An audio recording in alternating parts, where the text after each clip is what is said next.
The palace of the Fairy Queen rose in a shimmering forest of crystal spires, each one braced by gleaming adamant supports that twisted like living vines.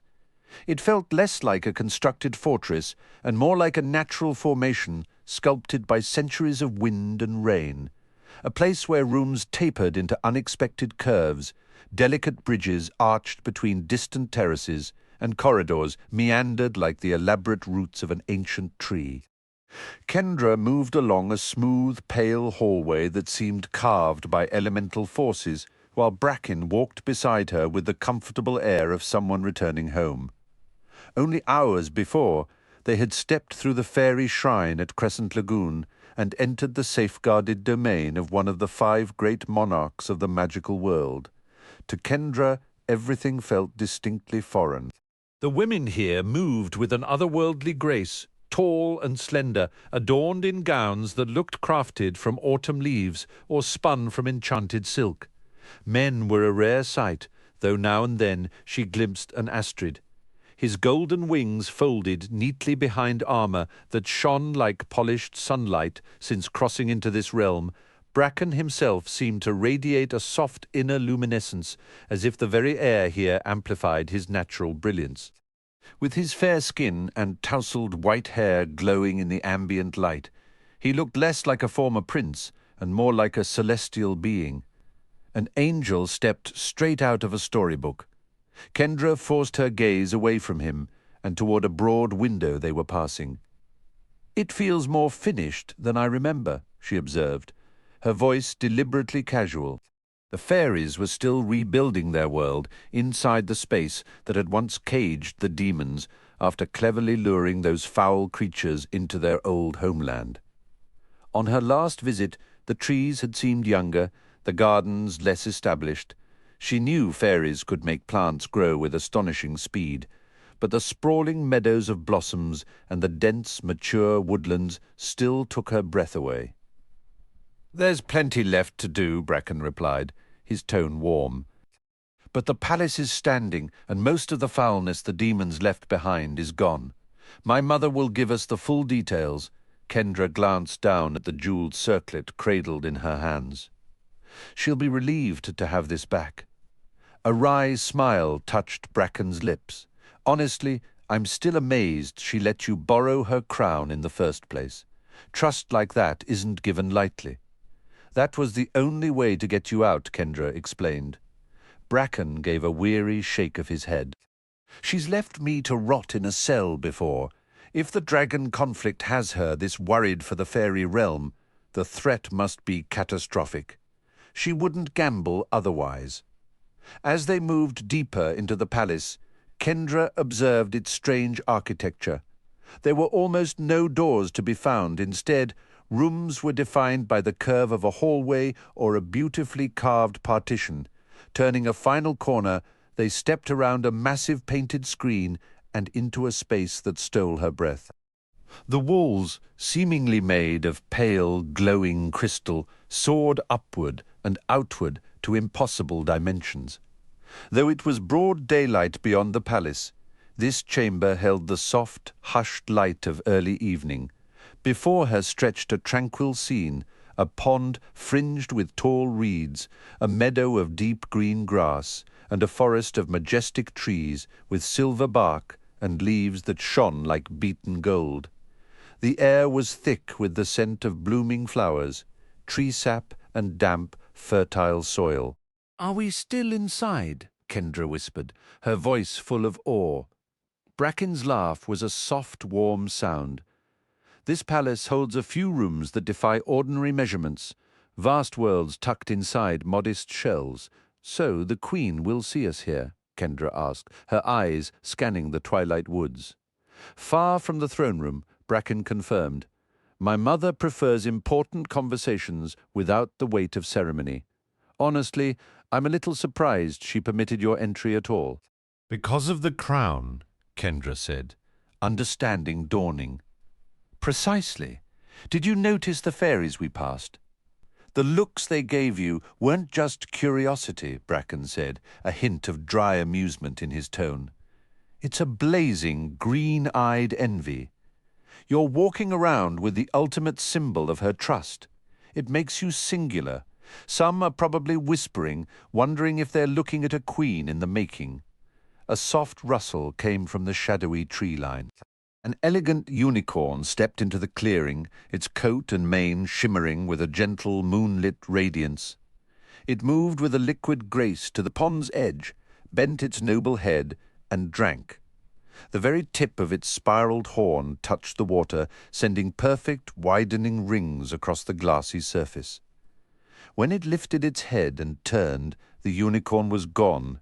In its place stood the fairy queen, an exquisitely tall fairy who towered over Kendra. For a breathtaking moment, vast wings of silver and white fanned out behind her in a peacock's glorious display before folding seamlessly against her back and vanishing. "You have wings?" Kendra blurted out, then immediately felt foolish. "When the occasion suits me," the queen replied, her voice like wind through leaves. As she spoke, the room's fragrances seemed to deepen and clarify. Kendra could suddenly distinguish the crispness of the pond water, the sticky sweetness of sap in the trees, the rich mineral scent of the earth, and the heady perfume of unseen blossoms. "My faith in you was well placed," the queen said, gliding around the pond.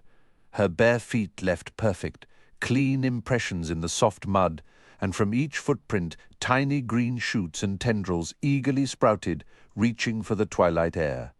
"Your Majesty," Kendra said, dropping instinctively to one knee. "Rise, child," the fairy queen instructed gently. She then opened her arms, and Bracken stepped forward into her embrace. "Hello, Mother. You must cease these terrifying adventures of yours," the queen said, holding him at arm's length, her expression a mix of profound relief and lingering worry.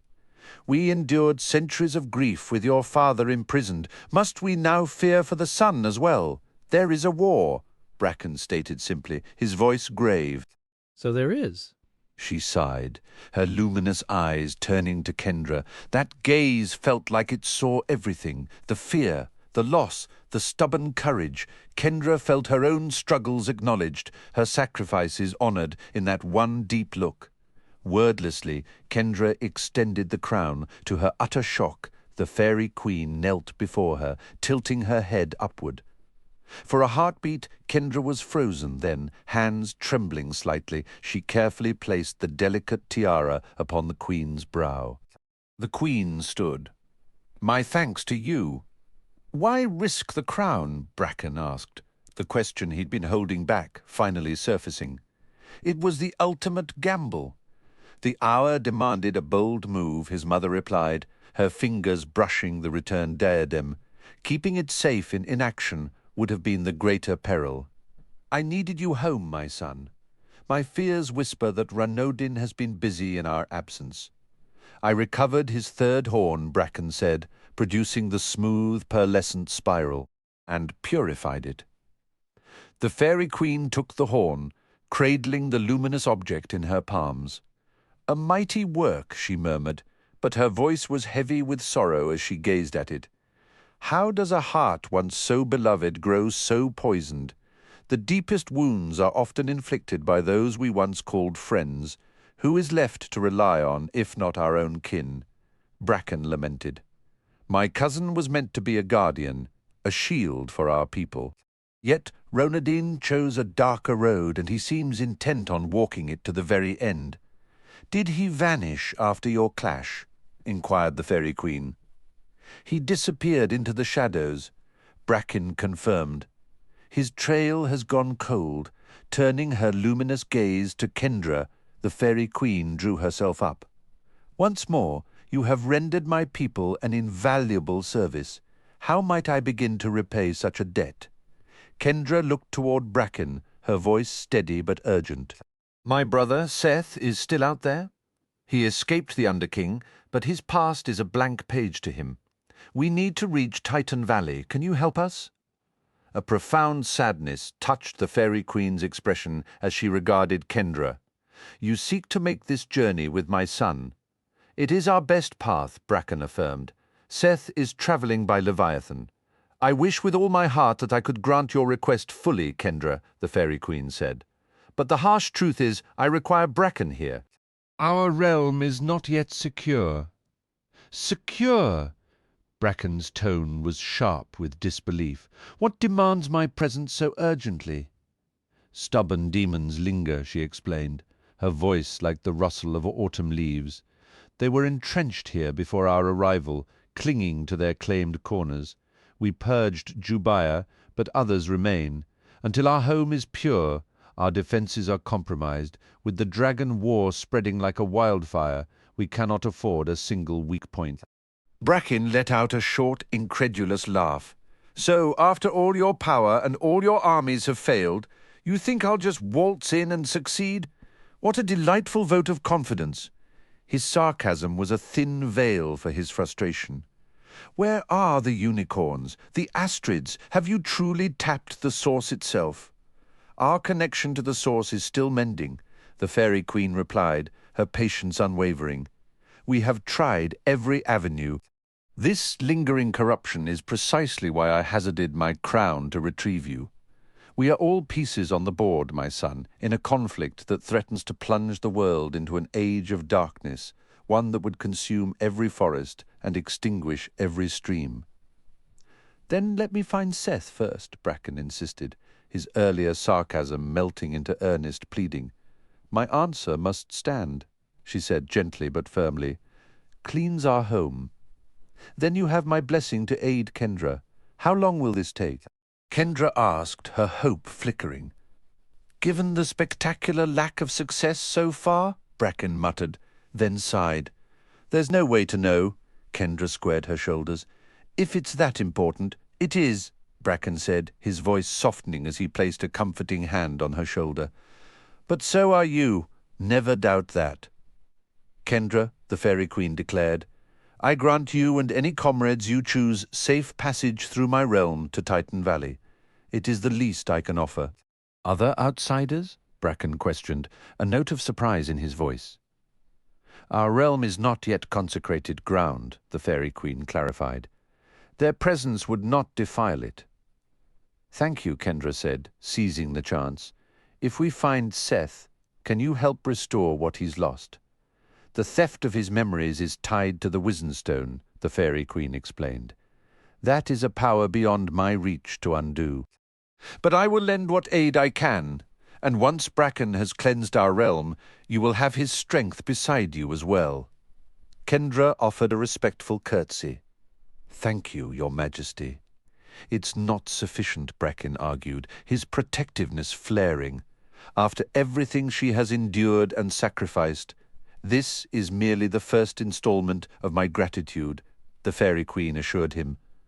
All things in their proper order, if our realm falls, the aid I can give will be as a whisper in a storm. Its survival is crucial to the balance of all things. With a resigned nod, Bracken conceded. I will do as you ask. The Fairy Queen's attention returned to Kendra. Do you wish to reunite with your friends at Crescent Lagoon on Timbuli Island before your journey onward? Yes, Kendra answered quickly, a spark of determination in her eyes, especially if I can convince some of them to join me. Then it shall be so, the Fairy Queen said. Bracken will guide you back. The pathways of my realm will stay open to you and your chosen companions until you cross into Titan Valley. Thank you, Kendra repeated, her gratitude heartfelt.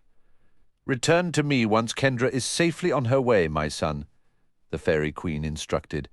As you wish, Mother, Bracken replied. Without another word, the Fairy Queen turned and stepped into the still pond. She waded deeper and deeper into the water, descending beneath the surface without a ripple, as if the pond were merely a doorway to another world. Kendra watched as the Fairy Queen's head vanished beneath the water's surface, leaving it perfectly smooth. The image brought to mind the strange, weightless properties of the Dry Depths potion.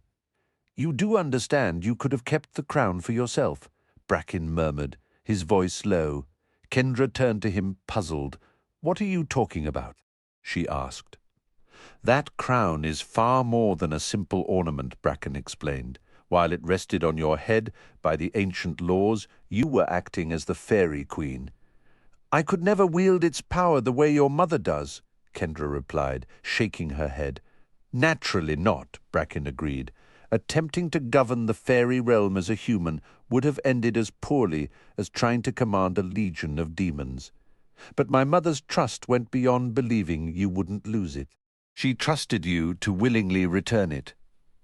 When she knelt, Kendra said softly, "That was a true coronation, wasn't it?" "It was," Bracken confirmed, his gaze shifting suddenly to the shadowy tree line. "And we are no longer alone here." A solitary figure stepped from the woods, leaning on a tall staff as he made his way toward them. The man possessed a timeless quality, his skin flawless and pale, as if it had never known daylight. His hooded robe shimmered, shifting between silver and grey with each subtle movement. "Hello, Father," Bracken said. "I am relieved to see you have returned," his father replied, approaching with a quiet, regal grace. "Thank you for bringing him home, Kendra. Our entire realm owes you a debt no single mortal has ever been owed before." "I was glad to do it," Kendra said. The Fairy King then turned his gentle eyes to his son. "Might I speak with you both before Kendra leaves us?" "Of course," Bracken answered. "I need you to help me reason with your mother," the king began. "Concerning what?" Bracken asked. "Concerning me," his father said, finally reaching them and pausing to rest his weight on the staff. "I have struggled with this since my return, and though the truth cuts me deeply, I have become certain that I no longer belong in this place." Bracken stared at him. "What are you saying?" The Fairy King looked upon his son with profound sorrow and affection. "Your mother refuses to acknowledge the reality before her. She is the sovereign here, and her wisdom is vast, but I fear I represent a blind spot where her emotions have overruled her clarity. She knows you are still recovering," Bracken insisted. His father gave a slow nod, "yet she overlooks the danger I now embody, Bracken. I was shackled to the Demon King for ages beyond counting. I cannot possibly describe the horrors of that endless, intimate captivity. For millennia he hauled me about on a chain, a trophy among other broken and fading prizes." Kendra flinched at the grim picture. "I would prefer not to dwell on it," Bracken said quietly. "The harm done to me was absolute, both to my body and my spirit." The Fairy King continued, his voice steady but heavy. "I survived, but in a reduced form, a fallen state. Once in a distant past, my virtue was without stain, that wholeness is gone forever. I am injured, corrupted, and scarred to my very essence. No span of waiting, no measure of patience will restore what I was. The fairy realm cannot remain pure while I reside within it, and I will never know peace here, not as an inhabitant, and certainly not as its king. Being trapped was not your doing," Bracken argued, a hint of frustration in his tone. "You were a victim. How could that possibly make you impure?" "Not so blameless as you might believe," his father replied. "My own errors played a part in how I came to be there, and my defenses crumbled under the relentless torment. The harm is real, and it has left me vulnerable in ways that have no place in this sanctuary." "Father, there must be some path to healing for you," Bracken insisted. "It is my greatest wish," the king said. "I never intended to fall, but the fall has happened, for better or worse. I am not the being I once was. Any healing available to me will not occur here. This realm is designed for eternity and constancy. If I am to seek transformation, I must walk among mortals." "You cannot mean to leave now," Bracken said, his concern sharpening. "War is upon us and will only grow worse, and you have lost nearly all of your former strength." "Which only proves how damaged I truly am," the Fairy King stated plainly. "Your mother does not see it. Bracken, you will never drive those demons out while I remain. I am a barrier to purity, an obstacle blocking the source itself. So long as I dwell here, this cannot fully be the fairy realm. My very presence taints it. "Is there nothing Mother can do to restore you?" Bracken asked, a last hope lingering in his words. The Fairy King spoke with a weary finality. "She has attempted to mend me, and I have attempted to mend myself. My body is intact, but the core of who I am remains out of her grasp, and frustratingly out of my own." "What is left for me to do?" Bracken asked, his voice tight. "Help your mother to truly see," the king implored. "Help her comprehend. I have tested the boundaries of her will, trying to depart, but her power in this place is absolute crown or no crown. Your task is to persuade her to release me." Bracken's vision blurred with unshed tears. "And who then will be left to persuade me?" "Find mercy in your heart, my son," his father urged, the words heavy with a love worn thin by centuries. "My love for you, for your mother, for this kingdom, it is the bedrock of my existence. I shielded it for eons. Do not allow me to become the instrument of its collapse. I can imagine no greater torment. Grant me this opportunity to find my way back to wholeness. The choice isn't mine to give." Bracken countered, though his resolve was wavering. "Yet your voice could sway her where mine cannot," the Fairy King pressed. After a long, thoughtful silence, Bracken gave a slow nod. "Perhaps if my fight against the demons goes poorly, and if things become truly desperate. But are you certain this is the correct path? Are you sure you're not just seeking an escape from feeling like a liability? Have you ever known me to be reckless with our realm's fate?" his father asked, not with offense, but with a profound sadness. "Never a fool," Bracken admitted. "But even the wisest can believe a grand sacrifice is nobler than enduring as a perceived burden." "I am striving for healing," the king insisted, his tone shifting from regal plea to one of raw, personal frustration. "I have striven. I will continue to strive. I cling to the hope of restoration. I believe it is possible. But I am equally convinced it will not occur within these borders, and that my very existence here weakens the walls that keep our enemies at bay." The admission hung in the air, a bitter truth he could no longer soften. "I have to take Kendra back to Timbuli now," Bracken said, changing the subject with palpable relief. "Naturally," his father replied, composing himself.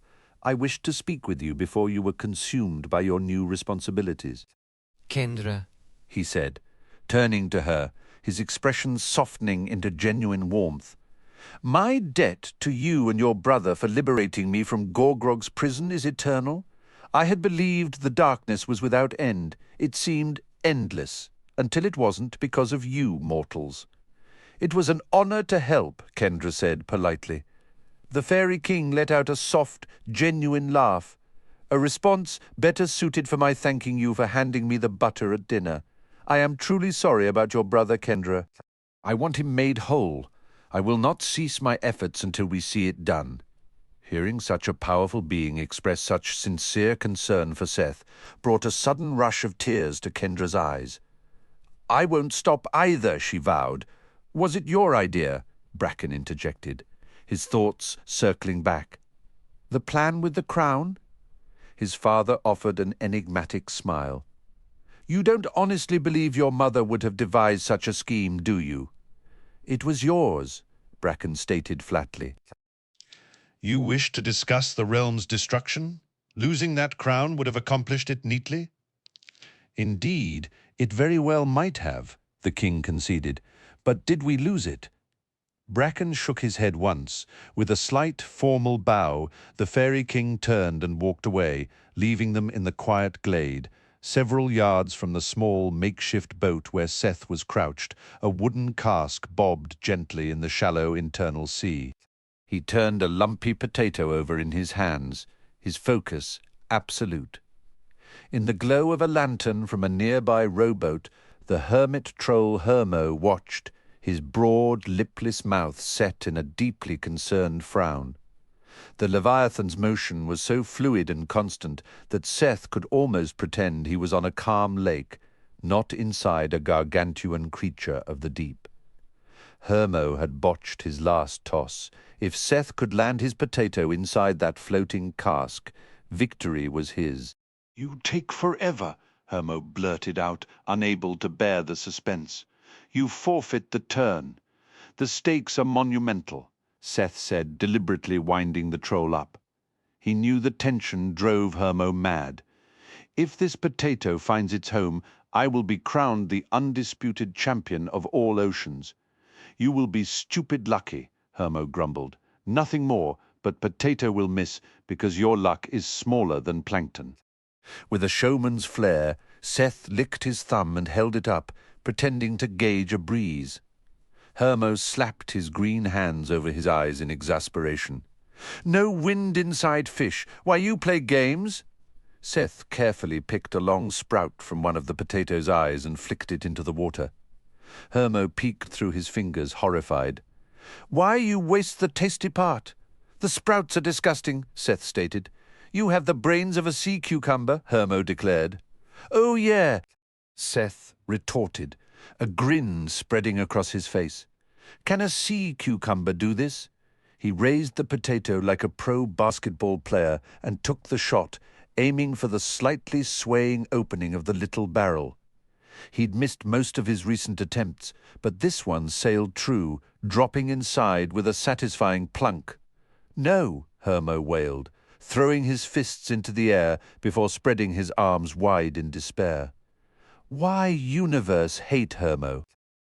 "Because I'm what happens when raw talent and sheer skill decide to get married and have an amazing baby," Seth announced, puffing out his chest. "You are what happens when an eel sneezes," Hermo muttered darkly. Seth just grinned wider. "Guess you just got beaten by eel's sneeze then. From this moment forward, you may address me as the undisputed champion of the entire ocean," Seth declared. Hermo snorted. "I am the true champion of the seven seas at Mancala." "You merely had a fortunate turn," Seth grinned. "Call it luck if you want. The rematch is inevitable." "Is it perhaps time for another potato?" Calvin inquired. The Nipsey, no larger than Seth's finger, stood balanced casually on the gunwale of Seth's boat. "Another raw one?" Seth asked, raising an eyebrow. "You should eat fish," Hermo insisted, gesturing broadly. "Giant fish swallow many smaller fish. It is the way." "I am not eating raw fish," Seth stated flatly.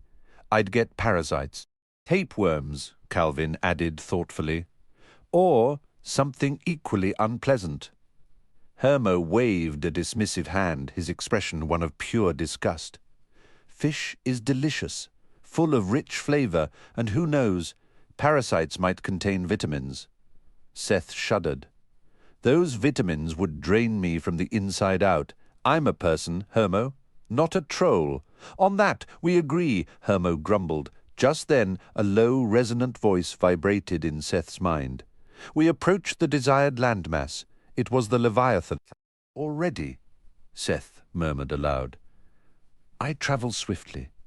Is it speaking?" Calvin asked, peering around. "What did it say?" "Nobody is talking," Hermo muttered, though he looked suspicious. "The Leviathan says we're nearly at Titan Valley," Seth relayed. "How long has it been since we left? Not even 2 full days," Calvin calculated. "It is a sizable creature, must be remarkably fast. Can you get us into the sanctuary itself?" Seth asked the Leviathan directly. "The sanctuary's boundaries extend into the surrounding waters," the Leviathan replied.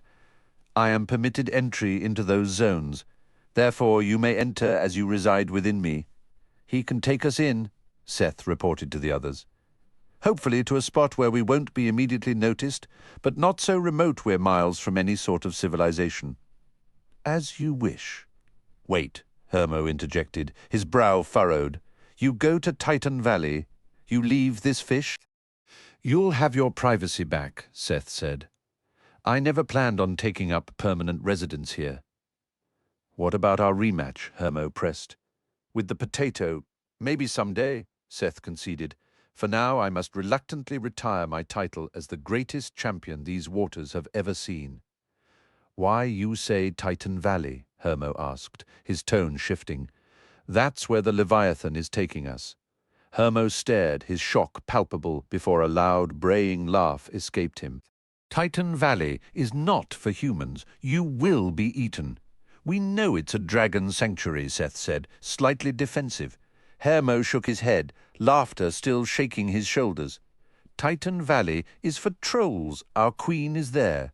There's a troll queen, Seth asked, turning to Calvin. Titan Valley is governed by the giant queen, Calvin explained.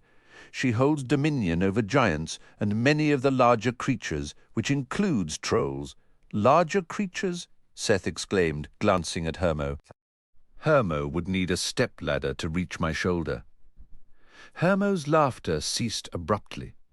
He folded his arms tightly across his chest. Hermo can reach plenty. Calvin nodded. There are numerous troll classifications. Hermit trolls are among the smallest. The Leviathan called it a landmass, Seth mused. Isn't Titan Valley just an island? Every continent is surrounded by water, Calvin reasoned. Consider New Zealand. Hundreds of small islands, but 2 primary ones. Titan Valley exists on what some consider a third major landmass, larger than the others combined. It is the most extensive dragon sanctuary. A few have even dubbed it the Lost Continent. It's that vast, and no ordinary people ever notice it, Seth wondered. Distractor spells can be extraordinarily potent, Calvin said, particularly the kind employed to conceal a dragon sanctuary which draws power from all those beings mortals are naturally inclined to overlook. Titan Valley is the best, most famous place, Hermo stated with finality, a hint of pride in his voice. He then added, almost as an afterthought, the queen keeps a pet basilisk in her garden. Its gaze can turn stone to dust. Well, I'm excited to see somewhere new, Seth said, pushing the unsettling image aside. I don't have many memories to compare it to. If you had been there before, Hermo said, his tone suddenly grave, you would not be here now. You would be eaten. I suppose we're about to discover my survival skills, Seth replied. Hermo gave a sudden jerk, then tilted his head, listening. We have stopped. Why have we stopped? Seth had grown so accustomed to the Leviathan's gentle, rhythmic motions that the absolute stillness felt profoundly wrong. This must be our stop. A brilliant flood of daylight poured into the fleshy chamber, forcing Seth to squint. His eyes, adjusted to the dim lamplight, protested the sudden assault. The Leviathan has opened its mouth, Calvin observed. We have arrived, the Leviathan declared. No, do not leave, Hermo cried out, his earlier bravado gone. You've done nothing but complain about our presence the entire journey, Seth pointed out. I complain when you win, Hermo said, his voice uncharacteristically small. I need my rematches. Sorry, Seth said, and he meant it. Thanks for the games, but we need to get moving. Hermo twisted his fingers together anxiously. Where are you heading in Titan Valley? Seth looked over at Calvin, who was still perched on the boat's edge. The Nipsey just gave a small shrug. We'll work it out, Seth replied. What are we looking for? Hermo knows a lot, right? We need information about Humbuggle, Seth said, careful not to give too much away, but hoping the hermit troll might have some useful clues. Hermo slapped a hand over his face. Me should have guessed you here for the games. You even more foolish than your face suggests. This isn't a game, Seth insisted. Humbuggle creates the games, Hermo muttered, peeking through his fingers. You know nothing. Seth reached a hand out to Calvin, who hopped onto his palm. Seth tucked the Nipsey safely into his pocket. We'll just have to improvise. Hermo jabbed a finger toward Seth. You need Troll Tavern. Answers are there. Troll Tavern? Best secrets in all Titan Valley, Hermo declared, throwing his arms wide. Best knowledge anywhere. Maybe we'll check it out, Seth said. Hermo bent over, howling with laughter. They gobble you up quick. Place is for trolls only. Then we'll find another path, Seth stated. Goodbye, Hermo. It was a pleasure, Calvin chimed in. Thank you for letting us ride along. Hermo straightened up and threw his hands down in frustration. Fine. Me go with you. Me lead you to Troll Tavern." "Wait," Seth said, surprised. "Seriously?" "Time to see Titan Valley," Hermo announced. "Time for a new hiding spot." "Many trolls journey to Titan Valley at least once in their lives," Calvin noted. "You want to join us?" Seth asked. "Not join," Hermo corrected, scrunching his face. "Lead and play more games." They trudged forward through the interior of the great sea creature until the open mouth came into view, lined with teeth as large as traffic cones. Hermo scurried ahead, sniffed the air, and then shook his head. "Tell Fishy to go closer to Troll Tavern." "Can you take us nearer to the Troll Tavern?" Seth asked. "As you wish," the Leviathan responded. The massive mouth closed, and Seth felt the creature push back from the shore and begin gliding forward once more. The lamplight from the boats was now just a distant, faint glimmer. "I thought hermit trolls never left their hideouts," Seth remarked. "Yes," Hermo said, "unless they choose to, unless they need a new hole. Unless they want to see Troll Tavern. How did you end up inside this Leviathan in the first place?" Seth inquired. "No, no, no," Hermo shot back. "Trade secret, you not learn." Soon the Leviathan halted again, and its mouth opened. "This is as close as I can bring you without being noticed."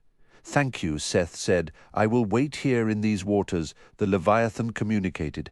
"If you need to flee the sanctuary, call for me." "You still serve me?" Seth asked. "You summoned me," the Leviathan replied. "You are my master," Seth wished the creature could travel on land. Having that kind of power at his back in a sanctuary teeming with dragons, giants, and trolls would have been reassuring. But at least he had an escape route. "I'll signal if we need to run." "You are crazy," Hermo said. "Talk to Fishy." "Fishy is crazier. It listens to you." Seth stepped from the Leviathan's mouth onto pink sand, firm and slightly damp. A colossal giant towered before him, so tall it could rival a city skyscraper, each sandal-clad foot bigger than a bus. Seth fought the instinct to scramble back into the Leviathan. For a heart-stopping moment, he wondered why they had been dropped in such a perilous spot, until he noticed the giant's unnatural stillness and the fact it was carved from stone. The massive form was an enormous statue. "I really hope that statue is bigger than any actual giant's," Seth murmured. "Western Sentinel," Hermo stated. Calvin let out a low whistle. "I've heard the tales. It's hard to picture something that huge without seeing it yourself." Hermo waved a hand dismissively. "Waste of good stone." "It's incredible," Seth said. He turned to Hermo. "Do you know the way to the tavern from here?" Hermo scooped up some sand, rubbing it between his fingers and letting it trickle down. He sniffed the air again. "Easy." Seth glanced up and down the deserted shoreline, seeing no sign of life or any hint of civilization. "After you," he said. Hermo moved forward in a low crouch, weaving an erratic, zigzagging path as if avoiding unseen hazards. Despite his aversion to a straight line, his progress was surprisingly swift, forcing Seth into a light jog just to keep pace. Seth looked back to see the Leviathan curling away from the beach, the ocean churning around its immense form before it turned and slipped beneath the waves. "Starting to feel a little marooned?" Seth asked Calvin. "Not at all," Calvin replied. "We're right where we need to be." "I'd battle dragons and giants if it meant getting my memories back," Seth declared. "Don't forget the trolls," Calvin reminded him. "You have one job," Hermo shouted from ahead, sounding exasperated. "Follow." "No watch ocean." "Sorry," Seth said, startled by how much ground the troll had covered. Hermo stood waiting, arms crossed as Seth hurried to close the gap. "If you get lost, you get eaten," Hermo stated flatly. "Me still go to tavern, have drink. I'll stick close," Seth promised. "You easy to spot on sand," Hermo observed. "Look like snack." "Then let's head for those trees," Seth suggested. "Me first," Hermo insisted. "You after." He set off again, moving with the agile, dodging grace of a running back evading tackles. Shading his eyes, Seth tilted his head back for a final look at the stone giant. From this proximity, he saw more of the statue's massive jaw than its face. "I really hope that's an artistic exaggeration," Seth muttered, quickening his step to match the nimble troll. A steady breeze skimmed the surface of Crescent Lagoon as clouds gathered on the horizon. Nearby, one of the large stone heads, a moai, stood silent sentinel as Nox duelled imaginary foes with a stick, leaping and spinning across the sand. "Did you get them?" Tess asked her older brother. She was kneeling near the water's edge, constructing a sandcastle with the aid of several fairies. "I need to have my moves figured out," Nox explained, parrying an imagined strike before delivering a counterblow. "I can't expect to beat the next demon the same way I took down Remelon." "Do you think you'll have to fight more demons?" Tess wondered. "As long as we're stuck on these magical preserves, anything's possible." "Did you really face Remelon all by yourself?" "I had to," Nox said. "Everyone else was captured. I still don't get how you managed to avoid getting caught. I told you I dodged more attacks than the others and found cover in the razor coral."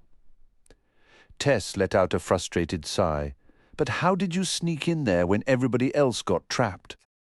"That's exactly why I practice," Nox said, fainting right before spinning left. "That's what makes a hero." "It must have been terrifying," Tess said. "Didn't you just want to run?" "How could I?" Nox replied, his tone shifting from serious to a confident, almost swaggering boast. "Maybe I wasn't the hero they were counting on, but I was the hero they needed. I bided my time to catch a demon that big off guard. You have to be patient and clever." Sure, Kendra had the sack of Gales, but she didn't even try to use it.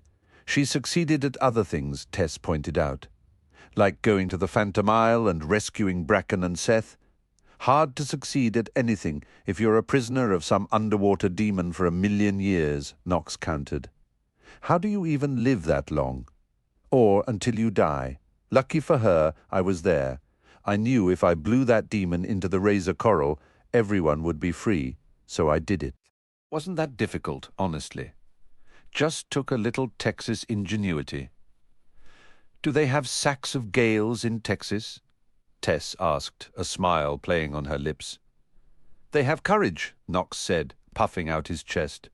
"And know-how, and when they were handing out extra helpings of bravery, I made sure I was first in line. How many helpings?" "A double portion, a second serving."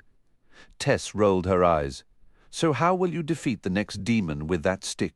"A new problem needs a new solution," Nox said, his bravado softening back into thoughtfulness. "Maybe some of these moves will work. Or maybe I'll need a different trick entirely." He paused, looking out at the mounting clouds, as if searching for inspiration, a flicker of genuine concern momentarily replacing his earlier boastful tone. "At least I'm not the one building sandcastles," Nox muttered. Tess gave a little shrug. "Kendra used one to save us from the spider eels once." "Not a castle like that." Nox scoffed, gesturing dismissively at her project. But as he looked closer, he had to silently admit it was something special. The central tower rose nearly to his waist, meticulously shaped with what looked like individual bricks, tiny shingles and perfect little windows.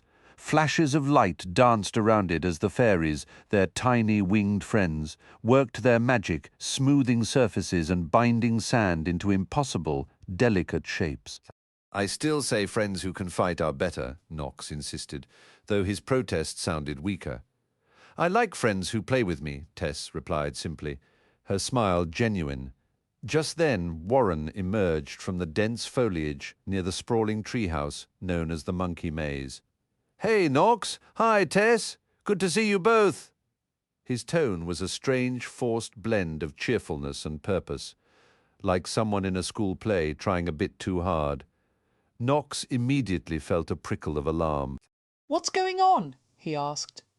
"Everything is absolutely perfectly fine," Warren declared. his eyes nervously scanning the beach as he walked toward them. The overdone delivery confirmed it. Something was wrong.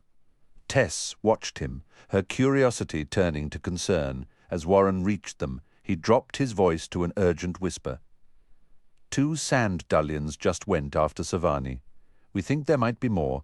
You both need to get off this beach right now, but do it casually. Let's hope this is just a false alarm. Before they could move, the fairies erupted into a chorus of frantic chirps, all pointing down the shore. Tess instinctively turned to look. Don't stare. Warren started, but it was too late. Some 20 yards away, a hulking figure exploded from the sand in a gritty fountain. The creature stood over 8 feet tall, a monstrous form of densely packed sand with lumpy shoulders and massive 3-fingered hands. Run! Warren shouted, shooing them toward the tree line. The fairies scattered like glitter in a gust. Tess took off, her bare feet flying across the sand, with Knox right behind her, gripping his stout stick.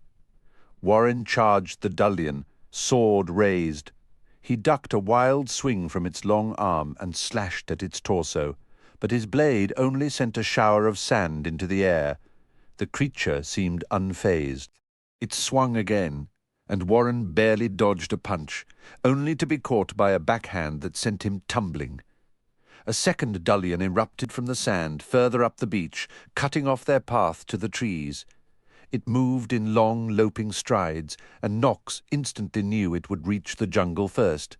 He yanked Tess to a stop. "The water! Head for the lagoon!" he yelled. While the ocean beyond the Crescent Lagoon sanctuary was full of dangers, the lagoon itself was usually safe, and definitely safer than being pummeled by living sand. The water was much closer, and the dullions were poorly positioned to block it, but outrunning them would be a close call.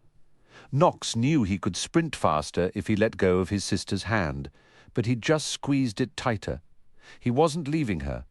Both dullions closed in, one from the side and one from behind.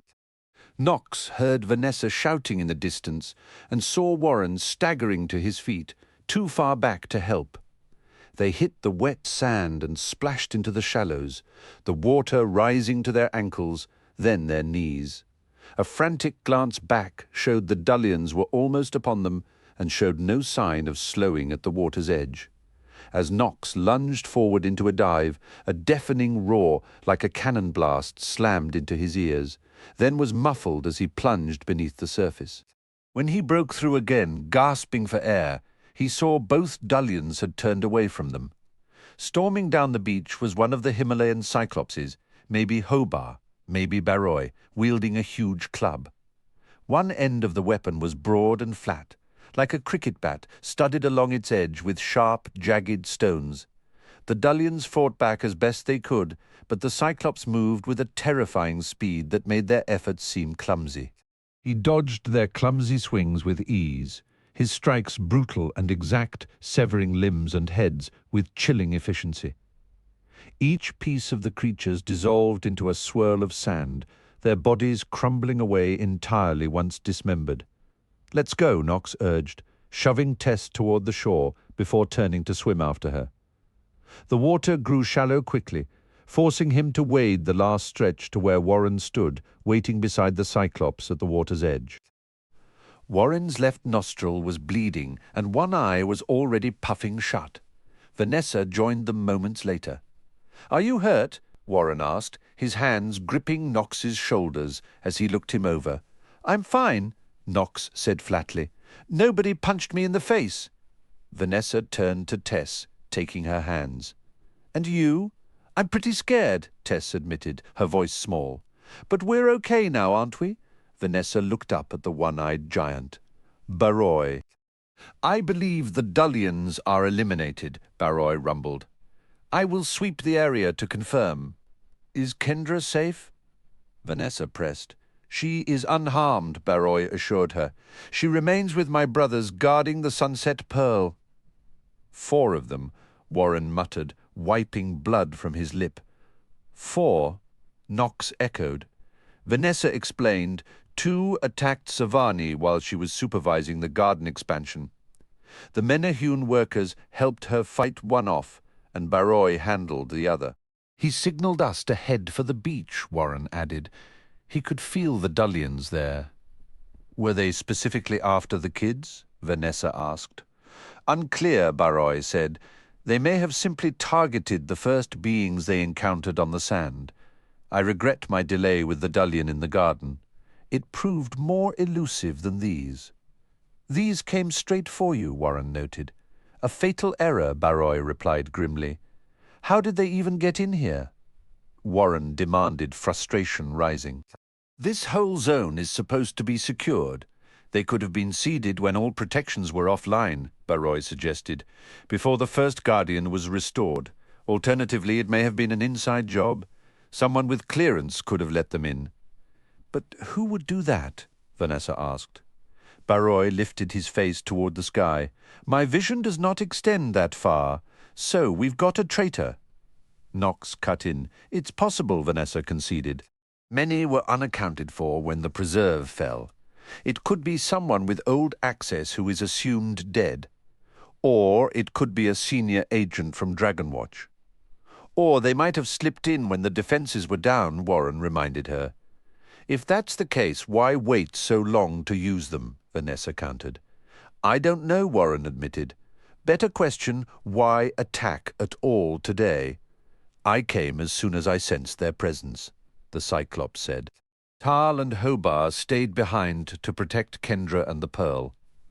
How could they have stayed hidden from you for this long? Warren asked. These Dullians seemed to materialize from nothing, Barroy said, a note of frustration in his deep voice. They were either dormant, created recently, or they entered through a hidden gateway. I wish I had reached you faster. Could there be more just waiting out there? Knox asked. I will search every corner, Barroy vowed. Everyone must accept that our security may have been breached. We just got everything back online, Warren grumbled, the absurdity of the situation hitting him. Was nothing ever simple? The sanctuary's defenses are active, Barroy stated. But someone may be providing unauthorized access, or our foes have discovered a new method to bypass them entirely. So what do we do? Knox asked. For now, Warren replied. You two are staying in the treehouse. Knox glanced back at the stick he'd dropped before charging into the water with Tess. The brief, frantic fight had been a harsh reality check. Maybe he wasn't as prepared for battle as he'd thought. But did that mean he had to be tucked away in a tree? Isn't the immediate danger over? We never expected an attack like this, Vanessa said. It shouldn't have been possible until we understand what's happening. You need to be in our most secure location. Why are we being punished for getting attacked? Knox complained, the unfairness of it sharp in his voice. Warren fixed him with his good eye. Staying alive isn't a punishment, kid. It's the objective. If we can be attacked, we need better defenses, Vanessa insisted. Knox shrugged, picking up his walking stick without breaking stride. Maybe that was the final one. Or it was just the opening move, she shot back. We are in a war, after all. Being on the ground might be smarter, Knox mused. If I were our enemies, I'd start by clearing the trees. Lucky for us you're not, Warren said, gingerly touching his bruised eye. Keep moving. Knox couldn't help but wonder aloud. Why do we always tighten security after something goes wrong? Because that's when the lesson sinks in, Vanessa replied. Late is still better than never. Tess gave him a grateful look. I'm glad you stayed close. I just wish I could have knocked some sense into them, Knox grumbled. Join the club, Warren said, wincing. But we play this fair. From now on, we stick to the high branches as much as we can. Near the altar, Hobar placed a massive, reassuring hand on Kendra's shoulder. Your family and friends are unharmed. Barroy dealt with the last of those Dullians. Are you certain? Kendra asked. The Cyclops nodded, then his single eye narrowed as he sniffed the air. But something else approaches, something larger. Tal's voice was grave. It comes from the deep places. We have felt a disturbance growing, a tilt in the balance. The war? Kendra guessed, her eyes drifting to the small patch of disturbed earth where she had just buried the banyan seed. Eldanor had given her 3 seeds from the sentient wood. Planting this one here within sight of the shimmering sunset pearl had felt like closing a chapter at Crescent Lagoon. She had barely finished when the Cyclopses grew agitated and Baroi charged off. Now she stared at the pearl, resting in its shallow stone basin. It was the size of a baseball, its milky surface glimmering with a faint rainbow light. Around the clearing, the 10 silent grand moai stood watch, their long, stern faces a familiar sight. Their magic held the sanctuary together, but only while the pearl remained. Suddenly Hobar and Tal spoke as one, cutting through her thoughts. "We understand now." "Understand what?" Kendra asked. "The source of the imbalance," Hobar intoned. "The coming chaos we sensed." Heavy footsteps thudded through the clearing as Baroi returned, breathing hard. He answered her silent worry first. "Yes, they are safe." His large hand was surprisingly gentle against her back. "Come, to the center. You are about to see what has not occurred for hundreds of years." The 3 Cyclopses moved near the altar, and the ground beneath Kendra's feet began to shudder. They pointed as one toward Baga Lower, the volcanic mountain that dominated the island's skyline. As the tremors intensified, so did Kendra's fear. "Is the volcano going to erupt?" For the first time in ages, Tal confirmed. "Shouldn't we get out of here?" Kendra's voice was tight. Hobar shook his great head. "You could not outrun Bagaloa's full wrath. We will be safe here for now."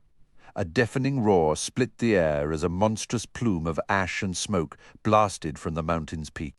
Kendra clapped her hands over her ears. Then a brilliant fountain of molten rock erupted at the base of the column, painting the sky an angry orange. The Cyclopses placed their hands over their hearts and bowed their heads. The ground stilled, but the volcano's furious display continued. "Bagaloa is angered," Tal said. "Someone attempted to steal the Everbloom," Hobar explained. Baroi added, "The eruption will grow unless the firewalkers can calm it." Kendra watched, mesmerized and terrified. What would she do if a river of fire came for her? Climb a statue? Try for the ocean? The Cyclopses probably had a point. Running might just be a frantic final dance. A strange, defiant thought cut through her panic. Maybe standing your ground wasn't about bravery, but about choosing your view for the end. "Come," Baroi said, noticing her tension. "Your anxiety is a tangible thing. The spectacle is not yet over. Let me walk you back to the monkey maze. You won't be hurt by this eruption today." Kendra accepted, but not before one last, lingering look behind her. Her eyes swept over the sunset pearl and the small patch of earth where she had buried the banyan seed. Then she turned and followed. Riding a rising platform toward the intricate treehouse, she listened to the volcano's roar, a deep, relentless growl like a storm trapped underground. The dense curtain of leaves hid the eruption from view, though on the walk back with Baroi she had stolen glimpses of that monstrous plume clawing at the sky. How long could these ancient trees stand against a river of molten rock? What good were mighty branches against a suffocating tide of scorching ash? How soon before this whole hidden world came crashing down in flames? Near the top of her ascent, she spotted Newell and Doran on a side platform, batting a shuttlecock with badminton rackets. No net in sight. Newell paused his game to give her a cheerful wave before diving back into the horseplay. Kendra's lift came to a halt, level with a much broader deck. This was just one of many sheltered platforms, stacked at different heights and connected by a web of walkways, swaying rope bridges and ladders that vanished into the green depths of the canopy. "Kendra," Tess called, running over. Her cousin's energy was a relief behind her. Knox looked calm and unscathed. Tanu stood nearby. The Samoan potion master's clothes were disheveled, but he offered a nod. his eyes holding both worry and a warm welcome. Set apart from the group was a figure in dark robes, white-haired with a neatly trimmed beard. Kendra hadn't expected to see Andromadas here, and his presence lifted a weight from her shoulders. "Are you okay?" Kendra asked as they hugged. "Mostly," Tess said. "Aside from the sand creatures that tried to murder us, and, you know, the exploding mountain." "We'll keep you safe," Kendra promised. "That's what everyone says," Tess replied, a hint of a smile touching her lips. "It's starting to make me nervous." "We have plenty to be nervous about," Kendra admitted. She turned her attention to Andromadas. "You're here. We need to talk. What about my grandparents?" "The Sorensons are still in the secure room at Blackwell Keep with the others who took shelter there," Andromadas said. "Can't you just magic them out?" Nox asked. "The room is shielded from magic," Andromadas explained. "That's what makes it secure. Did you know we were being attacked?" Kendra pressed. Andromadas released a tired sigh. "Everywhere is under attack. I came to inform you and to ask for your help. May we speak privately with Savani?" "Of course," Kendra said. "I want to hear this," Nox grumbled. "You'll learn everything you need to," Andromadas assured him. "Just remember," Nox added, "if this involves demons you can't stop, you might need me." "I'll watch Nox and Tess," Tanu offered. "Go." Andromadas led Kendra across a solid bridge to a thatched platform, then onto a long rope bridge that swayed and dipped with each step. Pushing through a curtain of vines, they climbed a ladder to a higher, smaller perch, the air filled with the calls of unseen birds. Finally, they crossed to a fully enclosed platform with a wooden door. Guarding it was a Menehune, standing only as high as Kendra's waist, but built with dense, corded muscle, his expression stern, somewhere beyond the leafy walls. Baga Loa continued its distant, grumbling protest. "Savani is expecting us," Andromadas stated. The Menehune knocked twice on the door with his elbow. "Send them in," came Savani's voice from within. The guard reached up, opened the door, and stepped aside. Kendra and Andromadas entered a shuttered room centered around a massive tree trunk. The space was lit by the soft glow of hanging lanterns and the flicker of bare candles. Savani sat cross-legged before a brazier of shimmering coals, her back to them, the smooth skin of her shoulders bare above a strapless garment. Kendra flinched as Savani reached calmly into the glowing embers and plucked out two in each hand. The caretaker of Crescent Lagoon spoke in a low, resonant tone. "Baga Loa is deeply troubled." Andromadas gave a weary nod. "We felt the tremors," Savani. Her voice, a flat chant, rolled hot coals between her palms, her fingers tracing their glowing surfaces. A cold dread settled in Kendra's stomach. "Was it, Seth?" "Your brother did venture into Baga Loa," Savani confirmed, her eyes fixed on the embers. "He approached the Everbloom but left it untouched. The true thief came later and in the very act of betrayal was consumed by the mountain's molten heart." Andromadas leaned forward, his expression grave. "What is the current state of the Everbloom?" "The bloom suffered a wound, but it will heal," Savani replied, finally placing the coals back into the brazier. Freed from the ritual objects, her posture relaxed into something more ordinary as she turned to face them. "Baga Loa is one of the planet's most powerful vents, and she remains agitated. How severe will the eruption become?" Kendra pressed, her mind racing with images of her brother near such fury. "My people, the Firewalkers, are performing the rites to soothe her anger," Savani said. "I believe we can succeed, provided the volcano faces no further insults." "Our adversaries would celebrate a catastrophic eruption," Andromadas stated grimly. "You must protect her." "We have never faltered in our duty," Savani assured him. "Now tell me of the wider conflict." Andromadas released a heavy sigh, the weight of the news evident. "Frosted Peaks is lost. It fell with startling speed. Celebrant grows ever more audacious, rallying dragons from the preserves already under his control." Every remaining sanctuary is under siege, even if its guardians do not yet realize it. To make matters worse, the wizards of the so-called Small Council have now openly declared their allegiance to Celebrant. Openly, Savani asked, a flicker of surprise breaking her composed demeanor. They stand beside the dragons and have proclaimed war, Andromedas confirmed. Kendra, trying to piece it all together, interjected. What is the Small Council? Wizards have always been few, Andromedas explained. We typically work alone, but the major council of wizards convenes when cooperation or discipline is required, with each member holding an equal vote. The Small Council, however, has long been an unofficial gathering of malcontents within our ranks. Most wizards who ever joined the Society of the Evening Star hailed from that group. You've learned much about wizard politics quickly, Kendra observed, recalling his long absence from such affairs. I have been in consultation with others. Andromedas admitted many of them were mere hatchlings, or not even born during my time as Dragon King. Ironically, they have now asked me to lead the major council and to command Dragon Watch. You agreed? Kendra asked, hearing the reluctance in his voice. I promised to try, he said, a trace of old frustration surfacing. You know, I never wanted this role. My decades of trying to retreat from global crises have ended in complete failure. He glanced out at the turbulent lagoon, as if remembering a quieter, solitary life, now utterly gone. We are thankful for your leadership, Savani said respectfully. The Small Council originally formed to advocate for dragon rights. Andromedas continued, his tone shifting from weary to sharply critical, a noble goal in theory.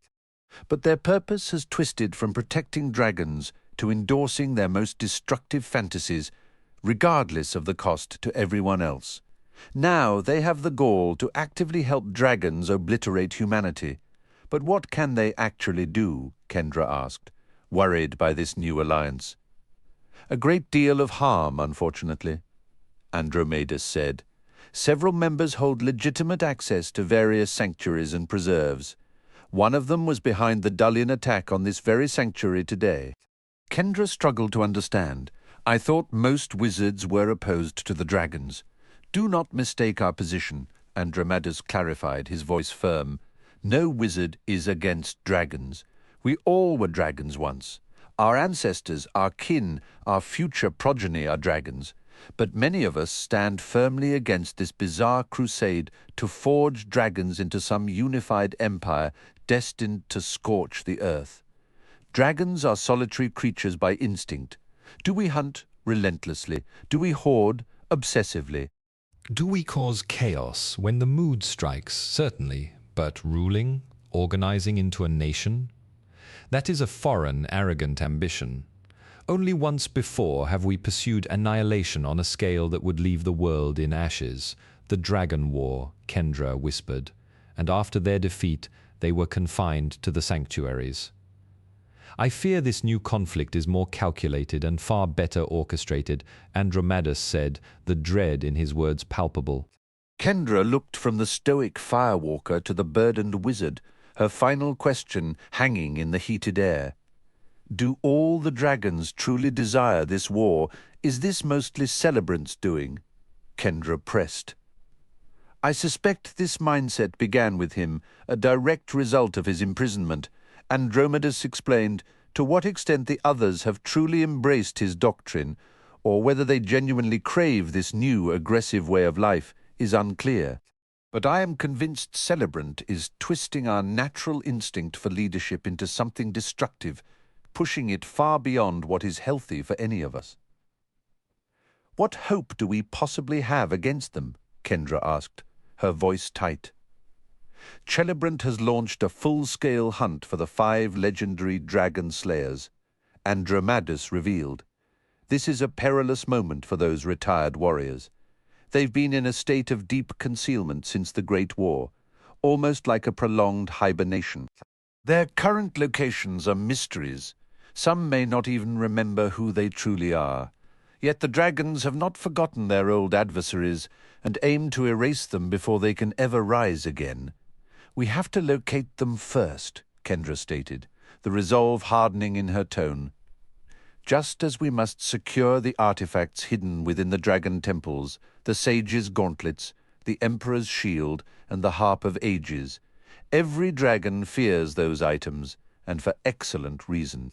Above all, we must guard the sovereign skull, which magnifies mortal doubt into a powerful force against dragonkind. If we lose these protections, Celebrant will unleash chaos across the entire world. She then turned the question squarely to the wizard, aware of his lifelong commitment to non-violence. "Are you prepared to stand with us in this fight?" "I will stand beside you," Andromedus affirmed, "for as long as dragons insist on a path that brings ruin to themselves and to all peoples." "But will you actually fight?" Kendra repeated, needing absolute clarity. "You know my principles lean toward peace," he said, a weary sigh escaping him. "Yet I acknowledge there are moments when even the most peaceful must shield themselves and others from outright brutality. I cannot promise to raise a hand directly against my own kind, but I pledge my full support to your efforts in every other way." Kendra studied him. This straightforward offer of aid was a significant step forward. "I don't want to fight dragons," she confessed, a flicker of sadness in her eyes. "I don't want to fight anyone, but I won't stand by and let cruelty harm the people I care about." "Speaking of those you care for," Andromedus shifted the subject, "I understand you plan to journey to Titan Valley." "How did you know that?" Kendra asked, surprised. "I spoke with Tanu," the wizard replied. "He told me about Seth." "I have to find him," Kendra said, the words simple and heavy. "There is strategic value in your going," Andromedus noted. "For one, Titan Valley remains the most fortified of all the dragon sanctuaries." "Through utterly deplorable methods," Savani interjected bitterly. "What do you mean?" Kendra looked between them. "The giant queen has no respect for the beings under her watch," Savani said coldly. "She doesn't serve them, she merely sees them as assets to be managed and controlled." "Few of the sanctuary caretakers endorse her tactics," Andromedus admitted, "and no wizard I know approves, yet we may require her assistance in the coming war. For now, it serves our purpose that her sanctuary remains intact." "How did she even become the caretaker?" Kendra asked. "It was settled by an ancient treaty," Andromedus said. "Appointing her appeased the giant clans, giving them a homeland and reducing them as a threat. The dragons placed in her care, however, have paid the price." "Before this current conflict, if I had ever considered supporting an uprising within a sanctuary, it would have been in Titan Valley." "And you still want me to go there?" Kendra asked, incredulous. "You share a unique bond with the Fairy Queen," Andromedus pointed out. "That is an exceptionally rare connection, and we will desperately need her favor in the battles ahead. Kendra, you defeated the Demon King. You once wore the Fairy Queen's own crown." He gave a knowing look, as if the remnants of that power still shimmered around her faintly, visible to those who knew how to look. "You heard about that too?" she murmured. "Indeed, and the signs are visible to those with the sight to see them," he said. "You are also the former caretaker of a lost sanctuary. There is a possibility you could gain an audience with the giant queen and perhaps win her to our side. Thus far, she has shown little interest in anything beyond the borders of her own domain. And I need to find my brother," Kendra added, her personal mission intertwining with the larger strategy. "Her cooperation could make that search considerably easier," Andromedus conceded. "Then I'll certainly try to get on her good side," Kendra said, steeling herself for the attempt. The very idea made Savani shudder. "The thought of Kendra having to deal with that tyrant makes my skin crawl," she muttered. "I don't want that for her either," Andromedus stated. "But we're living in desperate days. Kendra has to go to Titan Valley because of her brother, and it's one of the few safe places left where anyone from Dragonwatch can find shelter. It's the logical choice," Savani agreed. "Do you have a means to reach it?" Andromedus pressed. The Fairy Queen has granted me and a few others passage through her domain, Kendra explained. Astounding, Andromedas murmured, a flicker of relief crossing his features. And incredibly fortunate. Kendra, you must nurture that alliance. The Fairy Queen's aid could be decisive before this is over. She's saved my life before, Kendra said. Couldn't you just teleport us? Wouldn't that be easier? He sighed, the weight of recent days evident. The surge of power that comes with a new wizard has faded. I regret not accomplishing more when my strength was at its peak, but I was still figuring out what needed to be done. Honestly, even then, sending you all the way to Titan Valley was beyond me. There are other routes, but the fairy realm is the most straightforward path you have. When should my friends and I depart? Kendra asked. Soon, Andromedas said. The world is burning in a dozen places, and I must be elsewhere, but I will ensure you begin your journey safely. What about Nox and Tess? Kendra's voice tightened with concern. They are welcome to stay here for the time being, Savani offered gently. I have faith the worst of the upheaval will pass.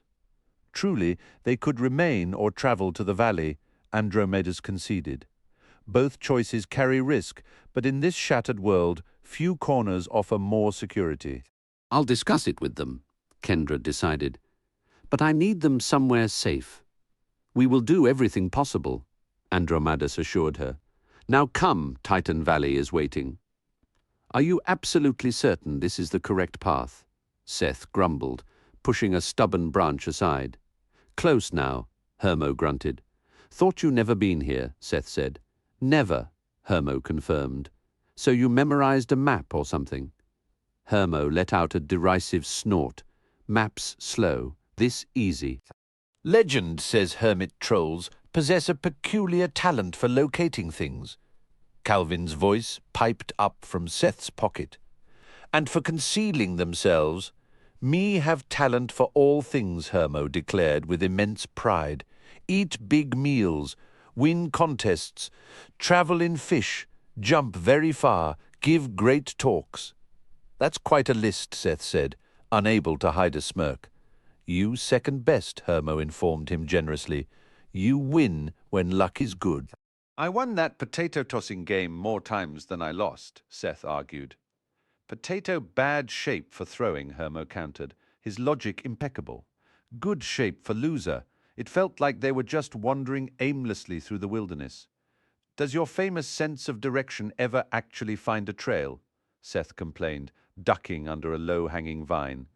Trail risky, Hermo said. Big ones see us, eat you for snack. Seth stopped, pointing. I swear we passed that exact twisted pine before. Are we walking in circles? First time for that tree, Hermo insisted, utterly confident. You see Tavern soon less talking. Biting back a retort, Seth discreetly used his knife to notch the tree's bark. Proof for next time. A few yards ahead, Hermo suddenly crouched between two thick shrubs and gestured. Come look. Seth crept forward and peered through the leaves. Across a small clearing, nestled beside a dusty road, sprawled a colossal, chaotic building. It looked as if someone had started with a simple trading post, and then generations of architects with opposing visions and no blueprints had kept adding rooms, decks, peaked roofs, odd towers and chimneys. The final product was a glorious, ramshackle masterpiece of mismatched wood, stone and brick, topped by a forest of chimneys and surrounded by 7 rickety water towers on stilts. The Troll Tavern? Seth whispered. Hermo sniffled loudly, wiping a joyful tear from his eye. More magnificent than the tales. Should we just go and knock? Seth asked, taking a step. Hermo's hand shot out, yanking him back into the bushes. Knock? A human? You knock. They never open. In Troll Tavern you must belong. You are my slave. Only way. I have to pretend to be your slave to get inside, Seth asked, incredulous. Hermo nodded vigorously. Be slave to enter. Be slave to stay. Be slave to not get eaten. Only way the tavern is exclusively for trolls? Seth whispered. Mostly trolls, Hermo corrected. But slave can come with master. You quiet slave? No opinions, only trolls and slaves, Hermo declared. How do we sell this act? Seth questioned. Do I need a rope or something? Just follow my lead, Hermo instructed. Obey and serve, that's the part.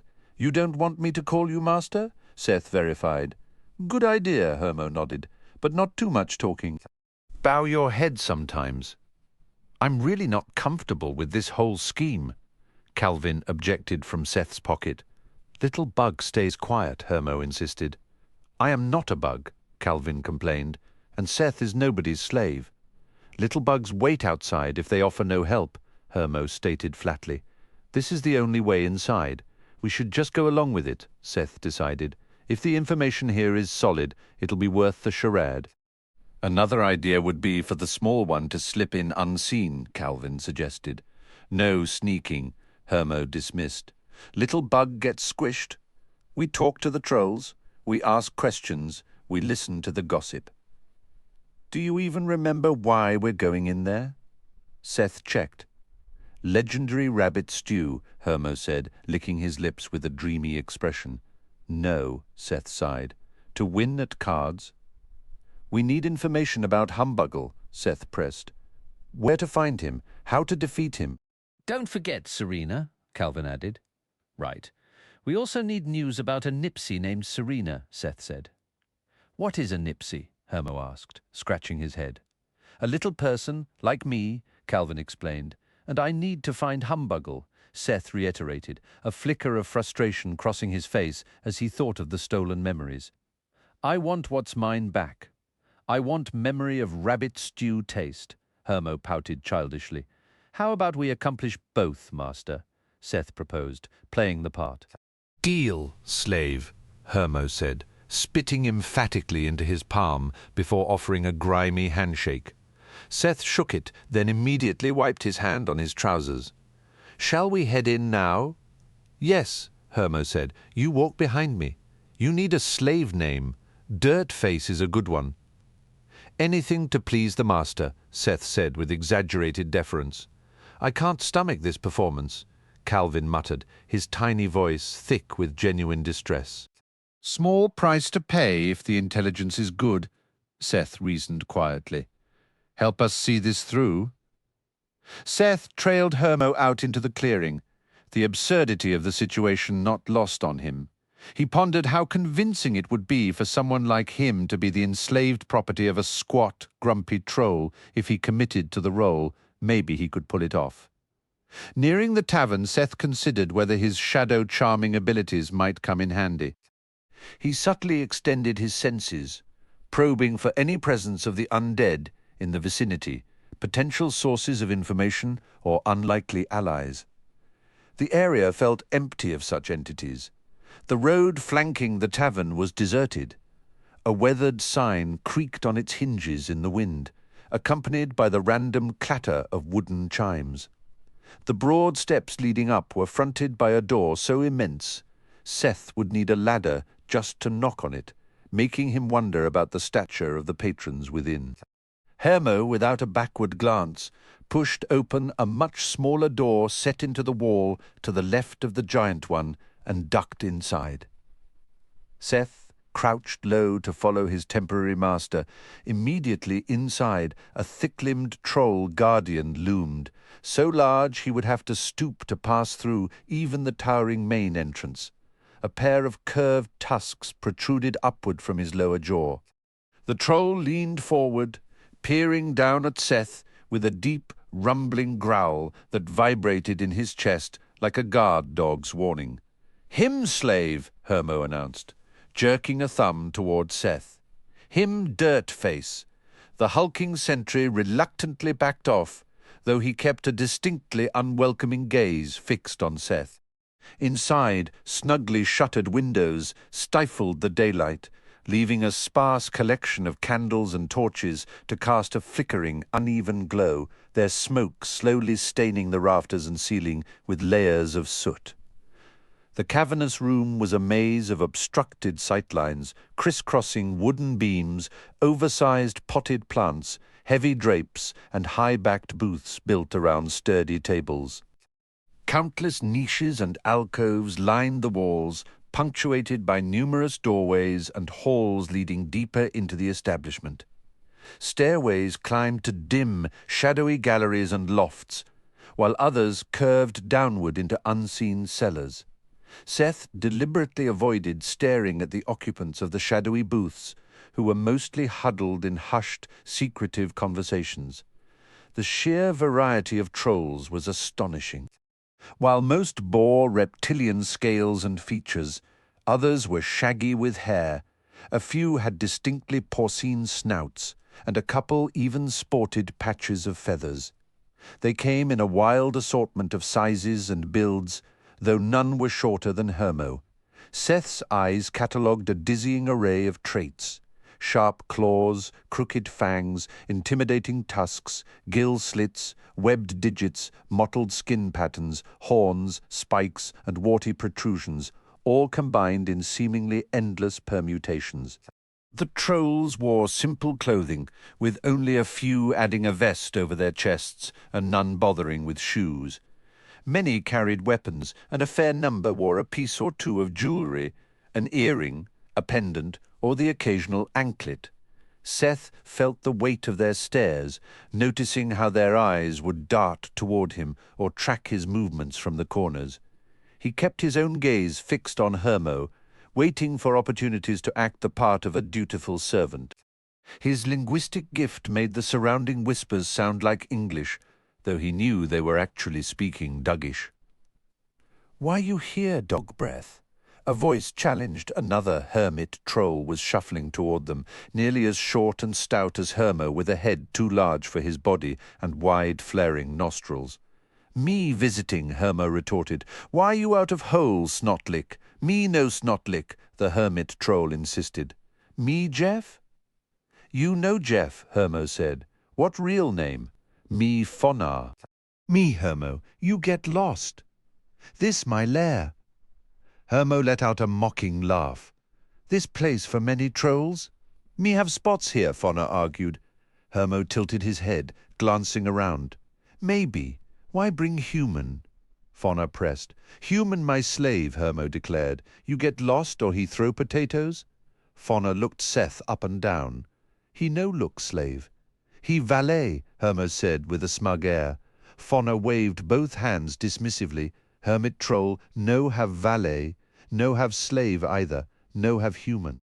Hermo puffed out his chest. "You not know what best hermit troll have." "You know best," Fonar shot back. "I ride in fish," Hermo boasted. "I have human." He glanced around pointedly. "Where your slave, me busy," Fonar sputtered, wobbling away. Hermo approached a bar where a stocky grey troll with black stripes was filling a mug from a tap. "Me want famous rabbit stew," Hermo announced, "and brick of rat tallow for human. How do you intend to pay?" The bartender growled, his voice like grinding stones. "Him pay," Hermo said, jerking a thumb toward Seth. Seth patted his pockets absently and realized the tiny hero was gone. So was any coin. "How much for the stew?" Seth asked. The bartender leaned forward, a predatory gleam in his eye, his smile revealing rows of teeth built for tearing. "You speak Duggish? I aim to please," Seth replied. "A slave to this little one, are you?" the bartender asked. "I strive to serve master well," Seth said. "Master, is it well? For you and his excellency, a bowl of soup is just 10 pounds of gold and a basket of diamonds. I'll toss in the rat tallow for any ruby bigger than a hen's egg." "Too much," Hermo complained, "or else 3 healthy human children," the bartender countered. "Him no like you," Hermo told Seth. "You go so I eat stew. Did either of you notice this is Troll Tavern?" the bartender asked through clenched teeth. "We don't take kindly to humans here, nor to anyone who brings one. He no human," Hermo insisted. "He dirt face. He slave." "Where are his chains?" the bartender demanded. "He trained," Hermo said. The bartender gave a low chuckle, then raised his voice.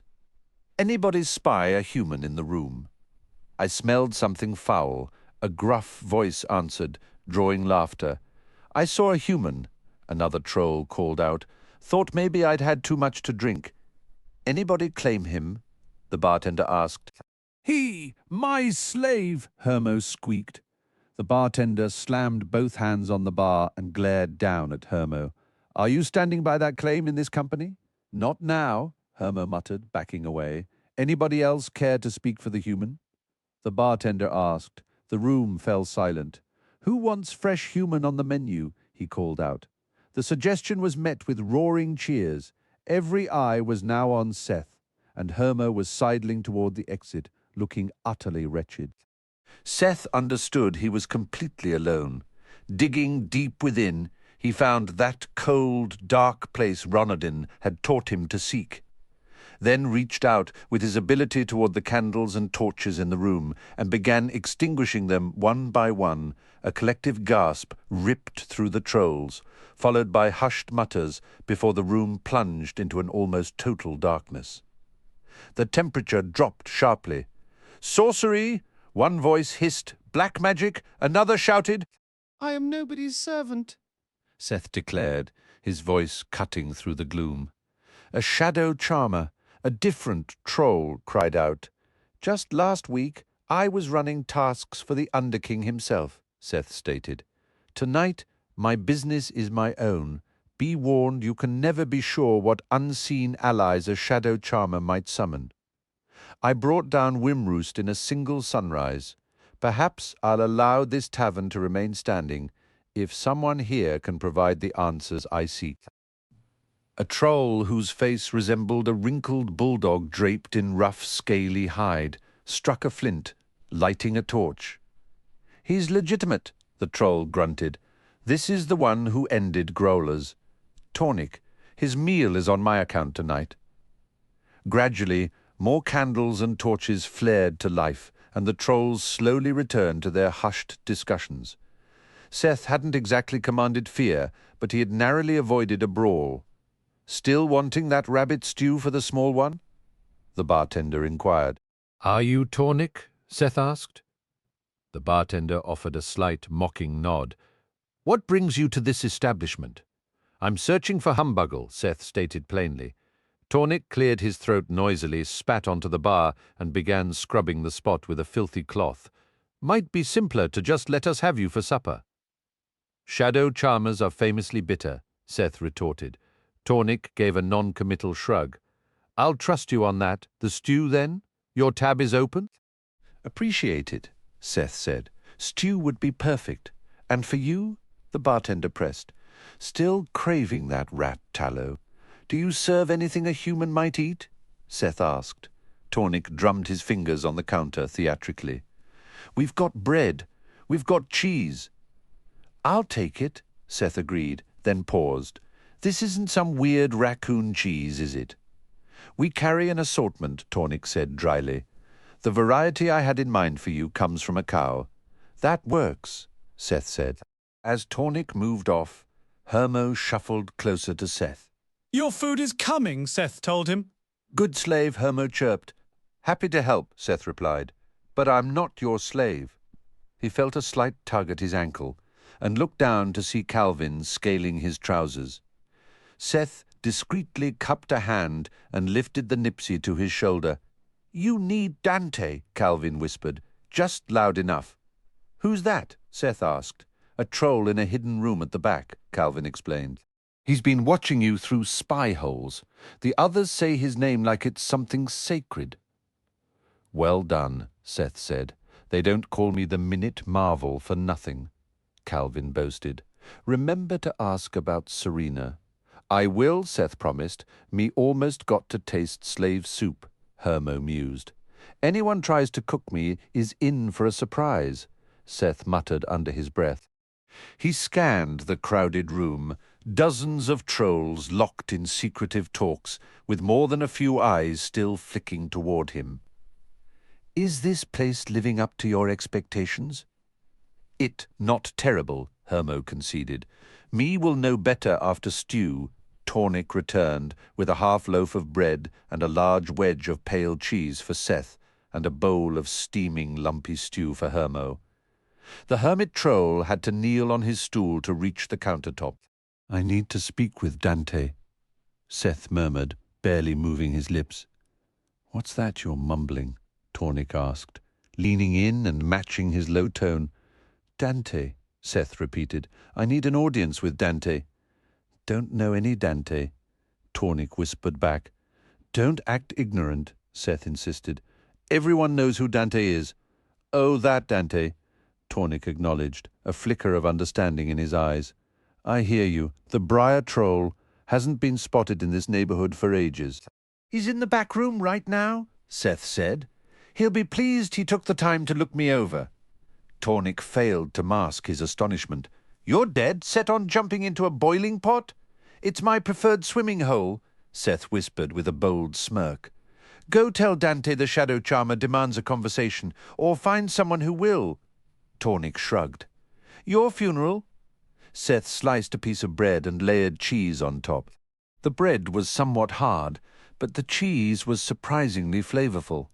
A basic meal, yet satisfying, and a welcome change from the strange fare aboard the Leviathan. Seth ate slowly, hoping the casual act would mask the tension coiling in his gut as he waited. Hermo drained the last of his stew by lifting the bowl to his lips, then ran a finger around the inside to catch every drop before wiping his mouth on his sleeve. "I'm starting to really like this spot," he said. Seth nibbled a bit of cheese straight from his hand, skipping the bread. "It's growing on me, too." Suddenly, two broad-shouldered trolls in long coats closed in from behind, flanking him. They were nearly identical, tall, powerfully built, with silvery, scaled skin and horns that coiled like a ram's. The one on his left leaned in uncomfortably close, a single narrow eye on the side of his head fixed on Seth. "Alley trolls," Hermo muttered under his breath, hopping one stool farther down the bar. "People who ask too many questions around here tend to have unfortunate accidents," the larger troll rumbled. "I need to speak with Dante," Seth stated flatly. "He doesn't know you," the troll countered. "He's curious how you know him. He has a certain reputation," Seth replied. "Why would he waste time on some human?" Seth deliberately took a bite of bread, forcing himself to appear calm. "I'd like his advice before I decide to turn this whole sanctuary upside down." He chewed slowly, watching the two trolls exchange uneasy looks. "Dante doesn't take kindly to strangers. Listen, if you can't bring me to him, go find someone who can," Seth said, his voice edged with impatience. After another shared glance, the spokesman finally nodded.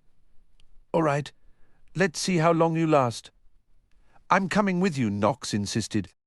Beyond the window of the high room, dark plumes of smoke and ash billowed from Baga Loa. "How can you act like it's safer here? We've got sand creatures attacking and a volcano blowing its top." "Savani is working to stabilize things," Kendra replied.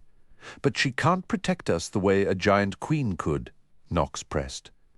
"I'd love to meet a giant queen," Tess chimed in, her voice full of wonder.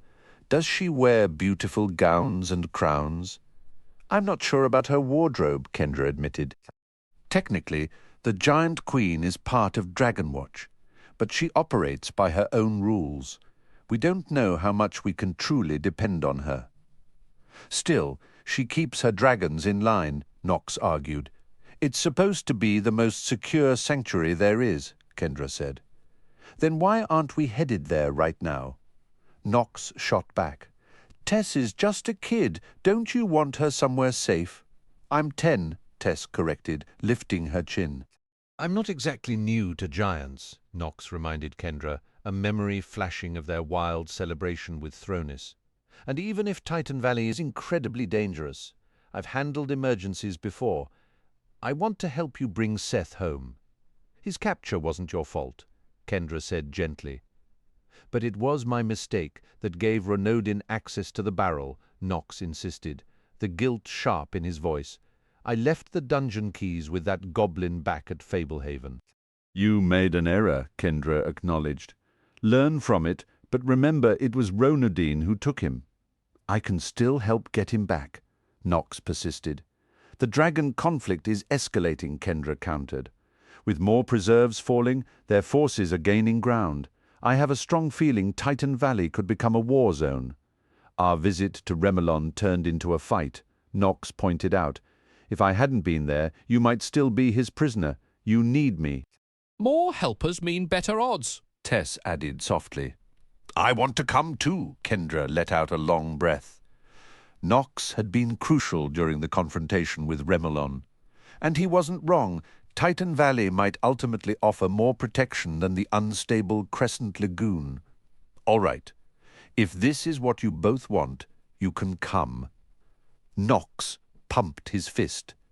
"Yes, you might not thank me later," Kendra warned. "Let me at least enjoy the victory for now." Nox replied with a grin. "So we're traveling through Fairyland." "We are?" Tess whispered, her eyes going wide. "Yes, the fairy realm," Kendra confirmed. "We'll only be passing through." "When do we leave?" Tess asked. "Right now," Kendra said. "I actually came to say goodbye, not to recruit you. Gather whatever you need quickly." Kendra left the room and stepped onto the main platform, where Warren, Vanessa, Tanu, Newell, Doran, Savani, and Andromedas were waiting. "Nox and Tess are coming," she announced. "Well, that settles it," Newell declared. "We're coming too." "We'd appreciate the help," Kendra said. "Nobody kept things lively like Seth," Doran added fondly. Newell nodded. "Honestly, without him, we might never have discovered the glory of fast food. Or maybe video games," Doran suggested. "Or those chewy candies," Newell chimed in. "We have to get him back." "Then it's decided," Andromedas stated. "Kendra, are you familiar with the Legend of the Five?" "I don't think so," she replied. "It details the beginnings of the first dragon slayers," Andromedas explained. "The original five, who established the legacy all others follow. They are the ones we seek. Understanding their story could help you." He produced a heavy, ornate volume from his robe. "Many tellings exist. I prefer this edition for its artwork." Kendra took the large book and flipped through its pages. It wasn't particularly long, with generous print, elaborate drawings, and decorated capitals. "I'll read it." "The dragons are searching for these legendary figures," Andromedas warned. "We must locate them first." "Wait for us," Nox shouted. He and Tess came running from the direction of a stone archway. "Should I let the fairies know we're leaving?" Tess asked. "I will convey your warmest wishes," Savani offered. "Shall I take us directly to the shrine?" Andromedas inquired. "Please," Kendra said. "It's definitely handy having a wizard along." Andromedas turned to Savani. "Your work here is crucial." Savani offered a slight, respectful nod. "I wish you all farewell, and a journey without peril." "Thank you for all your help," Kendra said. "Try to keep that mountain quiet," Nox added. "We shall endeavor to do so," Savani assured them. "Come," Andromedas said. The shrine is ready. They arrived where cascading water poured from a curved stone wall into a wide, shallow bog. Several imposing tiki figures stood knee-deep in the mire, positioned differently than Kendra remembered from last time. She knew the statues could relocate, though she'd never seen them move. Uninvited intruders here would be swiftly dealt with, but today their group was expected. "Creepy carvings," Nox remarked. "So where are all the fairies?" "Did you have your milk today?" Tess asked pointedly. "I have it every single morning," Nox insisted, a little defensively. "Then you'd be able to spot them if they were around." Tess retorted with a knowing smile. Kendra interjected, "We'll see more than enough once we cross over." "This is where we say goodbye," she added, looking at Andromedas. "My duties call me elsewhere," the wizard confirmed. "I have orders to relay within Dragonwatch, and the sanctuary on the frozen steppes requires my attention." "I really wish you were coming with us," Tess said, her voice tinged with disappointment. You will be well guarded, Andromedis reassured her. I have informed the giant queen of your arrival. A giant named Roosterfet will meet you at the shrine in Titan Valley and ensure your safe passage to her stronghold. What sort of reception should we anticipate from the queen? Kendra asked. As official envoys of Dragonwatch, her hospitality is assured, Andromedis said. Then, his tone shifting to one of dry, almost sarcastic advice, he added, a bit of unsolicited counsel? She'll consider you clever if you acknowledge her qualities. Just don't lay it on too thick. She has a sharp mind and little patience for obvious flattery. With a flash of crimson light, he was gone. Always with the flair, Warren muttered. You'd do the same if you knew how, Vanessa teased. I'd start with a moonwalk, personally, Warren joked. Maybe toss in a pirouette for good measure. Vanessa shook her head, her expression turning serious and strong. I still find it hard to believe a creature like me will be permitted to step into the fairy realm even for a moment. It feels like a profound act of trust. The fairy queen gave me permission to bring my chosen companions, Kendra stated firmly. This is the way we have to walk through the water, Nox asked, eyeing the marsh. Passing through will leave you dry, Kendra explained. Ignore any treasure you see, it's all a lure. She began wading in, and the others splashed after her. So, I shouldn't go for that shiny gold helmet? Warren asked, pointing. That is precisely the sort of thing you avoid, Kendra said. But it's so pretty, Newell whined. What about a crown covered in jewels? Nox wondered aloud. Fight the temptation, Kendra instructed. Doran let out a pathetic little groan. Kendra guided them toward a sheer sheet of falling water at the back of the semicircle. The cold water soaked her as she pushed through, and the others followed, packing into the warm, misty grotto where water lapped at their ankles. On a ledge, facing the waterfall, sat a small, delicate fairy figurine beside a tarnished bronze basin. Nox spread his arms with a flourish. Behold, everyone! The hidden face of the waterfall! He pointed dramatically at the cascading water. Newell and Doran muffled laughs. Quiet! Kendra chided softly. This is a hallowed space. Is that a carving of the fairy queen? Tess inquired, trying to be respectful. Kendra studied the elegant stone figure. I can't say for certain, but it symbolizes her authority. What's the next step? Nox wanted to know. We request her aid, Kendra stated, then raised her voice. Fairy Queen, I have come as promised, with my companions, seeking passage through your domain to Titan Valley. Will you grant us safe crossing? The atmosphere shifted, filling with the scent of damp soil and blooming flowers. Then, impossibly, a slender hand emerged from the shallow pool. Tess let out a startled cry. It's okay, Kendra assured her. She knelt, grasped the offered hand, and was drawn smoothly beneath the surface.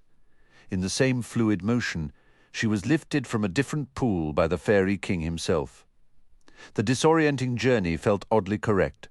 Greetings, Kendra, the fairy king said warmly. It is good to see you again. He wore simple woodsman's attire and a dark cloak. As he bent to reach back into the water, Kendra searched for Bracken or the Queen, but saw neither. Instead, 4 Astrids stood guard nearby, their golden wings folded behind ornate armor. She realized with a start that she was completely dry. One by one, the fairy king assisted the others through Nox, Tess, Tanu, Vanessa, Newell, Doran, and finally Warren. Each emerged from the water untouched by moisture. Look at the winged guards, Tess whispered, not quietly at all. They're really strong-looking. Welcome, the fairy king repeated. Bracken wished for me to convey his apologies. He and his mother are engaged in purging the last of the demonic forces. Demons are still here, Warren asked, incredulous. After everything, unfortunately, yes, the fairy king confirmed, a shadow crossing his features. Some were deeply rooted when we reclaimed this prison. Others have been elusive. 3 significant strongholds of shadow persist, fracturing the wholeness of this realm. Can we assist? Tanu offered. Your willingness is noted, the Fairy King replied, but I will not add to your perils. You carry burdens enough beyond our borders. Come, I will escort you to Titan Valley. He led them into a luminous forest where slender trees with silver bark supported a canopy of golden leaves. A breathtaking carpet of wildflowers stretched beneath them, and shimmering fairies danced from bloom to bloom, their touch intensifying the colours. A small cluster fluttered near Tess, giggling. Vanessa gestured toward a moss-covered rock. That moss is turning brown? I thought this was the everlasting lands. The Fairy King nodded solemnly. Where darkness lingers, decay follows.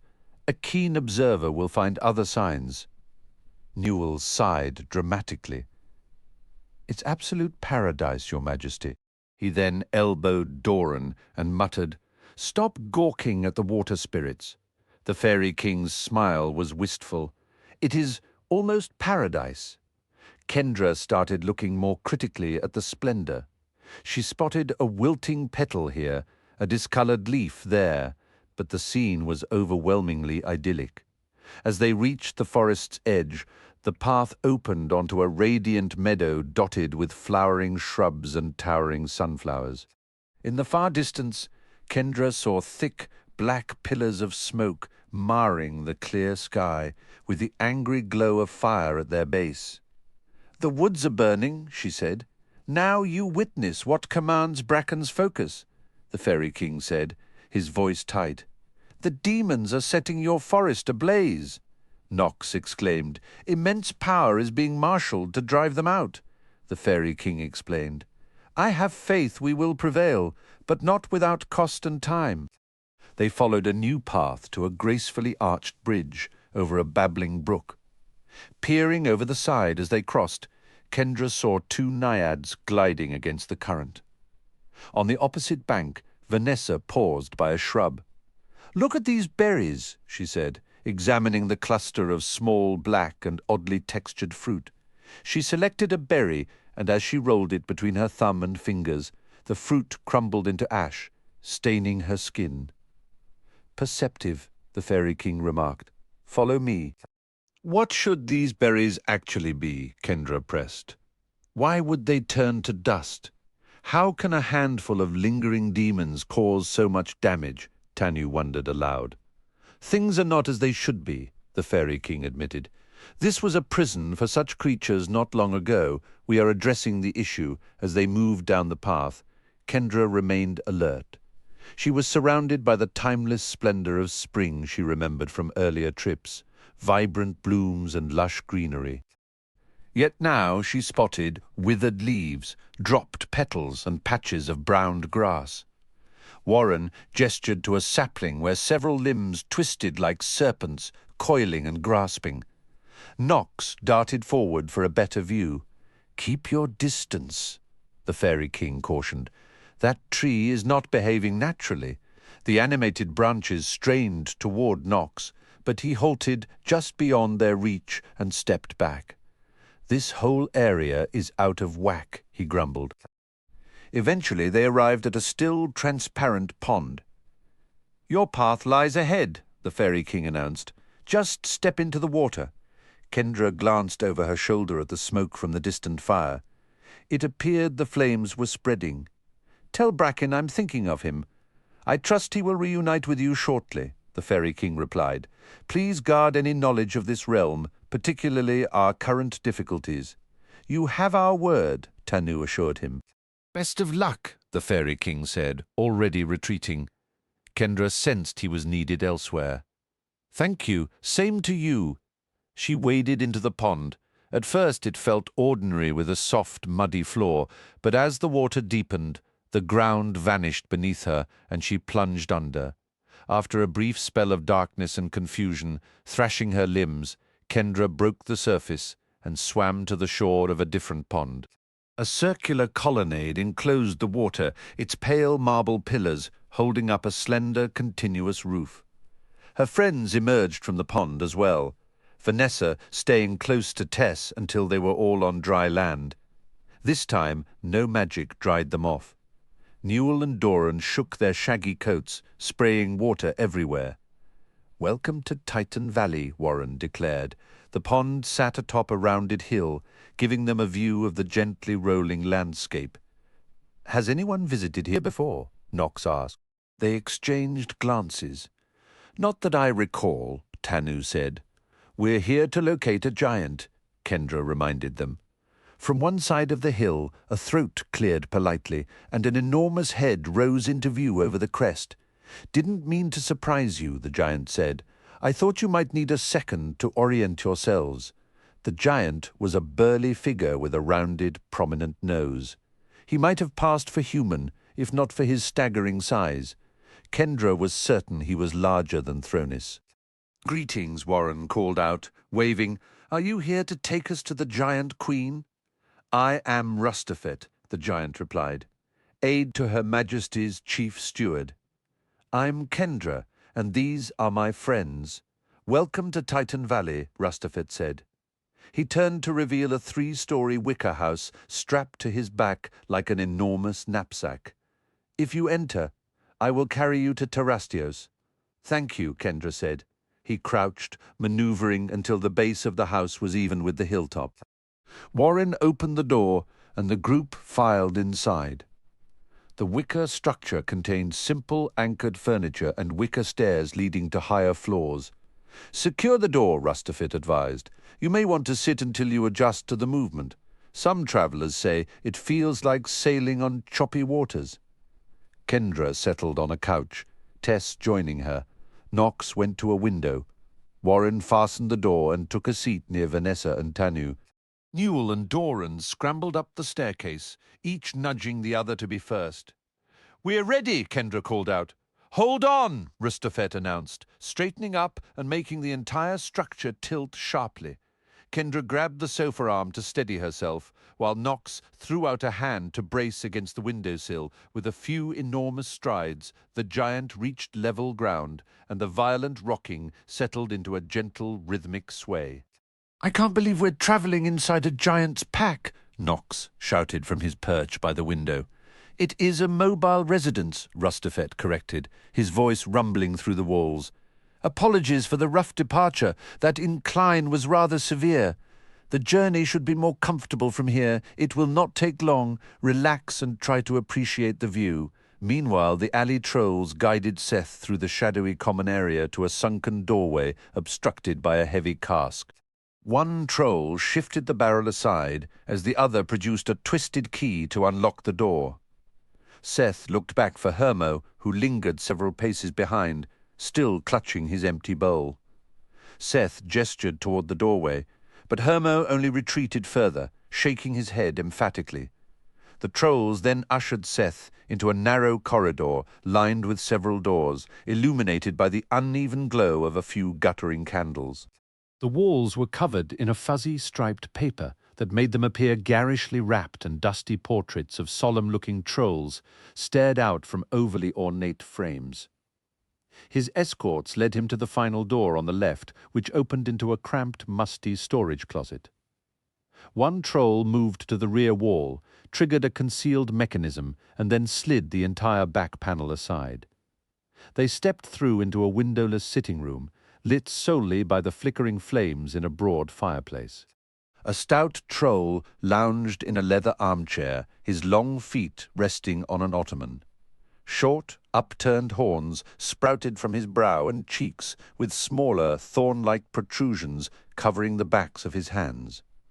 He possessed 3 distinct bony chins stacked one above the other, and his heavy-lidded eyes observed Seth with detached curiosity. "Dante," Seth ventured, "why have you brought a hermit troll?" the seated troll asked, his voice a gravelly rasp. Seth considered the question. "He amuses me." "Unintentionally, I suspect," the troll replied. "Does he not represent a risk? He's the only troll I'm acquainted with." "And you believed that would grant you entry here?" "It seemed worth a try." The seated troll glanced at his subordinates. "Leave us. I will signal if you are required."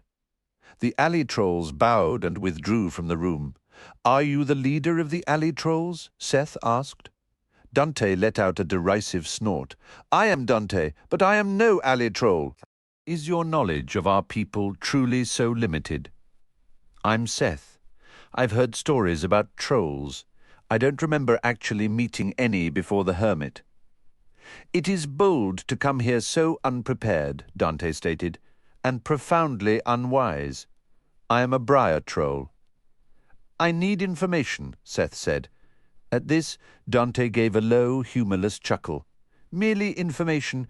You treat secrets as casual currency." He raised one hand, displaying a dark band set with a jet-black gem. "Are you familiar with this ring?" "It looks expensive," Seth offered. "Indeed," Dante said, "but its monetary value is trivial next to its symbolic weight. Do you know who last wore this ring before me?" "No." "This is the signature ring of Ulrich, the Intolerable." "All right. What does my possession of it suggest to you?" "I guess it belongs to you now."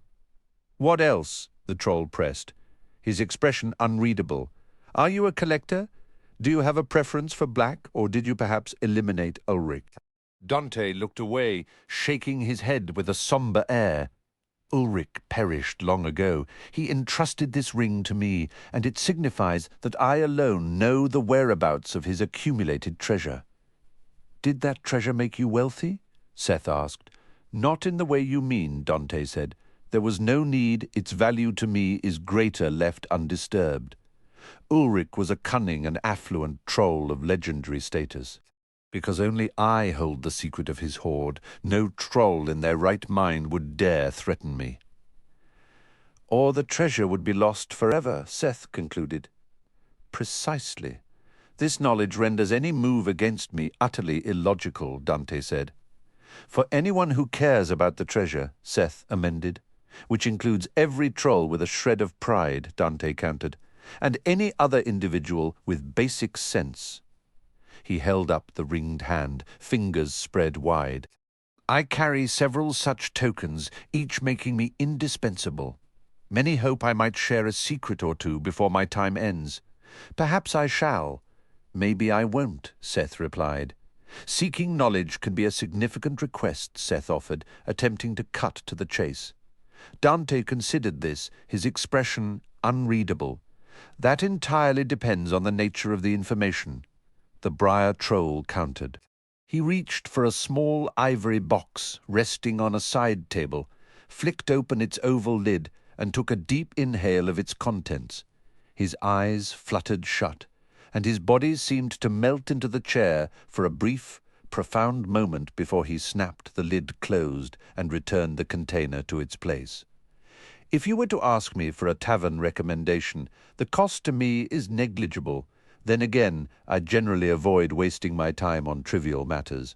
"You want to hear my question," Seth stated. "I am more interested in understanding what I stand to gain from answering it," Dante clarified. "I possess information as well," Seth pointed out. The briar troll gave a slow, acknowledging nod. "I suppose that is possible. The true question is whether you know anything I might find valuable."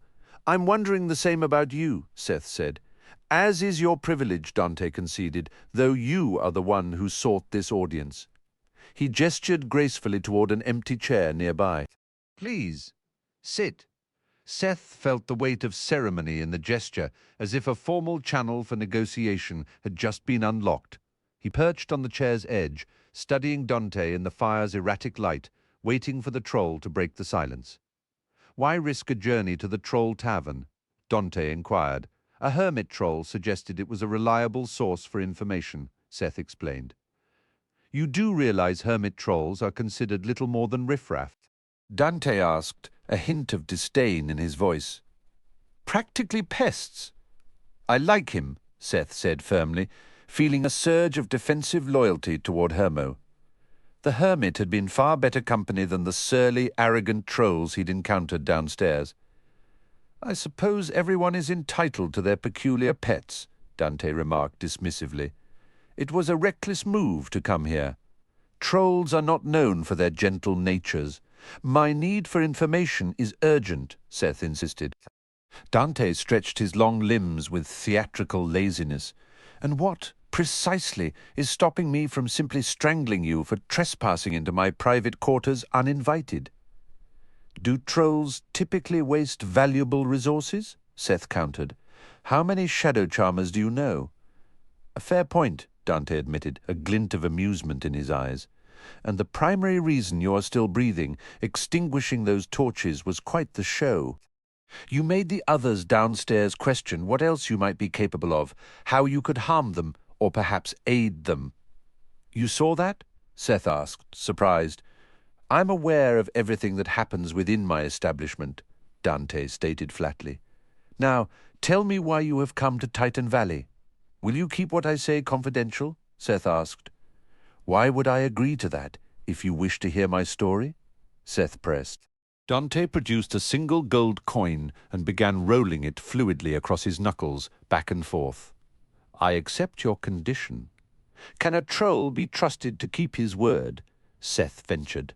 Dante's feet hit the floor with a slap as he leaned forward abruptly, his demeanor shifting. Are you deliberately trying to provoke me? I'm still learning about troll customs, Seth said carefully, but my understanding is that to break one's sworn word is a form of instant social ruin. So, you promise to keep my business here a secret? Seth confirmed. Done, Dante said, settling back into his chair with an air of finality. Proceed. Drawing on what Ronadine had taught him, that magical beings often held their oaths with far more gravity than mortals, Seth decided to take the risk. I have lost my memory. I came here to recover it.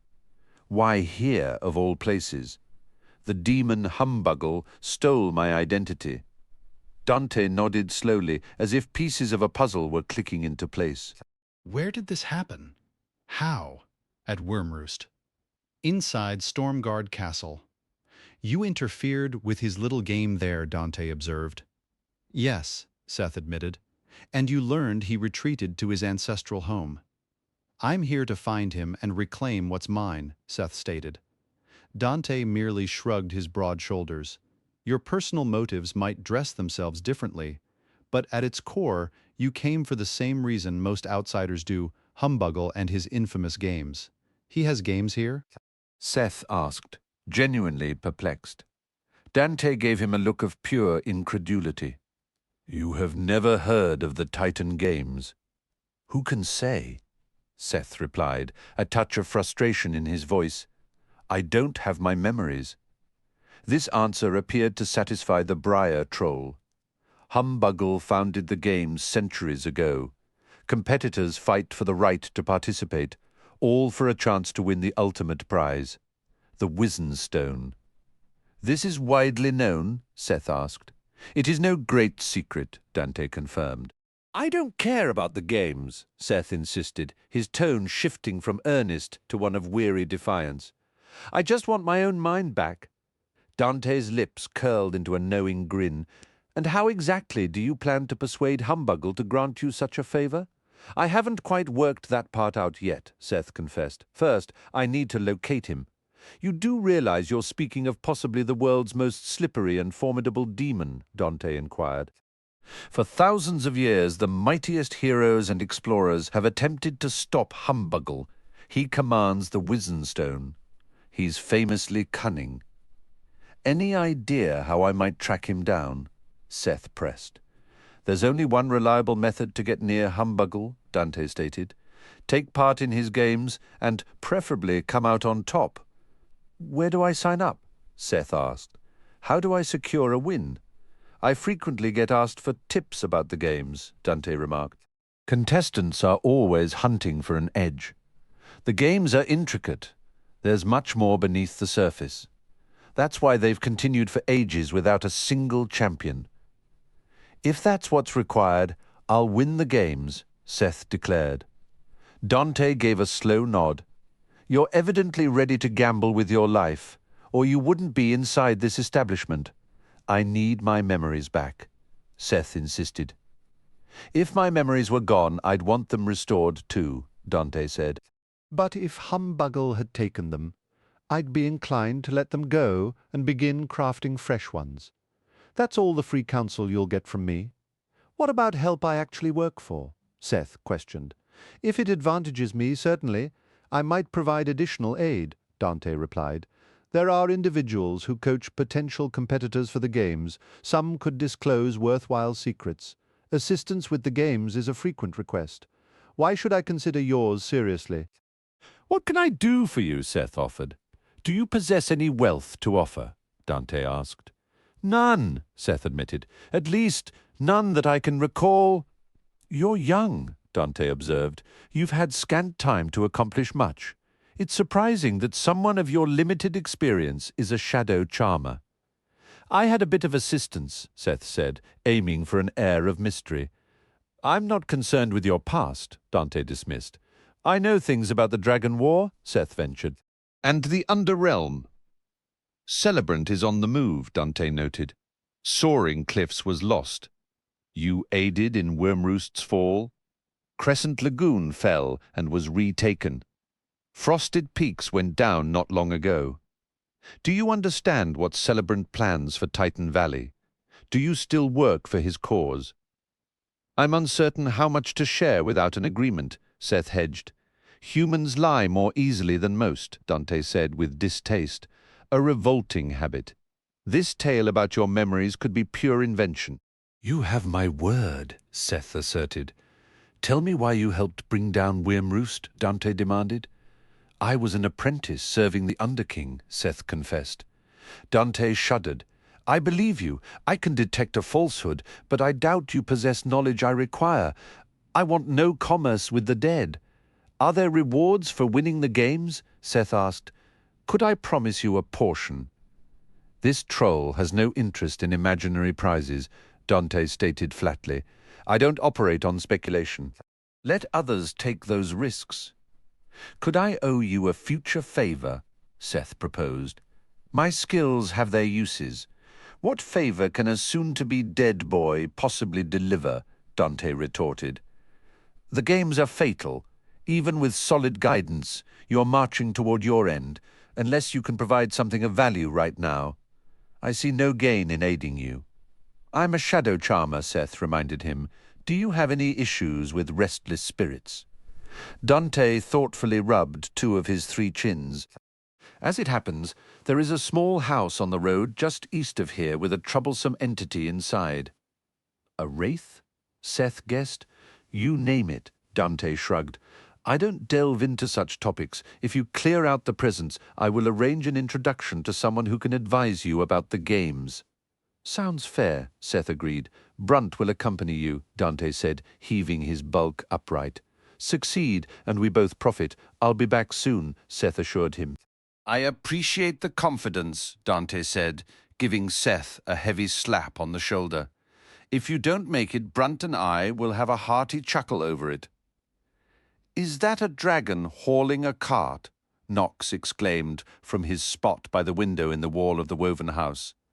Kendra made her way across the unsteady floor and steadied herself against the sill. The view looked out from the side of the dwelling. Not far away, a giant much smaller than Rustafet guided a massive wagon pulled by an emerald-green dragon, its wings bound tight by a harness. The creature strained against the weight of its tarp-covered load while the driver cracked a whip. You've got to be kidding me, Kendra breathed out. Better get used to it, Rustafet replied. Dragons don't get a free pass here. They pull their weight. Vanessa, Warren, and Tess crowded around a different window. I truly never thought I'd witness something like this, Vanessa murmured. Tess bit her lip. Is it safe to travel in one of those wagons? Warren grinned. I want a ride, pulled by Celebrant himself. Maybe I'll even offer him a carrot. As Rustafet moved forward, they passed more dragons in similar harnesses, all hauling burdens. Then Kendra noticed a large brick building where a red dragon was chained in the rear. A bald giant jabbed the beast with an iron spear, and the dragon obediently breathed fire through an open window into the structure. What's going on there? Knox asked. Warren's eyes lit up. A dragon forge? Spot on, Rustafet said brightly. We operate the last 5 dragon forges anywhere. Tess pointed upward. What are those things? Dragon kites ahead. Kendra saw 2 dragons circling in the sky, each tethered to long poles. As they drew closer, she realized the poles connected to a wheel on top of a stubby tower.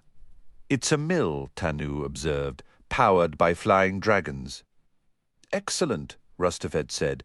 The mills are a more recent invention, but the output is impressive. Took ages to craft poles that were long, light, and durable enough. A good deal of magic in the making, but don't the dragons ever rebel? Kendra pressed. It's been quite a while since we faced any real uprising, Rustafet answered. The giant queen needed time to impose order. These days, the reptiles mostly understand their role. A handful of rogues remain free, but only by staying hidden, not by fighting. Kendra was stunned. Dragons were supposed to be proud and fierce, yet right before her eyes, a modest silver dragon was hitched to a plough, directed by a burly giant in a heavy tunic, his black beard a wild tangle. What would Celebrant think of all this? Knox wondered. Warren snorted. He'd lose his mind.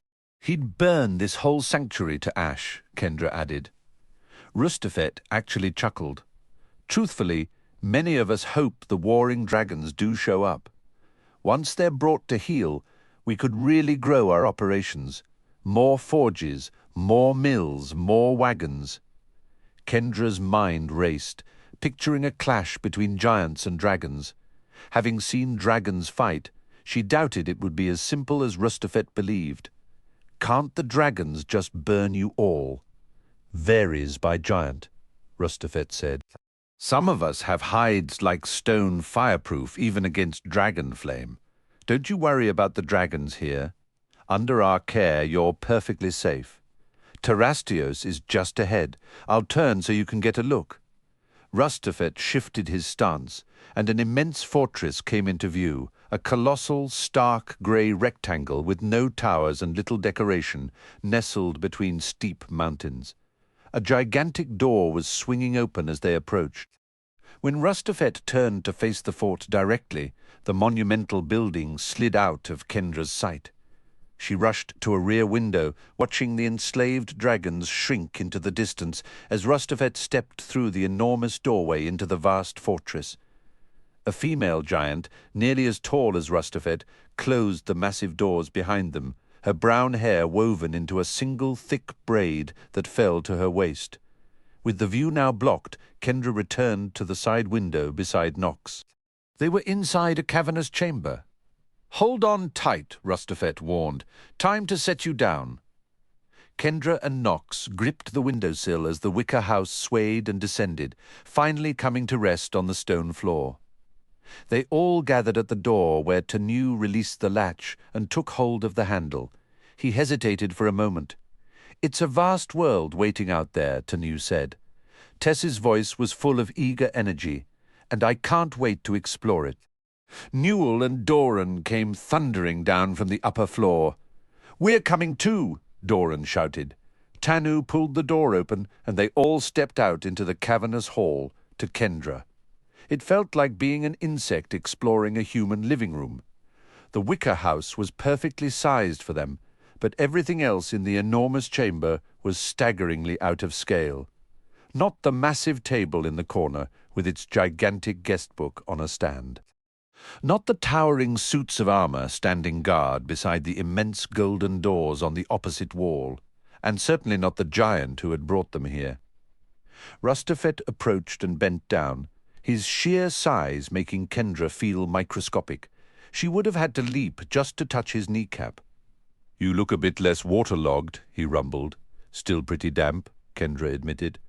"At least it's warm out, such an enormous person," Tess whispered. "Enormous to you," Rustafet corrected. "You're about to meet beings who make me look petite. Mind your manners with the Queen. The custom is for visitors to bow or curtsy. Her own people kneel. If she takes a dislike to you, she'll have you thrown out of the sanctuary. She enjoys the sound of her own voice far more than anyone else's, so only speak if she asks you something directly understood. Are you going to carry us in there? Knox asked. New visitors enter the throne room at their own stature, under their own steam, Rustafet stated. Royal decree, follow me. The knocker on the towering doors was fashioned like a labourer straining under the weight of a huge pot. Rustafet reached up, grasped the pot, and knocked 3 times. The doors groaned inward and he moved aside, ushering Kendra and the others into a majestic hall so vast it would dwarf even a giant. Around 30 giants waited within, dressed in simple togas and sandals.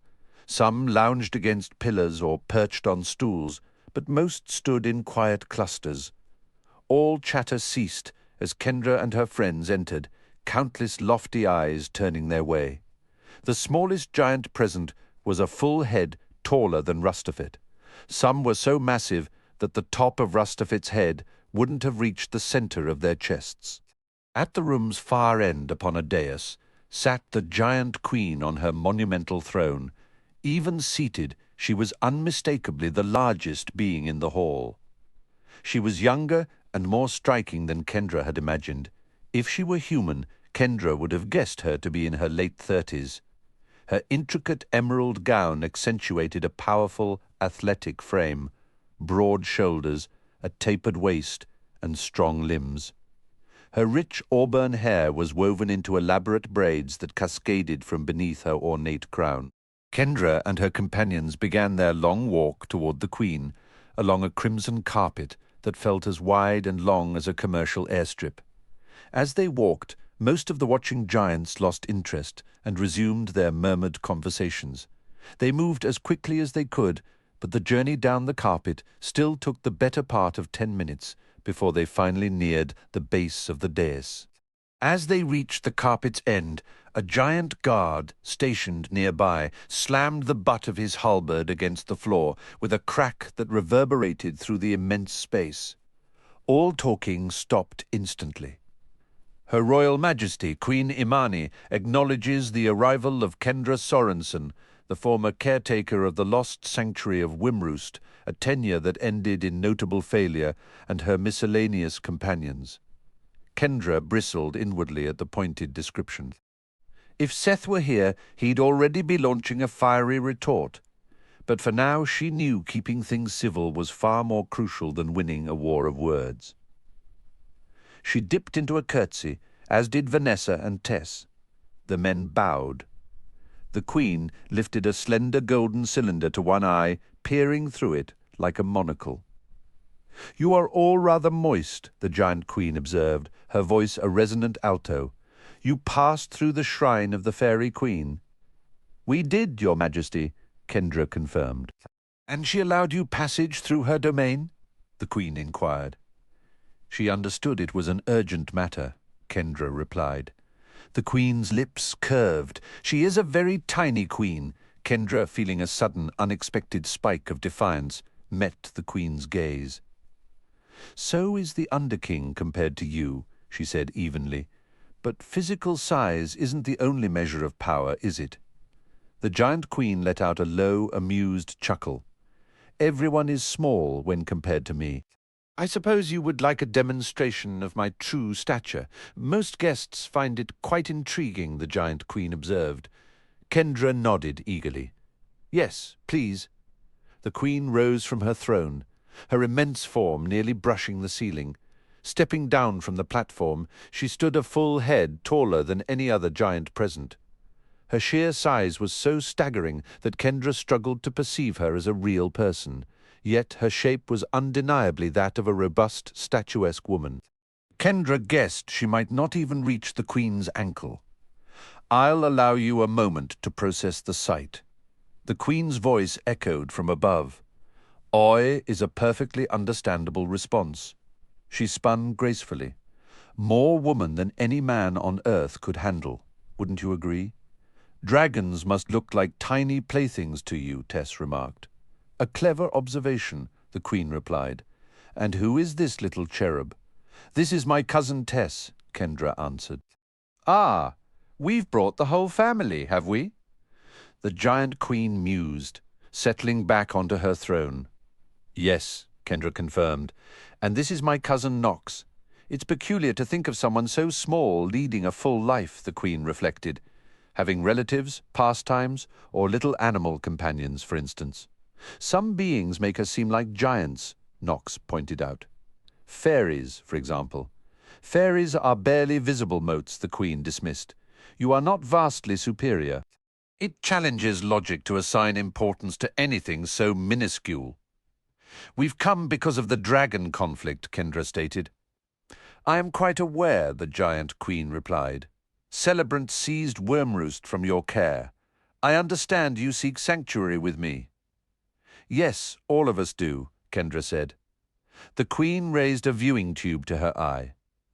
I spot 2 satyrs, odd creatures. Normal isn't really our style, Newell quipped. At your service, Doran added with a flourish.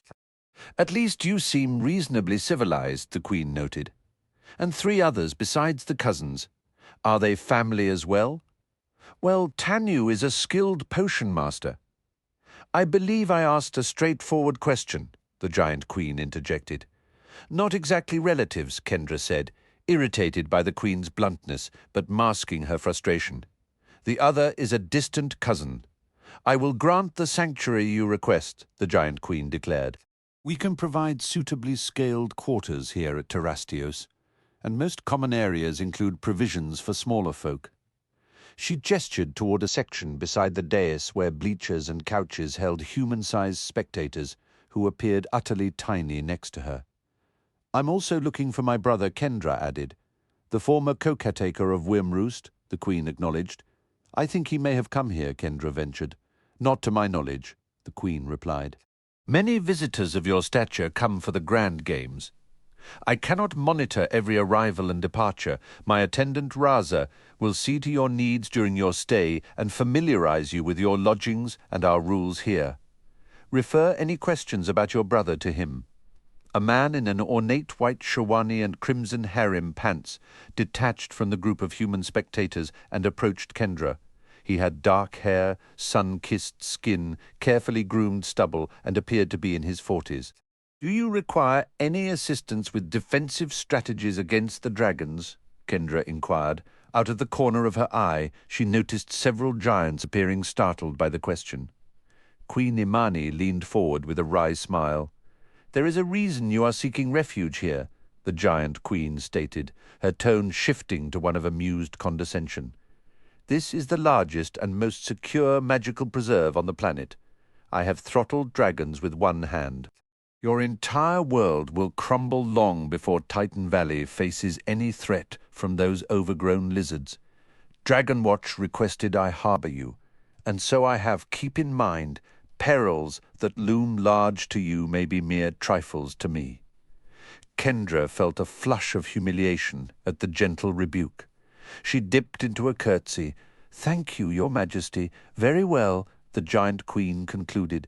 Raza can handle any further worries, and he will ensure your little group's comfort. You may go. It doesn't appear too terrible, Seth remarked, standing between Hermo and Brunt as he gazed at the log cottage. A sudden, sharp memory flashed in Kendra's mind, a forgotten moment from their journey, a quiet conversation with Tess, under a strange twin-mooned sky where Tess had confessed her secret fear of giants, not for their size, but for their profound loneliness. The thought lent a new somber weight to the Queen's earlier boasts. The flower boxes beneath the windows were barren. Delicate carvings adorned the eaves, though many were now veiled in spiderwebs. A narrow path of pale pebbles cut across the overgrown lawn to a front door, painted a faded red. Brunt let out a low grunt. Let's hope this is quick. Seth glanced at the hulking alley troll. Care to join me? Brunt took a deliberate step backward, shaking his head. No one crosses that threshold. Nothing good waits inside. What happens to those who do? Seth pressed. They get hurt, Brunt stated flatly. Or they vanish.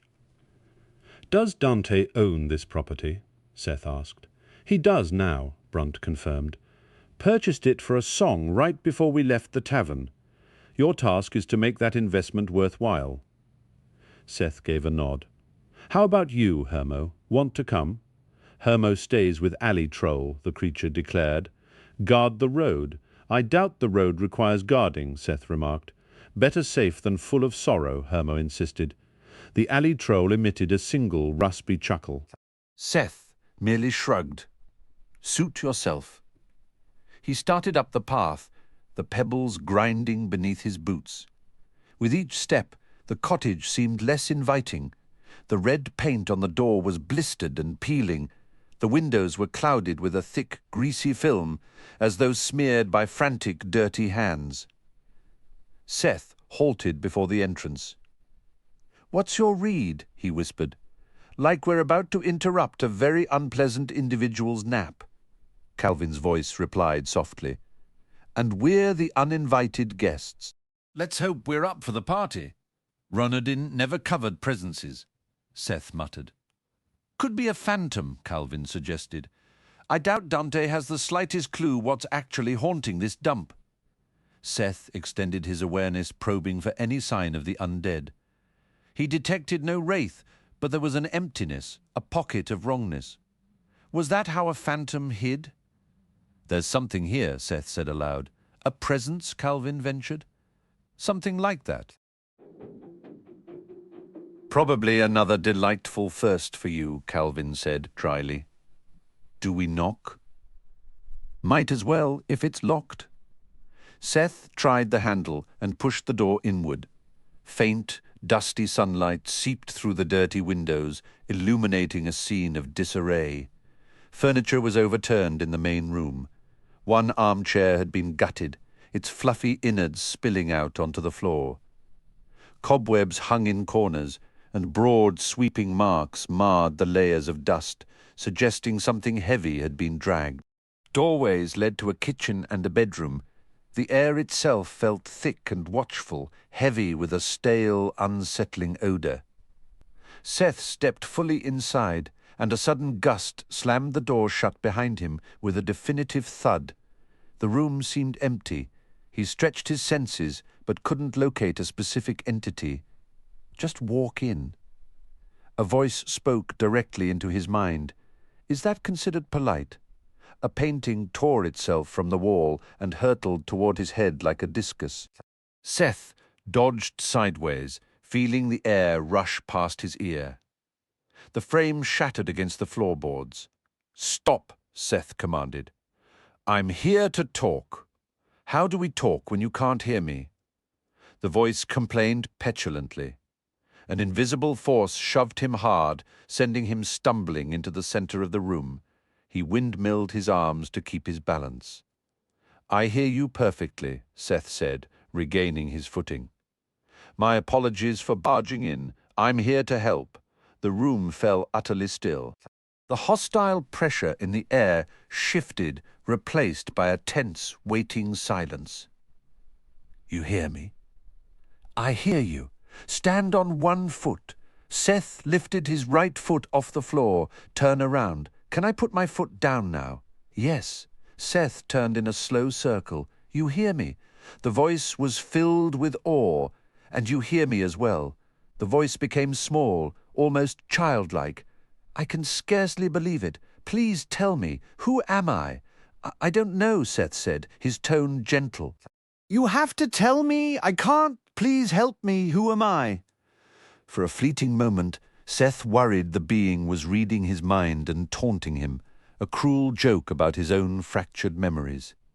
"Can you hear me?" Seth thought back, projecting the question. There was no response to his mental probe. "Can you hear what I'm thinking?" Seth asked aloud. "No," the presence answered, despair seeping into its mental voice. "Who am I? That's for you to discover, but I don't know. I need help. Please, have mercy. Who am I? I wish I had an answer for you." The atmosphere in the room tightened once more, the brief hope snuffed out by a returning wave of desperate intensity. The door burst open, and Seth was hoisted into the air before being flung outside. He landed awkwardly, partly on the gravel walkway and partly on the overgrown grass, skidding to a halt just as the door slammed shut behind him. "How'd it go?" Hermo inquired. Seth got to his feet, brushing himself off. He could feel the fresh bruises and scrapes on his legs. "You all right, Calvin?" he murmured. "I'm fine," Calvin replied. "You?" "Never better," Seth said. "I think we're making progress. You require more finesse," Brunt stated. "You need Lucky Potato," Hermo added. "This is all part of the strategy," Seth insisted. "Being thrown out the door?" Hermo questioned. "Demonstrating adaptability," Seth corrected. "Learning to roll with the punches." "That was quite a punch," Hermo observed. "More of a forceful suggestion, really," Seth said, "or an enthusiastic escort?" "Did you fail?" Brunt asked, his expression turning threatening. "Dante will be displeased if you fail. Who said anything about failing?" Seth replied. "Phase 1 was a success. We made initial contact, took each other's measure. Phase 2 is the critical part. I'm taking a brief walk. You two keep watch on the road." Seth circled around to the back of the cottage. A narrow trail wound into the woods, leading to a small, weathered outhouse. "Do you actually have a plan?" Calvin asked.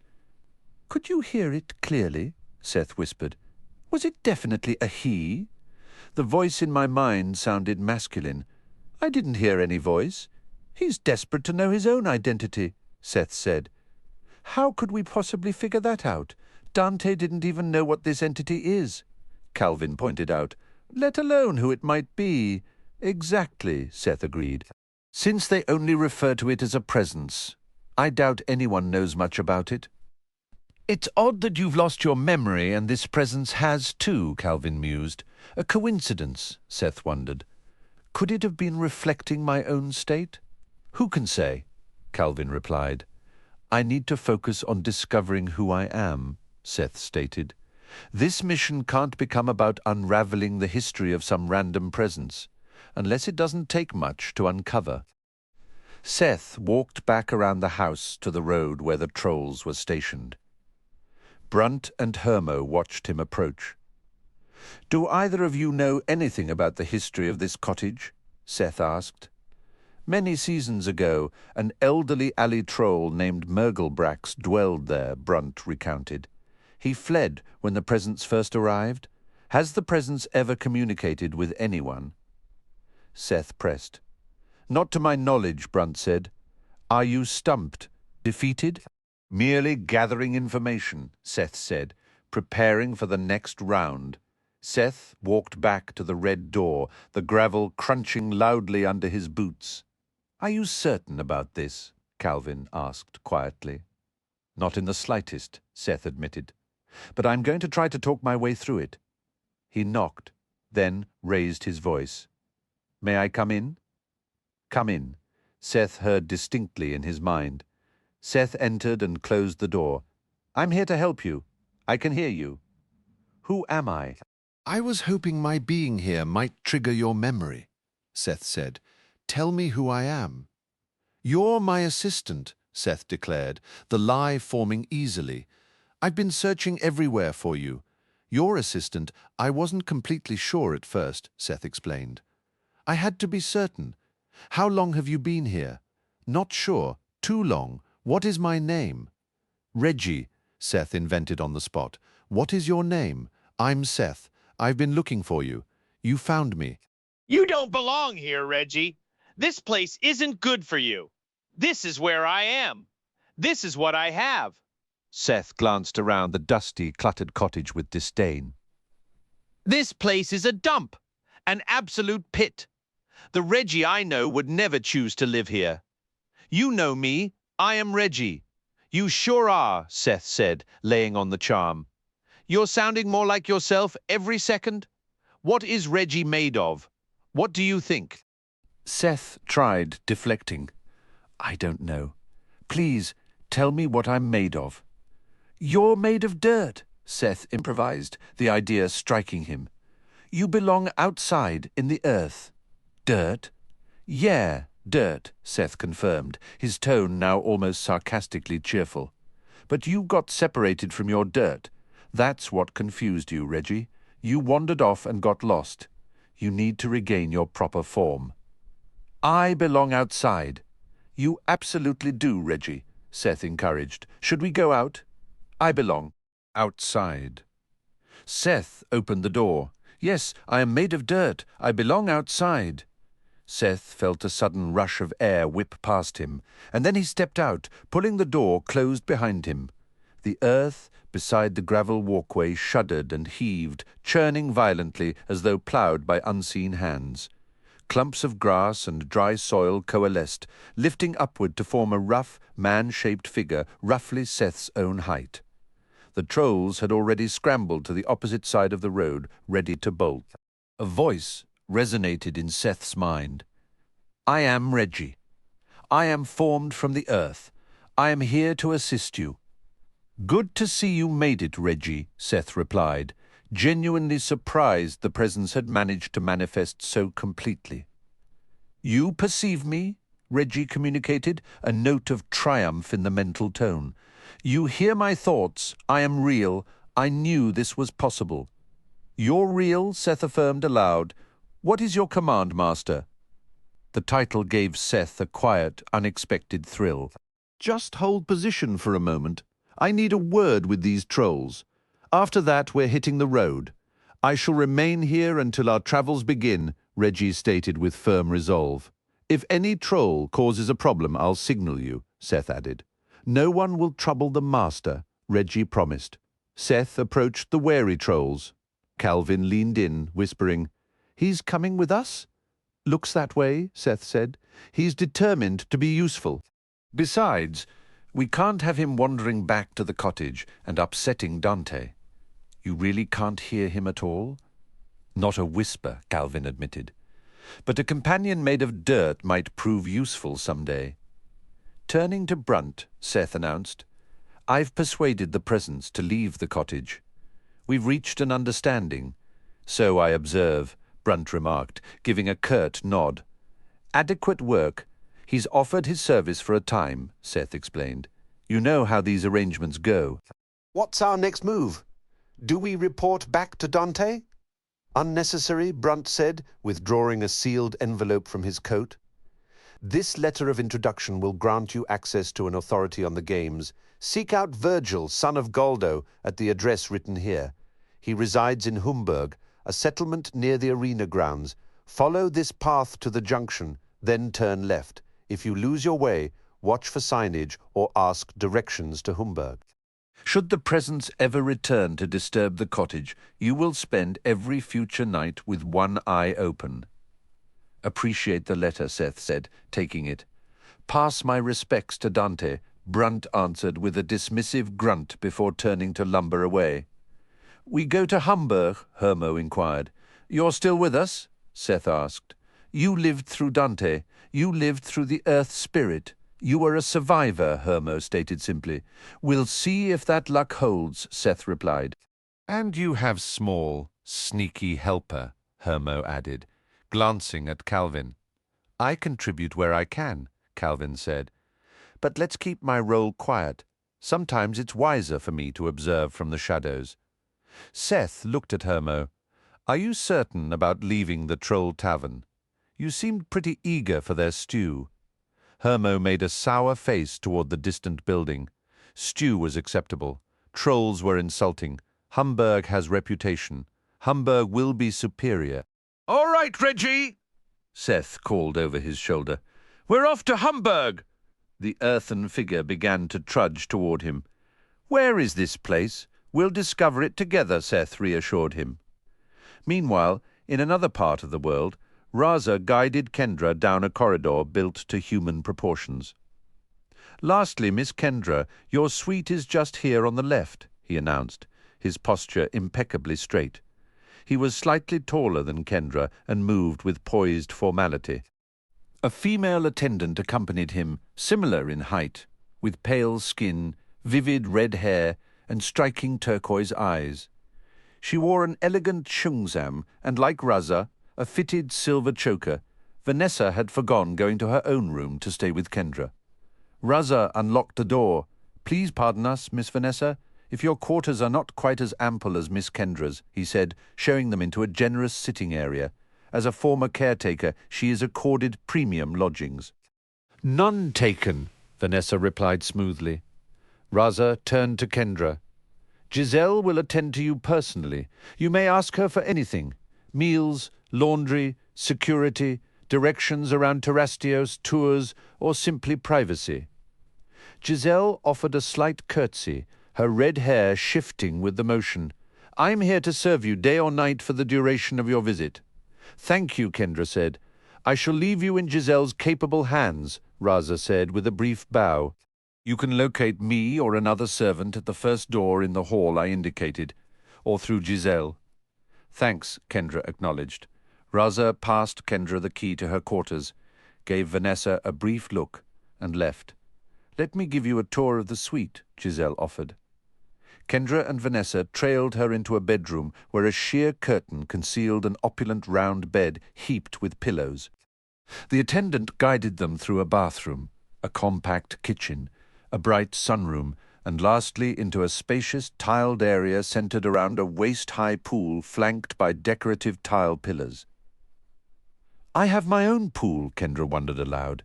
"You may swim or bathe here as you wish," Giselle confirmed. Kendra's eyes took in stacks of plush towels and a cabinet stocked with soft robes. Bars of soap were arranged beside scented lotions and balms. "You've landed in the lap of luxury," Vanessa remarked, running her fingers over a robe's fabric. "You have to come swim with me," Kendra insisted. With her striking looks, Kendra imagined Vanessa would fit into this shimmering retreat better than anyone. "It's not just for lounging," Vanessa pointed out. "You can actually get clean here. I'd hate to make the water all sudsy," Kendra said. "It seems too pristine. The water is purified after every use. Naturally," Giselle assured her. "Or maybe I could save you the effort," Kendra murmured, lightly touching her unicorn horn. "Tell us about the collar you're wearing," Vanessa prompted. "All palace attendants wear one, my lady," Giselle replied. "Does it serve a function beyond decoration?" Vanessa inquired. "If I knowingly tell a falsehood, the choker will tighten and choke me," Giselle stated. "I thought I recognized its design," Vanessa said. "The giant thronis at Wimroost issued similar collars." "They are an enchantment created by giant magic," Giselle explained. "Thronis himself wore one when he was banished to Wormroost and placed under Agad's guardianship." "How did you come to serve here?" Vanessa asked. "That is a lengthy tale," Giselle deflected. "Are you mortal?" Vanessa pressed. "I am not required to answer personal inquiries," Giselle said, her gaze dropping. "You're a dragon," Vanessa guessed. Giselle lifted her eyes and held Vanessa's stare. "I have not assumed dragon form for hundreds of years. The choker would slay me if I attempted it. I swore an oath to serve Imani, and if I break that vow, the choker will see me dead." "Raza as well?" Kendra asked. "All servants wearing silver collars are dragons," Giselle confirmed. "It doesn't sound like dragons are treated justly here," Kendra observed. "I note your perspective," Giselle replied.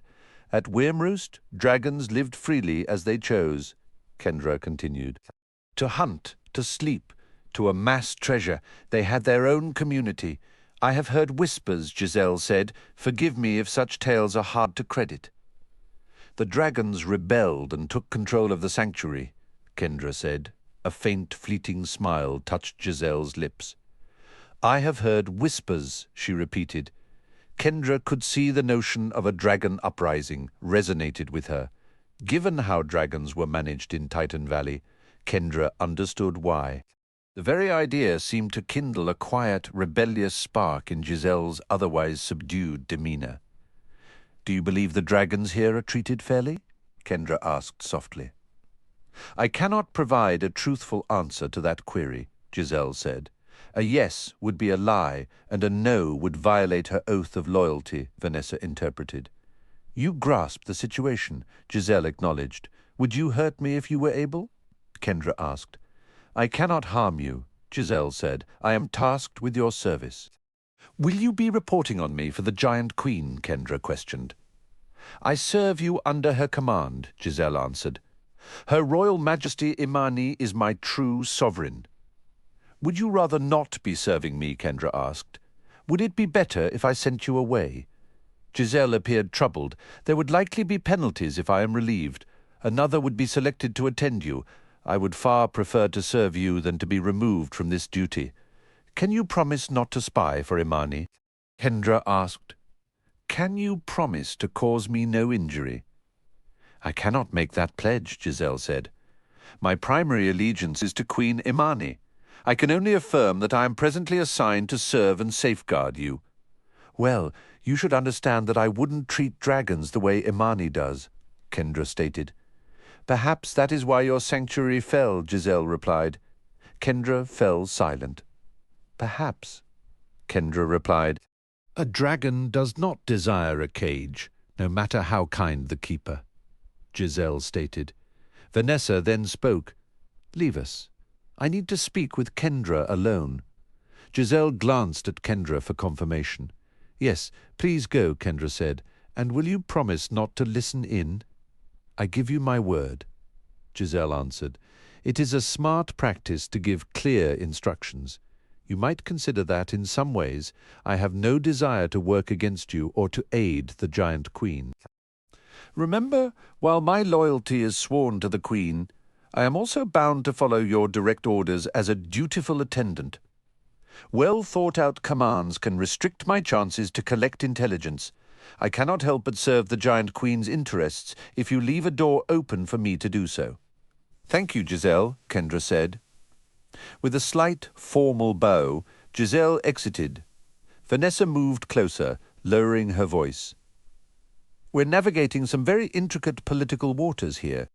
It's still unbelievable that I'm being waited on by a dragon, Kendra murmured. Believe it, but keep your guard up, Vanessa advised. The Giant Queen may be our ally for now, but she is not our friend. Giselle will serve her queen's purposes as needed, and if Giselle were ever released from her bonds, she would not hesitate to turn on any of us in an instant. I sensed that, Kendra said. I'm going to check my room and then do some scouting, Vanessa told her. Try to get some rest while you have the chance. Andromedas gave me a book, Kendra mentioned. I thought I'd read for a while. Learning that story would be a good use of your time, Vanessa agreed. One of us, Warren, Tanu, or myself, will always be just down the hallway if you need anything. Enjoy your reading. Giselle saw Vanessa out, opening the front door for her. After shutting it, she turned back to Kendra. Might I prepare some food for you?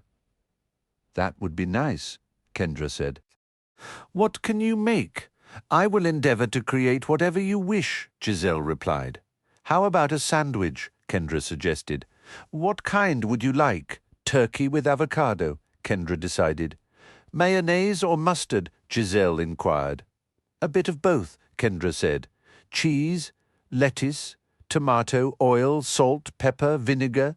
Some cheese and lettuce, please, Kendra said. Anything to accompany it? Giselle asked. A small salad with ranch dressing, Kendra requested. Of course, Giselle said. Would you care for some potato chips as well? Yes, please, Kendra said. Then curiosity getting the better of her, she asked, What did you look like when you were a dragon? A faint, almost wistful smile touched Giselle's lips. It has been so very long I can scarcely recall. You remember, Kendra pressed gently. My scales were primarily a deep crimson, Giselle said softly. My form was long and sleek, aerodynamic. I was exceptionally swift. Could you breathe fire? What you would call fire, Giselle clarified. Mine was hotter and more fluid than the fire of many dragons. Like lava, Kendra ventured. Similar, yet not the same, Giselle said. Would you prefer privacy now? Yes, please, Kendra said. I'm going to read. Do you promise not to watch me? I will only observe or overhear what is strictly necessary to fulfill my duties as your attendant, Giselle stated. Be mindful of what you reveal during those moments. For now, I will refrain from gathering information. as you have asked. May I interrupt to deliver your sandwich? I'll come out for it when I'm done, Kendra said. Very well. Giselle acknowledged with another courteous bow. Kendra entered her bedroom and shut the door. She opened the duffel bag containing a change of clothes, the sack of Gales, and the volume from Andromadas. Sinking onto her bed, she found the mattress a bit too firm for her liking, but the abundance of soft blankets and pillows let her nestle into a cozy position. For a moment, she traced the intricate designs on the book's cover with her finger, a strange sense of anticipation settling over her. Then she opened it and began to read. Long ago, in an age before the world's borders were fully known, King Titus ruled the realm of Salona with a heart full of dread. His cherished kingdom knew a quiet prosperity, yet it was trapped, encircled by formidable perils to the north. Savage yetis stood watch over their frozen mountains. A pitiless vampire stalked the eastern rivers and lakes. The path to the southern marshes was barred by the mystical might of a Gorgon. And in the west, a lethal phoenix held dominion over a scorched, rocky land, its flames a constant threat. One crisp afternoon in late spring, the king made a declaration to his court. Salona thrives, yet we are stifled, with no space to grow. My builders tell me we could reclaim the southern swamplands, if only we could reach them safely. The king's proclamation echoed through the land of Salona.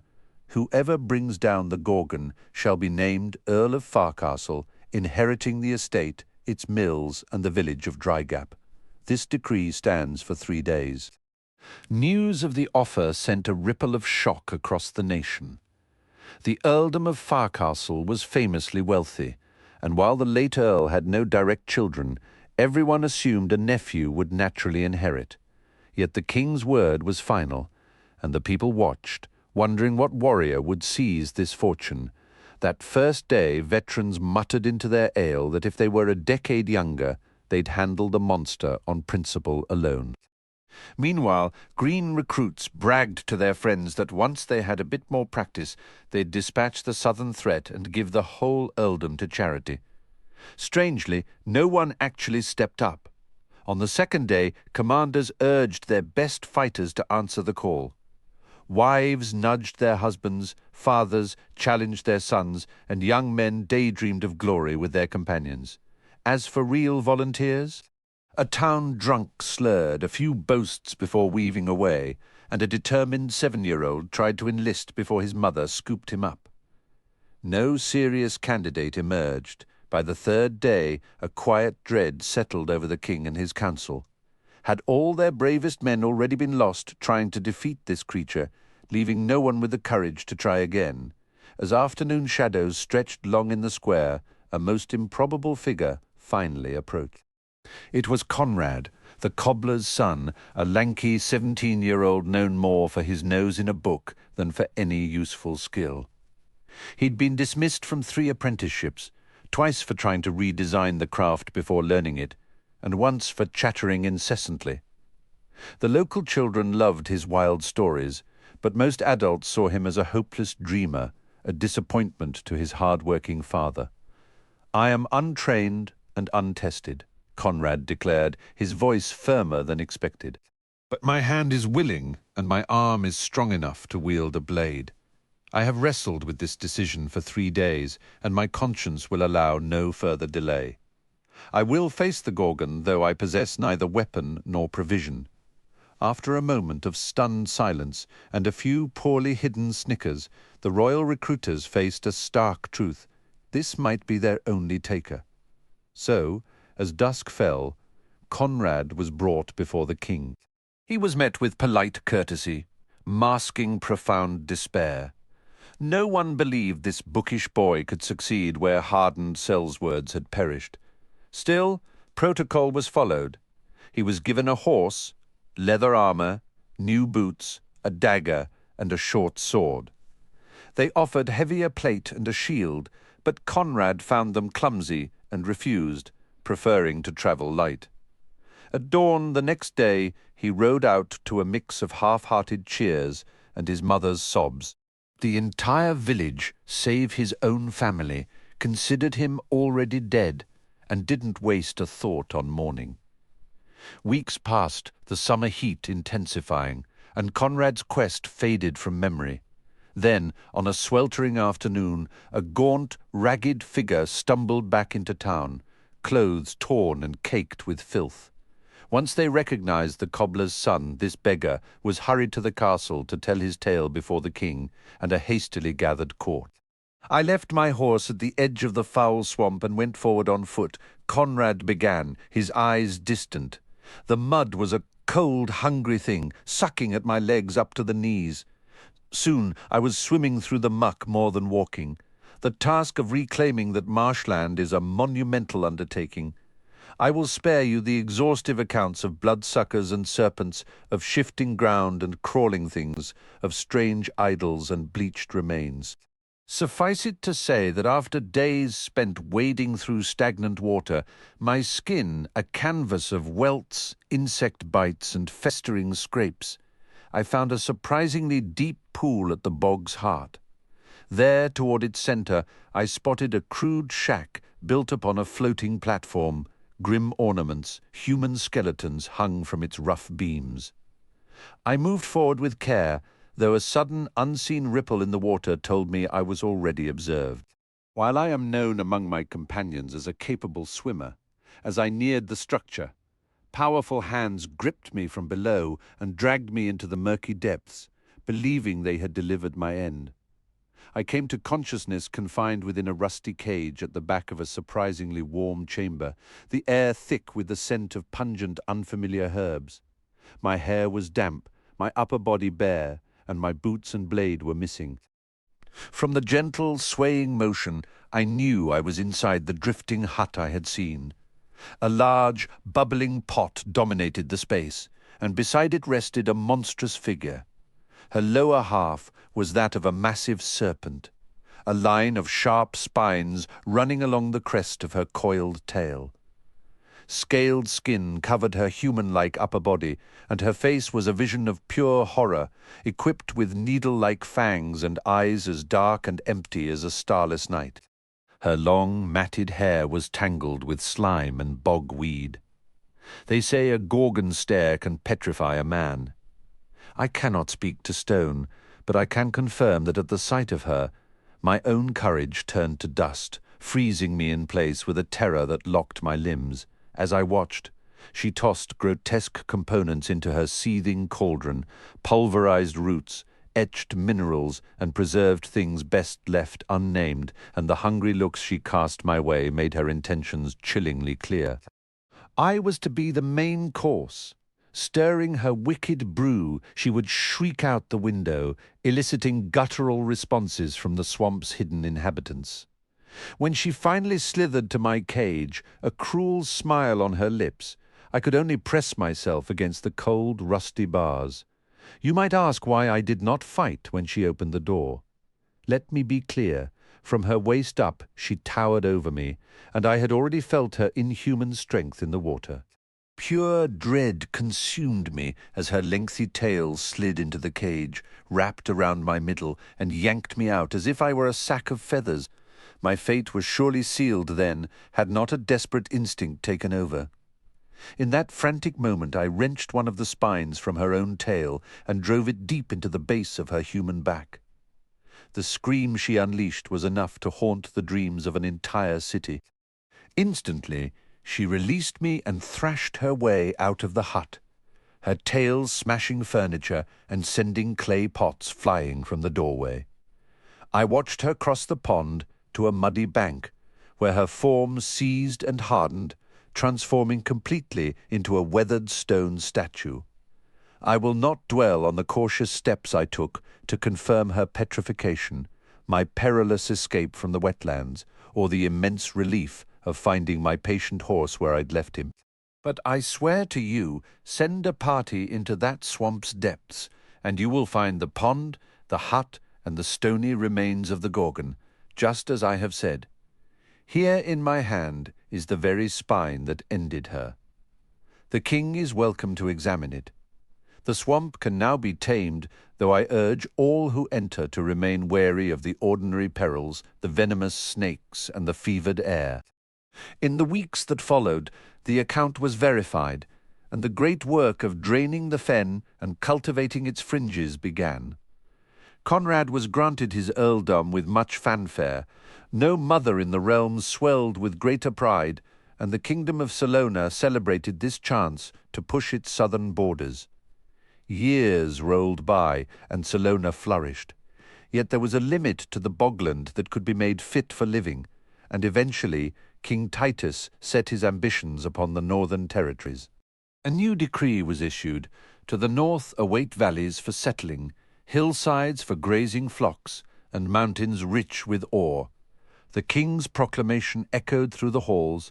Any man who could lead an expedition to clear the Yetis from the northern mountain passes would be named Duke of Hinterhill, inheriting all the lands and titles of that fair castle.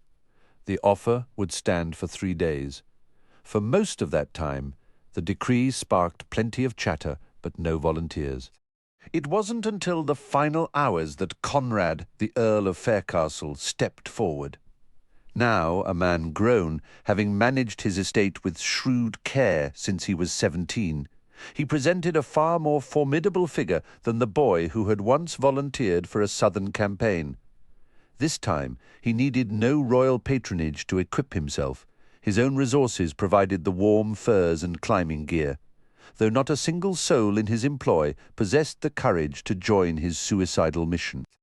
Once more he would go alone, and the general consensus was that he rode to a cold and certain death.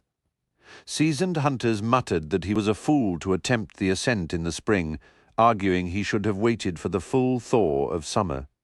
Around the taverns, wiser heads nodded, repeating the old adage that a man might get lucky once, but to expect fortune to smile twice was to spit in fate's eye. Yet 6 weeks later, to the stunned disbelief of the entire court, Conrad returned. He was leaner, moving with a slight limp, his lips cracked from the wind, but otherwise whole. He was hurried to the throne room, where a crowd assembled, hungry for his tale. "I should have listened more closely to the elders," Conrad began, his voice rough. "Winter holds those peaks in a relentless grip.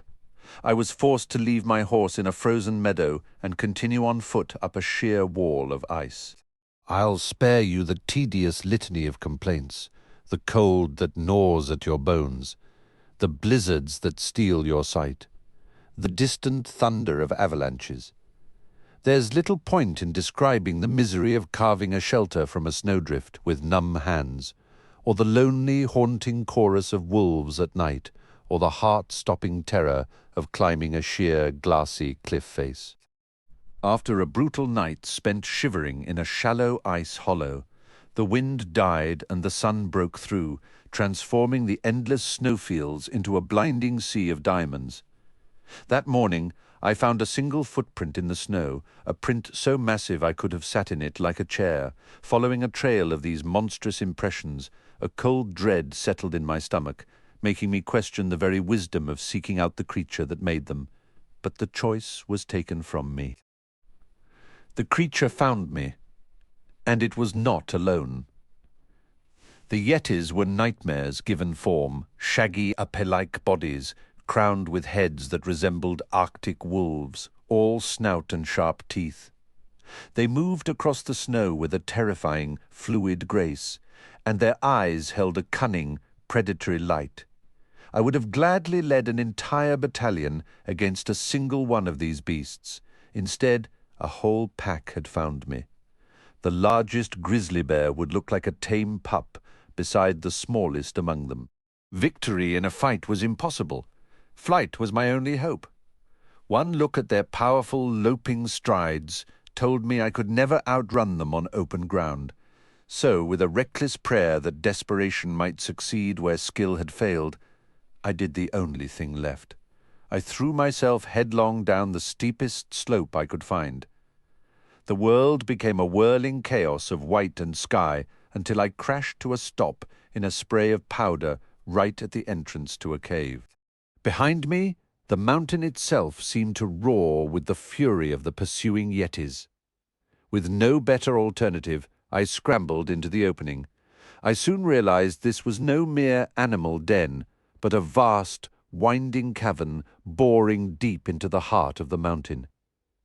As the light from the entrance faded to a distant grey smudge, then to utter blackness, I kept moving, driven by the faint hope that the yetis would not follow into such confined darkness.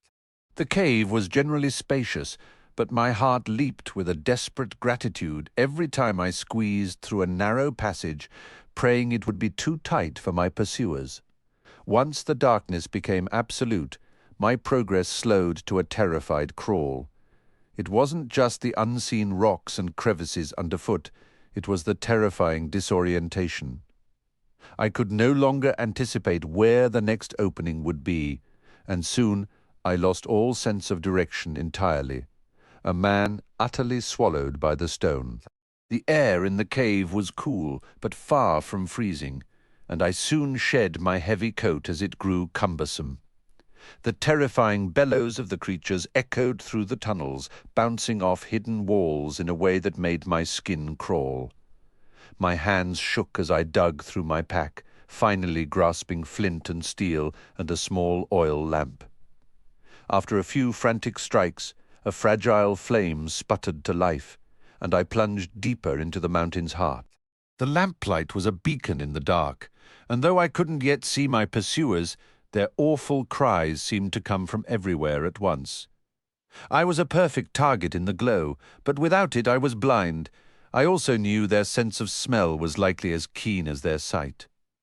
I think the yetis were initially reluctant to follow me underground, but that hesitation didn't last. Their roars grew swiftly closer, a tide of sound pushing me forward. I broke into a reckless run, terrified of stumbling on the uneven ground, but infinitely more afraid of what would happen if I slowed. I scrambled through a tight passage and burst into a vast chamber, a forest of stone stalactites and stalagmites rising from a floor littered with rubble. I wasn't even halfway across when I saw them, several hulking shapes materializing in the lamplight behind me, their eyes and teeth gleaming with a savage hunger. Their triumphant howls filled the space, and then I heard a new sound, a sickening series of creaks and cracks from above. I looked up to see a ceiling webbed with fissures, heavy stone chandeliers hanging by a thread. My only chance was to find some crack in the wall, an opening just big enough for me, but too small for them. In that moment, a bitter irony washed over me. I had survived the horrors of the swamp only to die alone, buried in some forgotten mountain. The thought was cut short by a deafening roar of collapsing stone that drowned out the yetis completely. I threw myself behind a massive boulder, and that decision saved my life. While the main collapse happened behind me, the chamber became a storm of flying rock fragments. The air turned to thick, choking dust, and a pair of aftershocks shook the ground. I kept my face pressed to the floor, my scarf over my mouth, but I still felt like I was breathing pure grit. When the pounding finally stopped and the dust began to settle, dread returned. I could still hear roaring. My time was surely almost up. They would dig through the rubble and find me. I nearly doused my lamp, which now only illuminated a swirling brown fog. But as the seconds ticked by, I noticed something strange. The roaring didn't get closer. It didn't change at all. It was a constant, uniform thunder. Cautiously, a wild hope began to push the fear aside. When the air cleared enough to see, I crawled out from my shelter. Picking my way over the shattered rock, I followed the sound to its source, a breathtaking, thunderous waterfall cascading into a hidden pool deep within the mountain. The endless roar had been water, not beasts. I made my way back to the cave-in. Searching the monstrous pile of stone, I found what I was looking for at its edge, a single yeti head and a massive arm, crushed and protruding from under a slab. There was no sign of the others, and no new threats emerged. The entire pack had been buried. In my blind panic to escape, I had led them into a perfect trap. Their own furious bellows had shaken loose a ceiling that time had made fragile. My instinct to survive had done what my sword never could. I still carried the quill from the swamp for luck, and it reminded me to take a trophy. As you can see, I used my dagger to pry a single wicked fang from the exposed jaw. I spent more weeks exploring the high passes after that, battling bitter cold and dodging avalanches. But I never found another trace of the creatures. The mountains, it seemed, were finally silent. The proclamation declared the northern mountains safe for settlement, and by the time summer's heat had melted the snow from all but the highest summits, the cave was indeed discovered. Alongside the rockfall, explorers found the partial skeleton of a massive ape-like creature. Some of Salona's more daring souls relocated to become mountain herdsmen or to support the burgeoning logging and mining industries. Conrad, now both an earl and a duke, invested heavily in these ventures with his considerable funds. While some enterprises faltered, others flourished, multiplying his wealth until he stood as the kingdom's second richest man, trailing only the king himself. Yet, as more years passed, it became clear the northern ranges, for all their timber and ore, offered limited space for new towns, and their high-altitude winters were brutally unforgiving. Soon enough, King Titus's gaze turned east. A royal decree was issued. The eastern river lands possess fertile fields, vast forests, and waterways ripe for mills and irrigation. Whosoever ventures forth to vanquish the dread vampire plaguing those lands shall have my blessing to seek the hand of my daughter, Princess Liliana. This offer stands for 3 days only. The town buzzed with speculation. Would Conrad, having already cheated death twice and amassed such fortune, step forward? Some argued no man in his position would risk it all. Others countered that a man of his proven character could never resist another chance to demonstrate his courage. Everyone agreed the prize, Princess Liliana's hand, was a potent lure for any man, especially since she had been seen smiling in Conrad's direction on more than one occasion. The Duke of Hinterhill remained silent, letting the speculation build until he presented himself fully equipped on the final day, a picture of resolute strength. Court whispers later insisted the princess had given him a particularly warm, encouraging look before his departure. A handful of younger men claimed they had been mere moments from accepting the challenge themselves, only to be narrowly preempted. Yet, as before, not a single soul volunteered to ride at his side. As Conrad departed to face the vampire, most of his associates and employees confidently predicted his return. A vocal minority, however, cautioned that luck had favored him in the past, and they eagerly recounted horrific tales of the vampire's eastern reign of terror. Bets were placed with most townsfolk sadly concluding the Duke had finally overreached, while a hopeful few wagered on his success. Those optimists collected their winnings in little over 2 weeks, when Conrad rode back into town looking utterly composed without a scratch upon him. This time the king summoned the entire court to the town square, where a massive crowd gathered to hear the tale. "I shall spare you the tedious details of the journey to Blackthorn Manor," Conrad began. "Why dwell on the choked, forgotten forest trails, or the hostile wildlife that roams that lonely territory? It was not just boars and bears, but sly, enchanted beings, trickster satyrs and misleading nymphs, and let's not forget the surly trolls lurking beneath the river bridges." His tone shifted then, from weary traveller to a man with a darkly ironic twist to his story. "After much travel, I made camp in the deserted village of Tremonton, where owls and badgers are now the sole residents. The place felt eerily frozen in time, tables set for meals, never eaten, half-woven baskets, ploughs abandoned mid-furrow. It was as if everyone had vanished between one heartbeat and the next. The only living soul I saw was a babbling madman who fled into the woods at the sight of me. Quite the welcoming committee. For those familiar with the legends, you'll be interested to know I found Blackthorn Manor precisely as described, he continued, his voice turning grimly serious once more. It sat upon a narrow island in the heart of the Silver River. The stone bridge from the shore was in perfect condition, and the gates to the fortified house stood wide open. The whole scene was disarmingly hospitable, save for one glaring detail, the thickets of pikes surrounding the grounds, each one crowned with a weathered human skull. Under the harsh glare of the midday sun, I made my way toward the manor, my only weapons a crude wooden spear and a handful of sharpened stakes. For whatever extra fortune they might bring, I carried the Gorgon's quill and the Yeti's fang in my pack. Passing through the open gate, I found the courtyard unnervingly neat, the only disarray being the thick ivy strangling the outer walls. The grand structure itself stood silent and forsaken. I saw no bones, no bloodstains, no mark of a struggle, a stark contrast to the field of skulls just beyond the walls that could have stocked a charnel house. With my spear raised, I stepped inside. Room by room, I moved through the dusty stillness, throwing back heavy drapes to flood the spaces with light. A fine layer of dust, marked here and there by the tiny tracks of mice, covered everything, but nothing was out of place. Not a single chair was overturned, nor a window pane cracked. The complete preservation was deeply unsettling.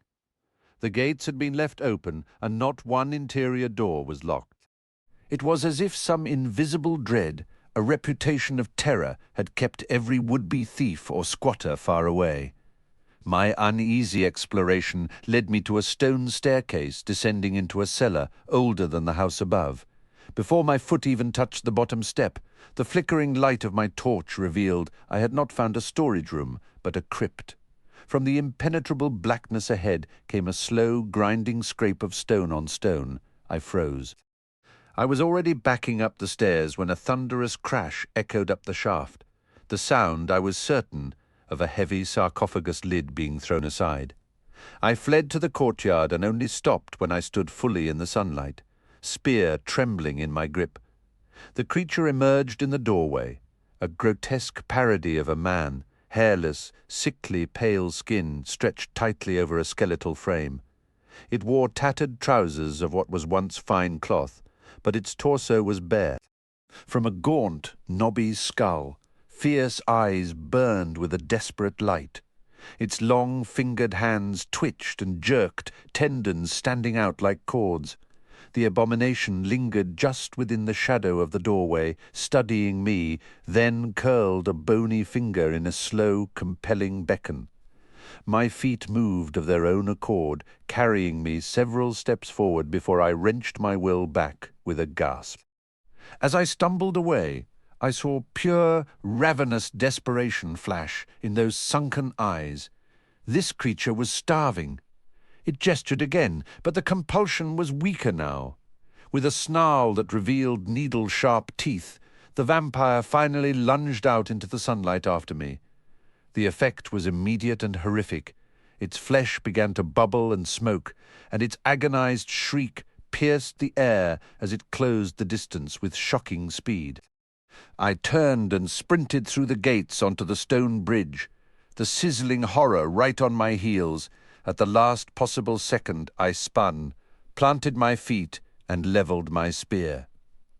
Blinded by pain and sunlight, the creature ran directly onto the point. The spearhead sank deep into its upper chest near the shoulder, but the force of the charge tore the weapon from my hands. As the vampire screamed and clawed at the wooden shaft embedded in its body, I saw my chance. While its back was to me, I drove a stake hard beside its spine.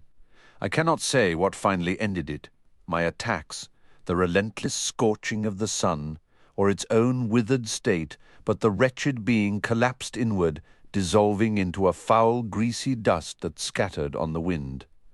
For a long moment I just stood there, breathless, grappling with the fact that I was still alive. Once my heart stopped hammering, I forced myself back into the crypt. I examined every vault and stone coffin, staking each desiccated body I found, though none showed any spark of unlife.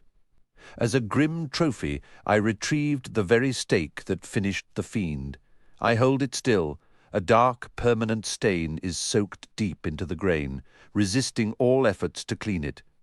I am pleased to report that the vampire of Blackthorn Manor is destroyed. The Eastern Territories are once again open for settlement. The account was verified, and the Kingdom of Salona seized the opportunity. New villages sprang up, roads were repaired, and mills turned beside refreshed streams.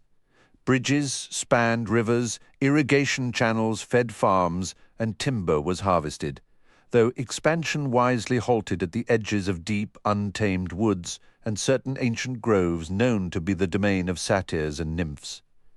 Thus, Salona entered a renewed age of growth and prosperity, its borders pushed a little farther into the light.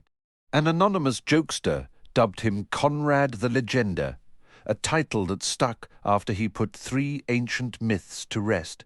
His courtship of Princess Liliana blossomed into a profound and lasting love, celebrated by the entire kingdom with a lavish wedding. They were blessed with 2 daughters who became the center of their father's world. This peaceful domesticity was interrupted when the king summoned Conrad for a private audience. "Our last remaining peril is the phoenix haunting the western wastes," the king confided. "Those salt mines and our primary trade routes lie in that barren region. Eliminate the creature and the realm will be truly safe, crowning my reign with success. I have grown tired with the years, and my desire to see this final menace vanquished is so great that I offer you this. Destroy the phoenix, and I will abdicate, placing the crown upon your head." "Your wish will be fulfilled," Conrad responded, "not solely for the promise of the throne, but out of loyalty to you as both my sovereign and the father of my wife." News spread that the Legender would embark on one last quest, and the citizens of Salona were universally confident in his triumph. Conrad had been elevated to the status of a folk hero who could achieve the impossible. Slaying a phoenix seemed like a casual diversion for such a man. The king's offer to relinquish his crown raised few eyebrows, given Conrad's marriage to the heir.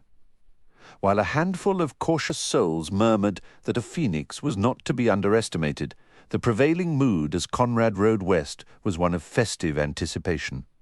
Weeks slipped by, and the initial certainty in Salona began to waver. By the end of the first month, Princess Liliana was frequently seen in her garden, her eyes red from weeping. Then, after an absence of nearly 3 months, the Legender returned. He was gaunt, sun-leathered, his hair and beard grown wild but very much alive. From the castle balcony he addressed a crowd so vast its outer edges could not hear his voice. "You may remember I journeyed west into a desolate expanse, accompanied only by my horse and a pack mule. Confronted by that harsh, rocky emptiness, I immediately began to conserve my supplies. I will spare you poetic descriptions of blistering sands, sun-seared stone, or the stubborn, twisted shrubs clinging to life. I won't dwell on the scorpions and snakes, or the cruel illusions of water shimmering in the heat. I eventually entered a nightmarish terrain of bubbling tar pits, sluggish lava flows and geysers that shot boiling steam into the air. My first sighting of the phoenix was a mere flicker against the sky. By night, it transformed into a distinct fiery streak among the constellations. For days I tracked it, meticulously noting its landing and takeoff points, careful to maintain a safe distance. I soon estimated the creature to be at least as large as my stallion. I also learned that when hunting or provoked, its flames would intensify, sometimes scattering embers or breathing jets of fire. My vigilance paid off when I discovered its nest, a massive construction of scorched rock, big enough for several such birds. While I saw no eggs, the phoenix returned there each night. Once, I witnessed a mountain lion wander too close. The phoenix exploded into a conflagration, the cougar's desperate struggle, all flashing claws and fangs, ended with it being reduced to a smouldering husk. It was clear that brute force was useless. Patience was my only weapon. Finding the nest had taken 2 weeks. Waiting for the right conditions took almost 2 months. I survived by foraging and strict rationing, biding my time until the heavens finally opened with a genuine drenching rainstorm. Rain was a rare visitor to that dry expanse, but in time the atmosphere grew heavy. Dark clouds gathered overhead, and the first drops began to fall. I moved toward the nest with caution, yet driven by resolve. I understood this wet weather offered a unique chance I might not see again. As I arrived, the shower became a deluge, drenching my clothes completely. Sheltered partly beneath a rocky ledge, the phoenix emitted a soft luminescence, its shimmering feathers alive with low, dancing flames. Water had already begun to collect in the hollow of the nest. I entered the nest and thrust my spear at the creature. The bird had its head nestled beneath a wing, unaware of my approach. The spear sank deep, and I retreated, quickly knocking arrows to let fly. The phoenix erupted in a piercing cry, burning with sudden intensity. Flames burst from the spear wound and the spots where arrows struck. It emerged from its partial cover, and the heavy rain sizzled and steamed where it met the creature's fire. I kept falling back, loosing arrow after arrow as the torrent helped smother the flames. The phoenix stumbled into the growing pool, its wings beating weakly, and with my sword ready, I stepped forward and cut off its head. The body took on a strange, brilliant light, as if a furnace burned within before crumbling into a heap of ashy flakes. Watching that pile start to soak up water and become a thick paste, I recalled the old stories of phoenixes rising anew from their own remains. I scooped up an armload of the sodden ashes and rushed to the nest's rim, flinging them out into the storm. I did this again and again, tossing clumps of the gooey residue in every direction I could manage. My goal was to scatter the remnants as thoroughly as possible. I even carried some of the wet ash back to my horse and donkey, mixing it into their feed.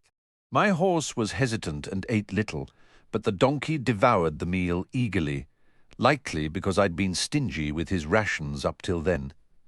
In a moment of solidarity, and with a private hope that I might gain some advantage from it, I swallowed a small amount of the ashes myself. My donkey grew lethargic and perished the following day. I worried the same end awaited my horse and me, but though I suffered through a crippling stomach pain, we both pulled through. Apparently, my scattering had been effective enough, for even though the pool in the nest transformed into a bubbling, muddy sludge, the phoenix did not return to life. I waited several days to be certain. From beneath the ledge in the nest, I retrieved one spectacular feather, which I present here before you. I proclaim the phoenix threat ended, and the western wastes open to any who wish to explore them. Conrad descended from the balcony, and the crowd surged closer to see the phoenix feather. It shone with hues of red and orange, holding a light within, easily the most remarkable of the legenda's collected tokens. True to his pledge, within the year the king stepped down, and Conrad was crowned king and lord protector of Salona. In the years that followed, Liliana gave birth to 2 sons. His daughters grew into graceful, striking young women, and the legenda ruled with a steady hand. Salona flourished under his guidance, no longer haunted by the grave dangers that once scared its people and blocked their growth. One could even say the kingdom prospered a little too well, for not long after his eldest daughter, Nadia, turned 17, the rambling horde was sighted nearing Salona's borders. Commanded by the warlord Kula Bakar, nicknamed the Dragon, the rambling horde had spent over 2 decades pillaging cities. Before every attack, the Dragon offered the targeted kingdom one opportunity: send a champion to meet him in single combat.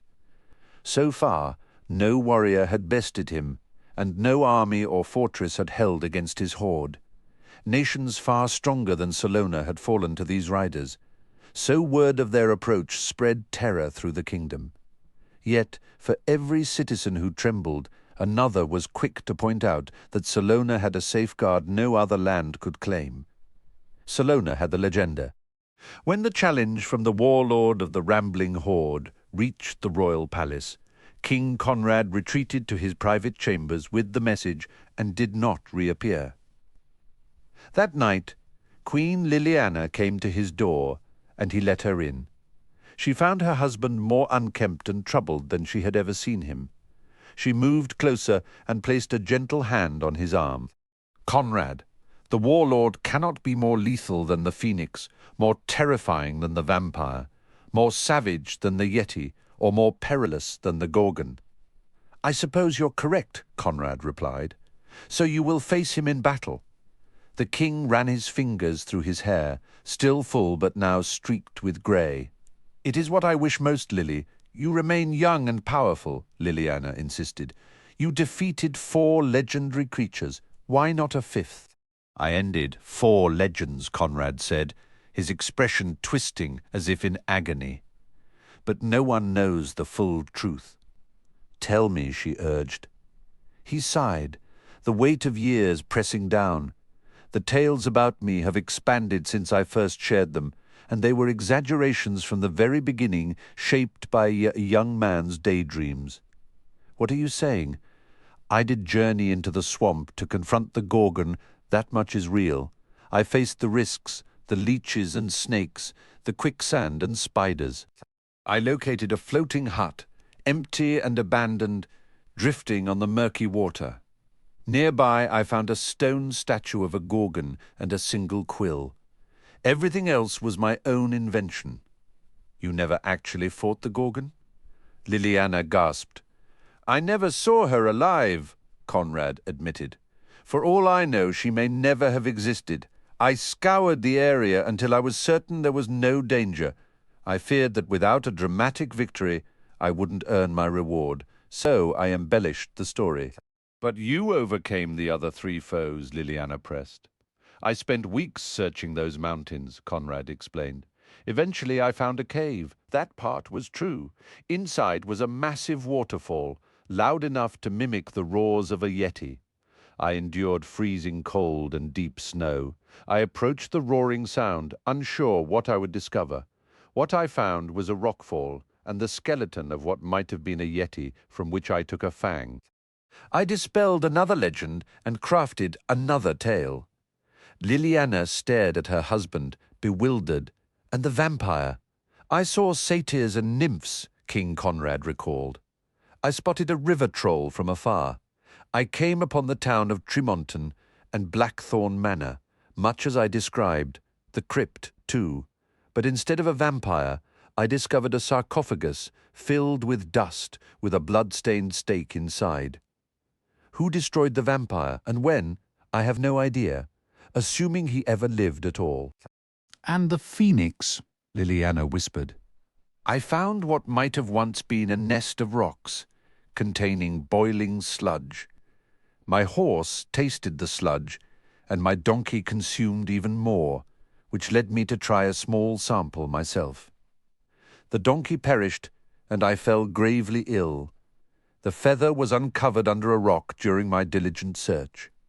I had courage, my love, and I was a thorough investigator, but I know almost nothing of real combat. I ended 4 legends without ever fighting or killing anything." "I must admit, I have long wondered about the grandeur of your adventures," Liliana said softly. "It comes as little surprise that the tales were enhanced. They have taken on a life of their own since you first told them. I don't believe I ever repeated any of them myself," Conrad reflected. "Others have magnified them for me with even more flair than I originally used." "You were so young," Liliana murmured, "even with the phoenix." "I became an earl, then a duke," Conrad said. "I married you, gained a crown, and you did end those legends. You returned successful. The Gorgon, the Yetis, the vampire, and the phoenix were all gone. Because of you, perhaps your father would still have made me an earl if I had told the exact truth," Conrad mused, "and maybe not. It's possible others would have grown bold if they heard one or two of these legendary enemies were less impressive than imagined. We can never know that history is already written. But now... Liliana began. Conrad stared at the parchment in his hand, the weight of the words feeling heavier than any crown. "This is a threat I can actually see," he said, his voice low, "a warrior whose name is spoken with fear, who has never been defeated. I have never raised a blade in true anger, and my knowledge of battle is from books and tales. If I face him, my weakness will be laid bare for all to see, and our kingdom will pay the price. If I hide behind these walls, no one will follow where the so-called legenda refuse to go. There are days I curse the hour of my birth." "Don't say such things," Liliana replied, her tone firm but gentle. The king's shoulders slumped. "It feels as though I have already lost." Liliana moved to stand before him. "This kingdom thrives because of the heart you showed. You are a good man and a good king, loved by your family and your people. Your rule has been just and wise. Of course, stories grew around you. You simply gave them fertile ground to sprout. And now I reap the harvest of those tall tales," Conrad sighed. "Every path forward seems to end in disaster." Liliana folded her arms, a familiar spark in her eye. "Tell me, what were your real chances against the Gorgon had she been waiting for you?" "Slim," Conrad admitted. "And against the Yetis, the vampire lord, the phoenix of the eastern peaks, vanishingly small." "And yet you rode out to face them," Liliana pressed. "Alone. Did you have proof any were already gone?" "I believed I would find them. It was never your fault they had fallen before you arrived. You have a new enemy. Why not meet him with that same foolish, wonderful bravery?" "Before, I only risked my own life," Conrad argued, a flicker of his old frustration returning. "I was naive enough to believe I'd find some clever way through. Now I am asked to gamble the fate of all Salona on skills I do not possess. My people have a faith in me that is built on air." Liliana stepped forward and wrapped her arms around him. "This is no different from your past journeys. The only changes are the crowd watching and the fear you carry about failing them. Your arm is still strong, and your hand is still willing to hold a sword." A memory, unbidden, surfaced then, not of a monster, but of a moment years ago, lost in a forest downpour, where he had kept his nerve solely by focusing on the next step and nothing more. Conrad let out a slow breath. "I suppose I always did find a way," he murmured. "Don't let your courage desert you now when it matters most," Liliana said, her cheek against his chest. "Go to this field as you went to all the others to protect your home and your people. Remember that? When a hero is needed, even a slim chance is a gift." King Conrad lifted his head, a new steadiness in his eyes. "Then I will get ready." A reply was sent to the warrior known as the Dragon. The following dawn, the legenda left his castle with a small group of riders. Onlookers lining the road were struck by his appearance. He wore no plate armor, no great helm. He was dressed for a long journey with a simple short sword at his hip. The phoenix feather was tucked into his hatband, the yeti's tooth hung on a leather cord around his neck, and the vampire stake and the Gorgon's quill were secured on his belt. A murmur ran through the crowd. Some said he had lost his mind, facing such a foe so poorly equipped. Others claimed it was sheer arrogance. Those who knew him best guessed he was relying on his only strengths. Since Conrad had no formal training with heavy arms, he was sticking with the gear he understood. A number of citizens were openly angry. The legenda was their final shield against a ruthless invader. By what right did he go into battle unprotected? If he wanted speed, he could have worn hardened leather. And why not carry a blade with real heft to it? At the designated hour, Conrad found the dragon waiting for him on the open field, standing alone with his vast army observing from a hilltop. Kula Bakar was a giant of a man, towering and thick with muscle. He wore a massive helmet that caged his face and armor that looked capable of stopping a charging bull. The sword at his side was so large it made the stories of him cleaving a warhorse in two seem entirely plausible. Leaving his attendants behind, King Conrad rode forward alone. Those nearest swear that as he approached, he managed a calm, almost wry smile. "What kind of strategy is this?" The dragon's voice boomed across the grass. "Do you think I will strip off my steel and fight you with a butter knife? This was a duel for the right to plunder your lands, and I intend to face you as I have faced every foe, utterly ready." The legender slid from his saddle. "I possess all that is necessary to end you." The dragon gestured toward his own vast arsenal. "Should you find your gear lacking, I will supply you from my own." King Conrad shook his head. "My preparations are complete. I want for nothing. Do you mean to insult me?" rumbled Kula Bakar. "Or do you seek a future excuse? A tale of how the fight was uneven? Such stories will not save your people. The only insult is your army at my gates." The legender replied calmly. "My purpose is to turn you back. You may still choose to leave." "So be it," the dragon said. "Embrace your destiny as you will." With a short sword gripped in his hand, Conrad closed the distance. Though the legender stood above most men, his eyes were level with the immense armored chest of Kula Bakar. The dragon was a giant in every sense, towering, wide and solid. The contrast was almost laughable. A man facing a mountain. "Signal the start when you are ready," the dragon intoned. "Now," said the legender, without hesitation, raising his shield and lifting his massive blade, the dragon began to circle, a predator sizing up its prey. Those familiar with his brutal methods noted this unusual caution, as if he were waiting for some hidden stratagem to unfold from his mysteriously under-equipped opponent. The legender's agility served him well, allowing him to evade the first series of sweeping blows. When their swords finally met, the impact tore Conrad's weapon from his grip. The dragon halted, allowing him to retrieve it, only to send it flying twice more. After the third disarming, Kula Bakar surged forward in a furious assault. Conrad ducked, spun, feinted, and leapt, narrowly avoiding a relentless barrage of cuts and thrusts until a misstep sent him stumbling. The dragon's sword plunged into his chest, pinned to the earth. The legender shuddered, his legs kicking briefly before falling still. Breathing heavily, the dragon wrenched his blade free and raised it high.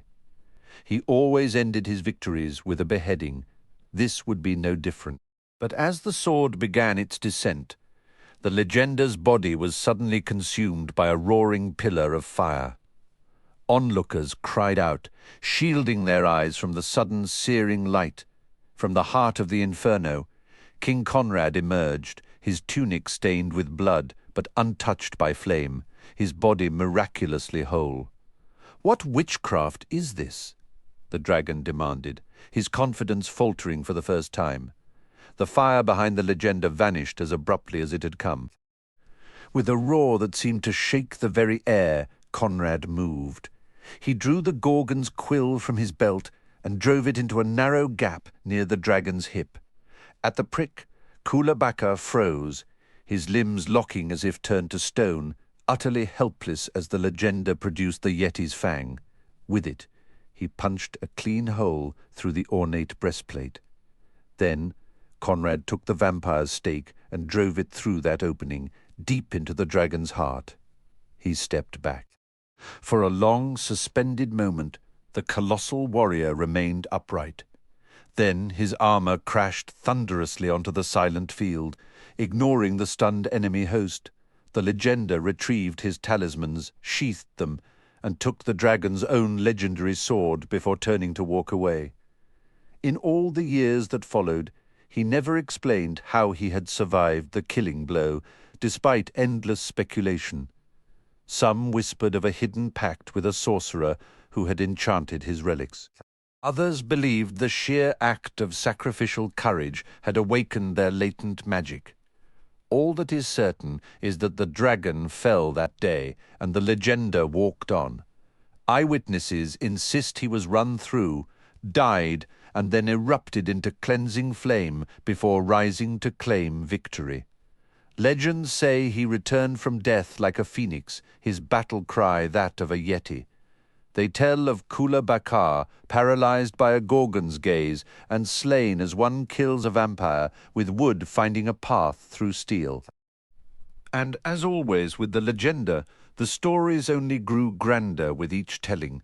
Tales spread that the commander of the rambling horde was truly the living form of a great dragon, with his earlier victories credited to otherworldly powers. Minstrels composed verses about an immortal king in Salona and a lineage equipped with formidable enchanted artifacts. Following his triumph in defending Salona, the legenda earned the epithet Dragon Slayer. Once the rambling horde retreated from the kingdom, no earthly nation dared assault it again. Conrad retained the dragon's sword and distributed his remaining talismans to his 2 daughters and 2 sons, who themselves achieved fame as dragon slayers. In the years that followed, as draconic aggression intensified, the legenda and his 4 offspring were called upon repeatedly. Gradually, Salona rose to distinction within magical circles, and Conrad's descendants became celebrated as the fair folk. Although the legenda did not continue as their sovereign, no account of his demise was ever written. From that time forward, as the stories remind us, whenever dragons have banded together to torment the world, 5 legendary dragon slayers have risen to oppose them. Hermo's talents were essential during the journey. He anticipated the approach of a band of hulking, tusk-bearing giants from the opposite direction. Seth, Hermo, and Reggie slipped off the path into a cluster of trees before the giants came into view, observing safely from concealment as the heavy-footed band marched past. Not long after they resumed their travel, Hermo detected 3 ogres lying in wait beside the road to waylay passers-by, and guided Seth on a winding detour, only returning to the road well beyond the ambush point. Later that same day, the hermit troll urgently herded them to cover just before a giant steering an enormous wagon, drawn by a dragon, lumbered into sight. Seth stared, astonished to see a dragon yoked like a common workhorse. Their route wound across open grasslands and gentle hills, occasionally dipping into wooded areas. Mountains lingered on the horizon, sometimes to one side, sometimes the other.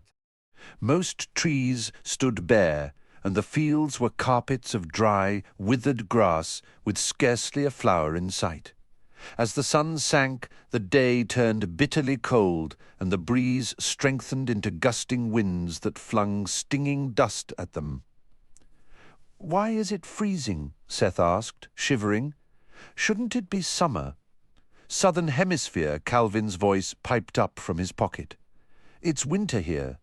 The wind is carrying away some of my substance," Reggie conveyed, "but soil is plentiful." "Me no like cold," Hermo grumbled, stamping his feet and chafing his hands. "Me no like wind." "I'm not a fan either," Seth admitted, "especially with night falling and nowhere to stay. Always places," Hermo insisted. "Just find them." "We don't have any bedding or a tent," Seth pointed out, "or even proper winter gear." "Can you locate some shelter for us?" "Easy," Hermo declared. "I lead, you follow." "I dislike his tone with you," Reggie communicated privately to Seth. Seth glanced at the grimy humanoid figure of Earth trudging beside him. Given Reggie's soiled appearance, his faceless form and his clumsy gait, it was still a jolt to receive such clear, thoughtful words from him. "That's just how he speaks," Seth replied. Soon after, Hermo directed them away from the road. While crossing a tilted field, Hermo stopped abruptly, selected a stone, gave it a discreet taste, and then discarded it. As daylight dwindled, they reached the top of a low hill, and a sizable farmhouse appeared below. Near the house stood a barn, a large wagon, a well, an outhouse, and a basic windmill. Hermo pointed decisively at the barn. Shelter. It looks like someone lives there, Seth noted, and judging by the size of everything, someone very large. Hermo shook his head. Nobody home. Shutters shut. No animal for cart. No smoke. No lights. It's deserted? Seth asked. Hermo was correct. The little homestead felt utterly still. The farmhouse had 2 chimneys and a stovepipe. With the temperature plummeting and the wind howling, wouldn't any occupant light a fire for warmth? Wouldn't they be preparing an evening meal? Wouldn't a lamp be glowing against the deepening gloom? Empty, Hermo confirmed with certainty. A sudden, lonely howl of wind through the barn's eaves seemed to emphasize the point, making the place feel less like a refuge and more like a forgotten stage waiting for some unknown drama. Seth made his way down the gradual incline toward the farmhouse. A biting wind snatched the warmth from the air, setting his teeth to rattling, and he hurried after Hermo. Outrunning a giant was one thing, hypothermia was a foe less easily escaped. He moved with deliberate quiet across the barnyard. The owner might be asleep inside, or perhaps cold didn't bother him. Maybe he enjoyed his meals uncooked. Maybe he could see perfectly in the dark. Seth's eyes darted nervously, braced for a door to slam open, or the sudden clamour of a watchdog. The small farmstead, however, held its peace. Hermo guided them to a massive side door on the barn. Based on the door's size, Seth guessed the farmer stood at least twice as tall as he was. Hermo pressed a hand to the wood and gave a solemn bow of his head. Locked, I find entry. Seth turned his attention inward to the shadowy energy coiled within him, then extended his awareness to feel for the mechanism inside the door. A slight push of will, and the lock clicked open. At the sound, Hermo sprang backward, as if stung, dropping flat to the earth and seeming to dissolve into the carpet of dry leaves. Seth gaped. Hermo hadn't altered his colour, but the way he merged with the landscape was downright spooky. "It's all right," Seth murmured. "I just unlocked it." Hermo lifted his head, pondering this turn of events, then offered a small, decisive nod. He had to hop to grasp the handle and haul the door open. Seth and Reggie slipped in behind him. Seth cast a final wary look over the silent barnyard before pulling the door shut. The barn held the scents of dry hay and aged timber, and it felt scarcely warmer than the outside, though the walls did block the wind's worst bite. Hermo gestured for Seth to follow, then crept toward a distant corner. The entire structure groaned when the wind howled, but it felt sturdy and sealed. Seth detected no sneaky drafts. With a grunt, Hermo tugged aside a rough floor mat to expose a concealed trapdoor. Seth helped him heave it open, and they descended a short flight of stairs into a snug, low-ceilinged room. 4 simple beds, fashioned from patchwork quilts stuffed with straw, lined the walls. A teetering tower of folded blankets occupied one corner. "Shelter," Hermo announced, holding aloft a lantern he'd located. "Well done," Seth said. "It's definitely warmer down here. This'll do for the night. Should we cover the trapdoor again?" "I handle," Hermo declared, puffing out his chest with pride. Hiding expert in the lantern's glow, Seth could see the room Hermo had uncovered was utterly plain, not a single decorative touch in sight. But it was undeniably cozy, overflowing with quilts. Hermo disappeared briefly, returning with a few strips of salty jerky, a handful of rugged root vegetables, and a bucket of water. After their meagre supper, Hermo secured the trapdoor above, burrowed into one of the crude beds, and soon was snoring gently. "Are you tired?" Seth whispered to Reggie. "I am formed of earth and clay," Reggie replied. "I am your companion. Our destination is Hamburg." "Do you require sleep?" Seth asked. "Should I require it? If not, you could keep watch," Seth said softly. "Alert us if anyone approaches." "The concept of sleep is unknown to me," Reggie communicated. "I will maintain the watch." He moved to stand at the foot of the stairs. Seth settled onto a straw mattress, pulling 2 quilts over himself and lying atop a third. It took some wriggling to find a comfortable position, but compared to trying to rest in a rowboat inside a leviathan's gut, this felt like paradise. He wondered if he'd be able to drift off while illegally squatting. The real risk of the owner returning nagged at him. Perhaps the farm was shut down for the winter. Maybe nobody would ever come back, or maybe he'd hear wagon wheels at any second. At least Reggie was on guard. "What about you, Seth?" Calvin's voice came quietly. "Worn out?" "Absolutely," Seth whispered back. "It's been a marathon. Your travel buddies might not look like much at first glance," Calvin observed, "but they've got hidden depths." "Hermo's great at finding us cover and staying out of sight," Seth said. "And Reggie can monitor for trouble," Calvin added. Seth gave a quiet, tired laugh. "And you? You're the only one I can have an actual conversation with." "Hey now," Calvin protested, feigning offense. "I'm the one who tracked down Dante." "You're useful for a whole list of reasons," Seth assured him, his voice fading as sleep began to pull at the edges of his consciousness. The thought crossed his mind, not for the first time, how bizarre it was to find such steadfast allies in the most unexpected of forms. "It's good to know I have a true friend, particularly when that friend is also your sworn vassal," Calvin replied. "You're still very much yourself, even with your memories gone." "That's a relief," Seth said, shifting on the brittle straw that crackled under the quilt. "I just hope getting them back isn't too jarring." "You'll be grateful for them," Calvin assured him. "I can't imagine losing my own past." Seth sighed. "I'm hoping it clarifies what comes next." "Everything feels so uncertain. You're missed by more people than you realize," Calvin said gently. "Kendra would move mountains for you, and so would countless others. Friends, family, you might not remember them, but I do. You aren't as isolated as you feel. And remember, there's still a war to fight against the dragons, one thing at a time," Seth murmured. "We also need to help you find Serena, right?" Calvin said, his voice tightening with a restless energy. "And undo the Nipsey curse.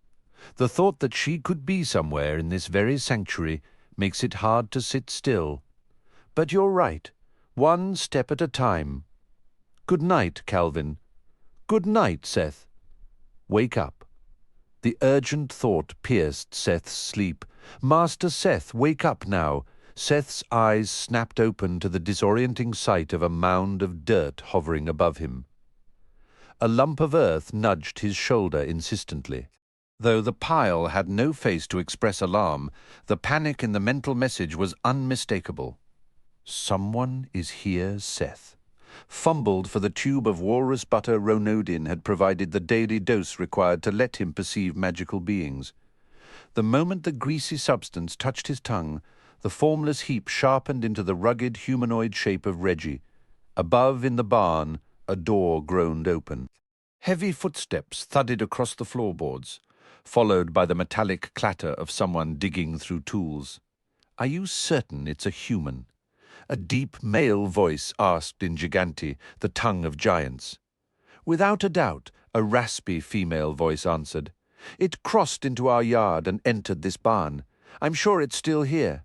Why would a human wander into our barn?" The male grumbled. "Don't they usually value staying alive?" "Just follow my nose," the female insisted. "We'll find him." "I catch the scent, too," the male conceded. "It just doesn't add up." Seth flinched as the heavy footfalls stomped toward the trap door. Hermo scurried to douse the lamp, plunging the room into darkness. "I'd wager my favorite boots it's down there," the female declared. "Through the hidden door?" the male asked. "In the old slave quarters?" "I'd wager those boots," she repeated. "Maybe we're just smelling the ghosts of humans who were down there years ago," the male suggested. "The scent is fresh," she insisted. Seth heard the mat being flung aside. The trapdoor swung open at the top of the stairs, spilling light into the cramped space. Seth couldn't see Hermo. He lay perfectly still, the quilts pulled over him. "You're right," the male rumbled. "That's fresh human, and plenty scared." "Told you so," the female said smugly. "We could grind it up for bread," the male mused. "Then you get to keep your boots. Was there ever any real doubt? Do I have to be the one to go down there? How else do you plan to fetch him out?" The female retorted. Seth knew the quilts were a pathetic disguise. Better to act than be found cowering. You could always try asking politely. He called out in fluent Gigante. A stunned silence followed. "Who's down there?" the male voice finally boomed. "A wandering shadow charmer," Seth replied, climbing out from under the covers and moving to the foot of the stairs. "Just passing through, looking for odd jobs." "Show yourself," the male demanded. Seth looked up at two massive humanoids, each at least twice his height, with stout bodies and thick limbs. Their faces looked like poorly sculpted dough, stretched and distorted. They wore rough homespun clothes and heavy work boots, their fingernails edged with soil. "You speak Gigante?" the male asked, sounding surprised. "One of the finest languages there is," Seth said, keeping his voice steady. "You can ease up on the flattery," the man replied. "Though I will say it's refreshing to hear a human speak Gigante so well, proper accent and all. It's astonishing how many humans travel all the way to the land of the giants and can't be bothered to learn a simple hello or thank you." "It's downright uncivilized," the woman added, "and more than a little rude." "I wouldn't get very far asking for work if I didn't speak the language," Seth pointed out. "A strange spot to go job hunting," the man observed. "A secret cellar beneath a barn." No one answered at the house, Seth explained. Night was falling. The barn was locked, the man countered. "Locks aren't much of an obstacle for a shadow charmer," Seth said. "That alone might be reason enough to dispose of you," the man stated flatly. "I didn't disturb your home," Seth insisted. "I didn't break or take a thing. If that's true, it's something, I suppose," the man conceded. "Check for yourself. I imagine you helped yourself to the cellar stores," the man, who introduced himself as Bogdun, continued. "A little. My apologies for the intrusion. I'm happy to repay you. I'm Seth. What exactly does a shadow charmer do for work?" Bogdun inquired, ignoring the offer. "Troubled by spirits? Phantoms in the pumpkin patch, perhaps?" Seth ventured. "We wouldn't want spectres bothering the squash," the woman said dryly. "Charlatan," Bogdan grunted. "What's your price?" "Just trying to get by," Seth said. "A bit of food, a place to sleep. Preferably without becoming part of the meal. We have no issues with the restless dead," Bogdan said, hefting a massive pickaxe. "I've no use for a shadow charmer, but I do have a taste for fresh bread." "That seems like a poor use of resources," Seth argued.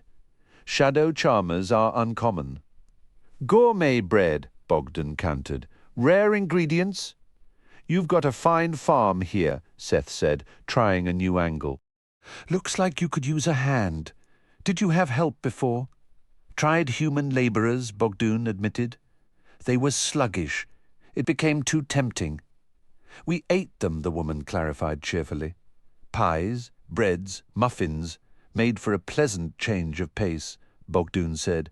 Seth recalled Hermo's warning with a jolt. He really might end up on a dinner plate. "Do I have to come down there and fetch you?" Bogdan asked. "It won't be pleasant. Save us both the bother. Come up, it'll be quick." "He's been very courteous," the woman noted. "No call for nastiness." "Not if he comes up politely," Bogdan agreed. "You have zucchini," Seth said desperately. "You have this whole farm. Why eat me?" "Do you know what pairs wonderfully with zucchini?" the woman asked. "Pot roast," Seth guessed weakly. "Roast human," she said, smacking her lips. "Skewered and sizzling. People call us green ogres," Bogdan explained. "Some of our own kind call us dull ogres because we farm the land. But that doesn't mean we don't enjoy a little meat in our stew, if you catch my meaning." "Or you could let me go," Seth proposed. "Do me that kindness, and I'll owe you one." "I've already done you a kindness," Bogdan said. "Gave you a warm place to sleep, a last supper. This is my final ask. You won't enjoy it if I come down there.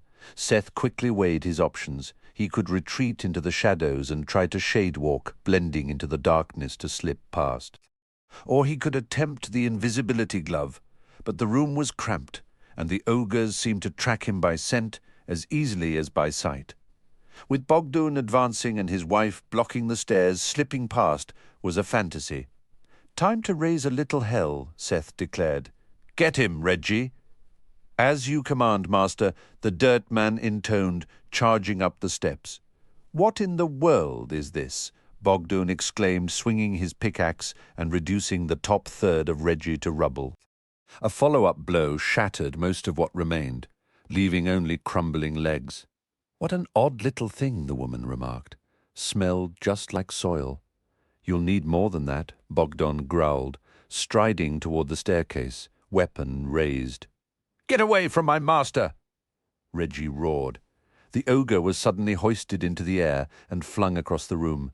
An instant later, the woman was lifted off her feet and slammed into a heavy wheelbarrow.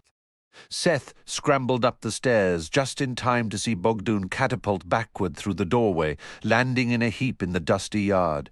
The woman left on her own through another exit. Furious, Bogdan charged back into the barn with a murderous glare, only to be flung out the doorway once more, tumbling even farther across the dusty ground.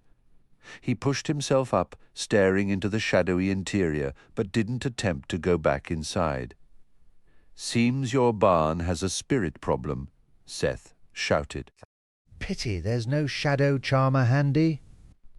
Bogdan brushed the dirt from his clothes and rose to his feet. He shifted his stance, placing his hands on his hips, then crossing his arms before settling them back on his hips again. "Fine. What's it going to cost to clear that ghost out of my barn?" Seth allowed a grin to spread across his face. "I believe we can work something out." "No way," Knox burst out. "Kendra gets a private pool?" Kendra glanced up from her breakfast, a chocolate croissant in hand, to see Knox standing in the doorway. The room had filled with the rest of their group, Vanessa, Warren, Tess, and the satyrs, all gathered for the morning meal. Warren mentioned that Tanu was off investigating the fortress. "Kendra used to oversee a dragon sanctuary," Newell remarked. "Certain perks come with the title," Doran added. "I'd love to run a dragon sanctuary," Knox said wistfully. Warren gave a sober look. "Be cautious with that wish. It gets messy when people you care about start getting hurt." "Or when they forget everything," Kendra murmured. Knox wasn't deterred. "I'm sure it's tough, but that pool looks like it belongs in a palace. You're seriously lucky." Kendra shrugged. "You're welcome to use it any time. Must be nice to be you," Knox went on. "Roll out of bed and right into your own private pool while somebody else makes your food." "You could roll out of bed, walk down the hall to my suite, and do the exact same thing," Kendra pointed out. "I haven't even been in it yet." Knox slapped a hand to his forehead in mock despair. "What's the point of having fancy stuff if you never use it? That pool is totally wasted on you." "I didn't ask for it," Kendra replied. Newell piped up. "What's the official policy on goat men in the pool?" Doran was quick to add, "We shed far less than people think. Honestly, it's barely worth discussing." Newell nudged him with an elbow. "I don't avoid the tough questions," Doran insisted. "We're hairy fellows. It's not a secret. Everyone can use the pool," Kendra assured them. "The staff handles the cleaning." "Dragons clean your pool?" Tess asked, her eyes wide. "I suppose so," Kendra said. "Unless some of the attendants aren't dragons." Vanessa shook her head. "I still can't get over how the dragons are managed here. The giant queen acts more like a prison guard than a keeper." "It's definitely severe," Kendra agreed. Knox, now helping himself to scrambled eggs at the table, waved a dismissive hand. "Who cares? We're in a war. Be thankful the local dragons are kept under tight control." "That works until the control slips," Warren muttered under his breath. "Then we make sure it doesn't slip," Knox said firmly. "Too many sanctuaries have already fallen. This place has to hold. Kendra had asked Giselle not to listen in on their breakfast, but she still glanced around, uneasy that Knox's blunt remarks might be overheard. "I don't think the giant queen is looking for our advice," she said.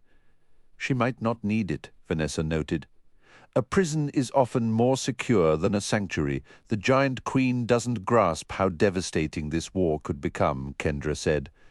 "But I'm not here only to protect this sanctuary. I'm here to find Seth." "I support that plan entirely," Newell declared. "Seconded," Doran echoed. "Everything's more fun when Seth is part of it. We all want him found," Warren said. "We'll keep watch for any sign of Seth, no matter what else is happening. It'll help to understand how things operate here first. Then we can properly begin our search." "I might have a lead on some useful information," Kendra mentioned. "How?" Vanessa asked. "Giselle brought me a message this morning from a sky giant called Dectus," Kendra explained. "She says he's one of the wisest and most level-headed advisors on the Giant Queen's Council." "That sounds useful," Warren said. "When can you meet him?" "Anytime," Kendra replied. "It's an open invitation. I thought I'd go right after we finish eating. Would you mind if I came along?" Vanessa asked. "He requested I come alone," Kendra said. "Giselle actually encouraged me to go." Vanessa's expression turned wary. "Remember, she's a dragon. Is her blessing a good sign or a bad one?" "You should go see him," Warren advised. "The sky giants have always kept their promises to Dragon Watch. From what I've gathered, I think we're more likely to be brushed aside than actively double-crossed." "I feel the same way," Kendra said, dabbing her mouth with a napkin. She glanced at the settees. "Have you two picked up anything about this giant killer everyone's whispering about?" The servants can't seem to stop talking. "Not that we've been lurking around the pantries hunting for leftovers and eavesdropping, of course," Doran added with a theatrical wink. "But yes, the rumor is he's been to see the Queen more than once." "I've caught wind of it," Warren admitted. "The details are pretty thin. Why would giants welcome a visitor called a killer?" Tess wondered aloud, her brow furrowed. "Your guess is as good as mine," Kendra sighed. "We're working with scraps here." She pushed back from the table and walked to her bedroom door, opening it. "You can come in now," she called out. "I kept my distance just as you asked," Giselle said, stepping into the common room. Her expression was one of polite curiosity. "I've decided to meet with Dectus," Kendra announced. "A wise move," Giselle nodded, a glint of approval in her eyes. "Soak up every detail you can." Soon, Raza arrived to guide Kendra to the councillor. They walked in silence for a time, the only sound the echo of their footsteps. "I trust Giselle is proving satisfactory," Raza finally inquired, his tone formal. "Giselle has been great," Kendra replied. She hesitated, then added, "I have to admit, I was pretty surprised to learn you're all dragons."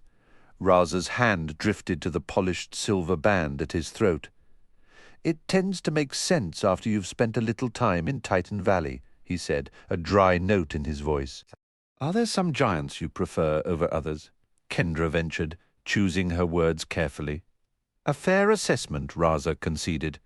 "And where does Dectus fall on that list?" "My loyalty was sworn to the Giant Queen under compulsion," Raza stated, his gaze steady. "That oath binds me, and she holds the power to enforce it. But if my allegiance were a choice, Dectus would have it pay close attention when he speaks." His words gave Kendra much to ponder as they navigated back to the cavernous sections of the fortress built for its towering inhabitants. Dectus met them and led her onto a network of narrow catwalks that soared along the walls of immense halls like bridges strung across a canyon of stone. Finally, a walkway ended at a human-scale door painted a stark white. Raza pulled a cord and a clear bell chimed within. "Come in," a warm, booming voice invited. "I'll wait here," Raza said, swinging the door open for Kendra and gesturing her through. He shut it firmly behind her, remaining outside. Inside, a giant was bent over an enormous desk, scribbling on a vast sheet of parchment. He wore a simple toga of pale blue, and his posture was one of deep concentration, giving Kendra a view of his curly white hair, partly crowned by a laurel wreath. He finished a line with a flourish, blew gently on the ink, and sprinkled a pinch of fine sand over it. Then he looked up, and his aged face broke into a smile, etching friendly creases around his eyes and mouth. "You must be Kendra Sorensen." "Yes, sir," Kendra replied. He gave a gracious nod and rose, taking a moment to stretch his broad shoulders and flex his fingers. Despite his years, he moved with a latent strength. "I am Dectus, a senior member of the Queen's Council." His voice was rich and sonorous, the kind perfectly suited for addressing a crowd, almost too grand for the quiet room. "Would you rather converse from there, or shall I bring you to the desk?" "Whichever is easier," Kendra said. He crossed the room and extended a hand large enough to hold her comfortably. Kendra stepped onto his palm, and he carried her with surprising gentleness to the desk, setting her down carefully. He then reached down to the floor and retrieved a normal-sized chair, placing it beside her. "Please sit if you'd like." Kendra took the seat, and Dectus settled back into his own. "What is your understanding of the Council?" he began. "Not a lot," Kendra confessed.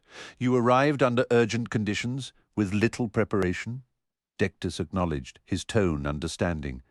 "9 of us counsel the Queen, 4 senior like myself, and 5 junior. Her word is final, even against our full agreement, but she entrusts the daily workings of the kingdom to our management."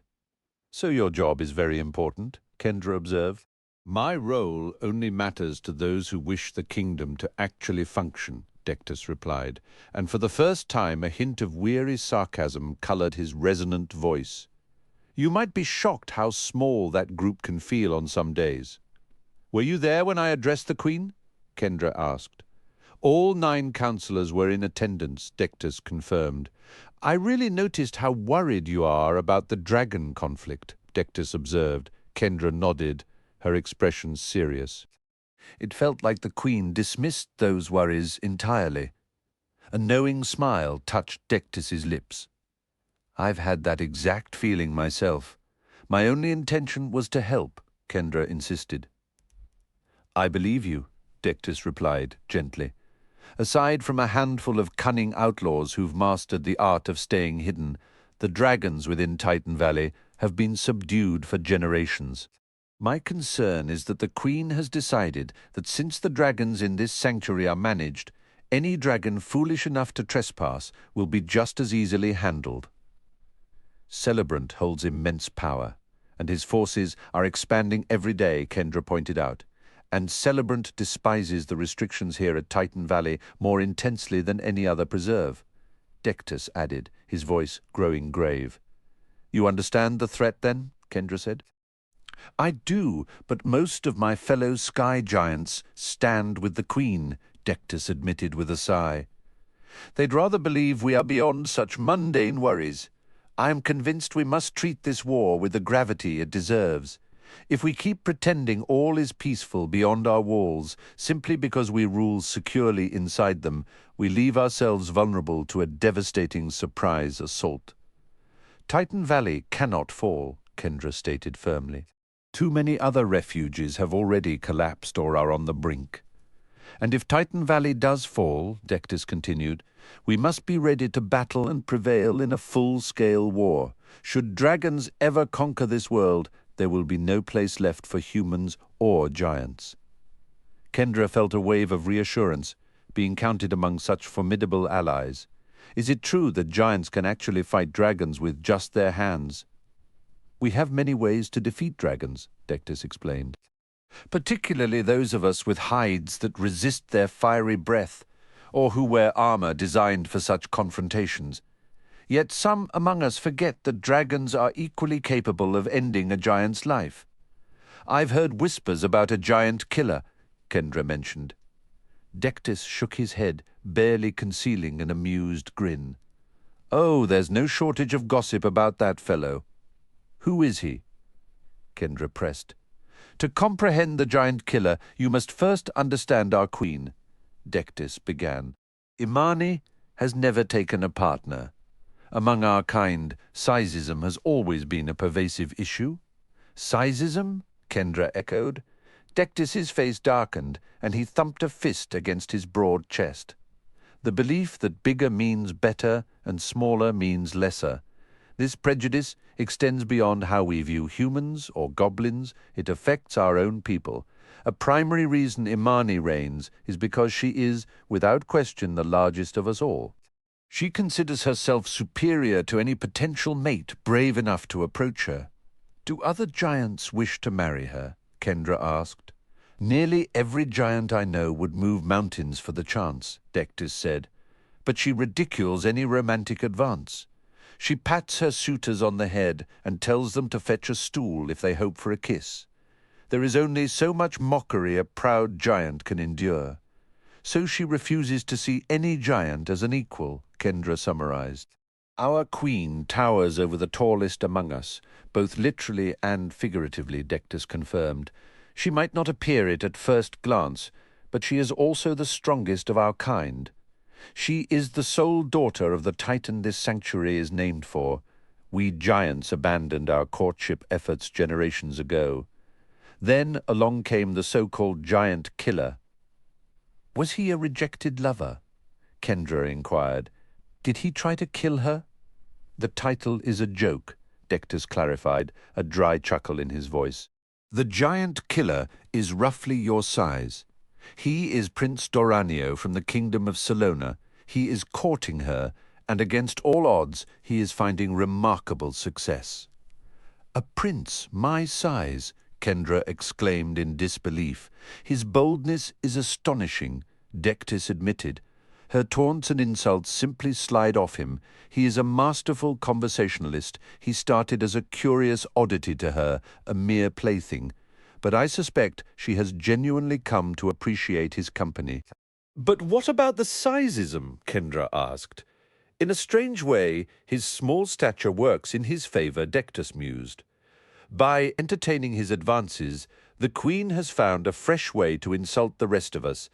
It's one more method to highlight that none of us are adequate for her. Her playful interactions with him suggest that our worth is somehow less than his diminutive frame. More than a few giants would gladly flatten the tiny suitor given an opportunity. But naturally, no one would dare provoke the Queen's fury. Could her feelings for him be real? Kendra wondered.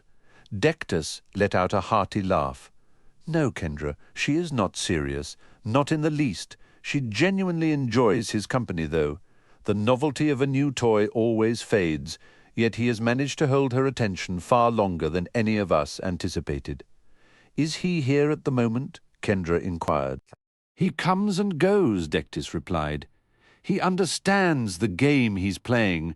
Making himself scarce only heightens her interest. What is he after? I've pondered that myself, Dectus admitted. Could he truly be seeking her hand in marriage? I doubt it. The practicalities are absurd, and he treats it all like a grand performance.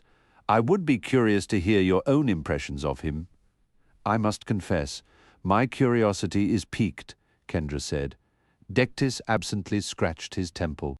Would you mind waiting here briefly? Let me see if I can arrange an introduction. Of course, Kendra agreed, feeling a flutter of nervousness at the thought of meeting a prince charming enough to captivate a woman of such formidable and otherworldly stature. Then again, nobody could possibly rival the sheer absurd perfection of Bracken. I shall return shortly, Dectus assured her. No disrespect intended. Meanwhile, the massive wagon jostled its way over the open terrain. Seth lounged against a heap of turnips in the wagon bed. Hermo was hunched nearby, Calvin rested in Seth's pocket, and Reggie lay sprawled on his back, having sculpted a fresh form from the borrowed barnyard soil, this iteration a bit more gritty than the last. Bogdan had offered Seth a seat beside him up front, but Seth preferred to keep a safe distance.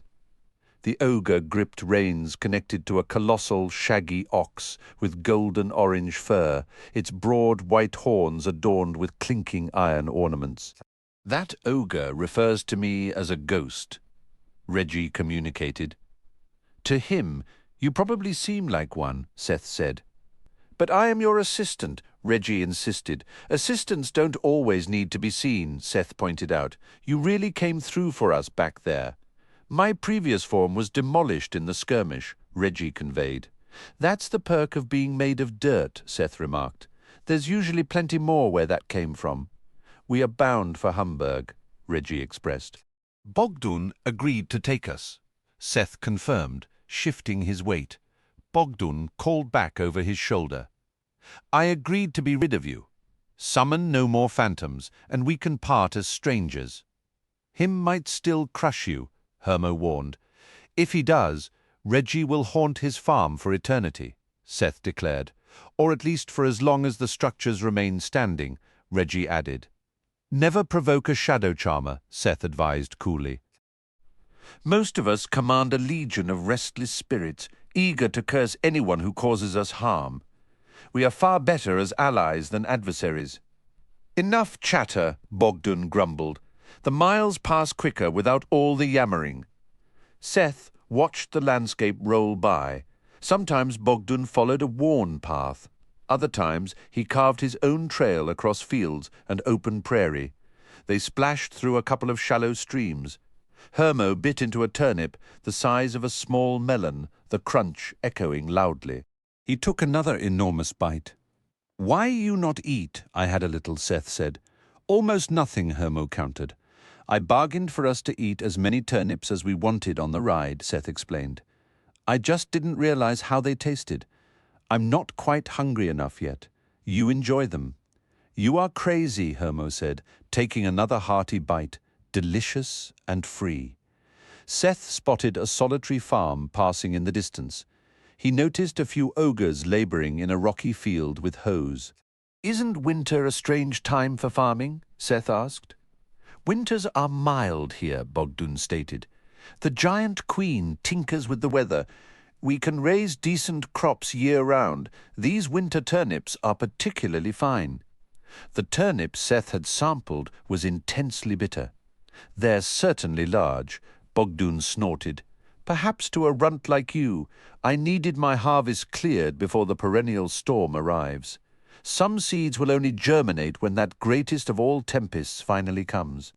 What is the perennial storm? Seth asked. Bogdan shook his head dismissively. Ignorance holds no charm. Seth waited, hoping for more, but the conversation clearly ended there. He doubted pressing further would yield any useful answers. After a while, Seth noticed 3 giants moving through a thicket of slender trees, each one being led by a small green dragon straining against a chain. Are dragons kept as pets around here? Seth inquired. Bogdan let out a scornful laugh. Those dragons work for the giants. They're hunting pancake mushrooms, a rare treat that grows just underground. You'd never spot them without a trained sniffer. So the dragons are tracking mushrooms by scent? Seth said. Nothing beats a fresh one, Bogdan replied. They came upon a particularly wide road and stayed on it. From the other direction, ogres driving empty carts offered gruff nods to Bogdan as they rolled past. Seth crouched lower, trying not to be seen. Hermo burrowed so completely into the turnips that he vanished from sight. Bogdan guided his ox toward the shoulder as an enormous coach approached, its giant wheels rumbling over the ground. A stout female giant with her hair piled into a messy bun held the reins of a deep brown dragon. The afternoon sun was sinking, and Seth's hunger finally pushed him to nibble on a turnip. After a few tries, he found the smaller ones were less sharp, carrying a faint, almost sweet note. Harmo had passed him a canteen earlier, but it was now dry, and Seth saw no chance to refill it. Ahead, a dark castle with needle-like towers came into view.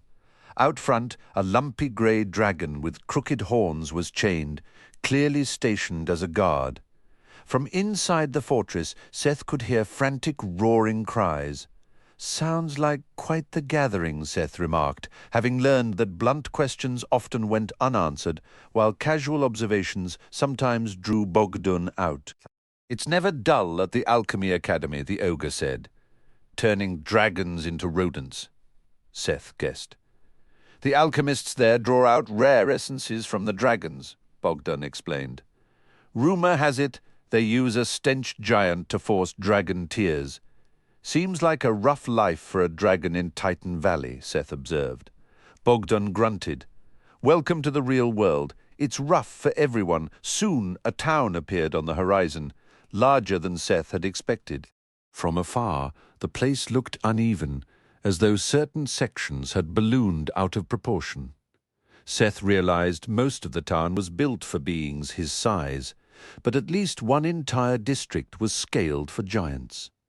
A wall surrounded the settlement, with farms and mills outside, and a chaotic skyline of roofs, turrets, chimneys, and spires within. While the human scale part had some grand buildings, the giant side featured structures easily 10 times larger. Do I enjoy towns? Reggie wondered. You do, Seth answered quietly. But you remember that townsfolk can be wary of someone made of earth? You keep a low profile? If someone wrecks your dirt form, you just shape another one? Right. We're meeting someone in town, Seth said, raising his voice. He pulled out Dante's envelope and read the address. We need to get to 49 Pinnacle Street, close to the arena. I'm bound for the market, Bogdan stated. You'll have to find your own way from here. No worry, Hermo murmured.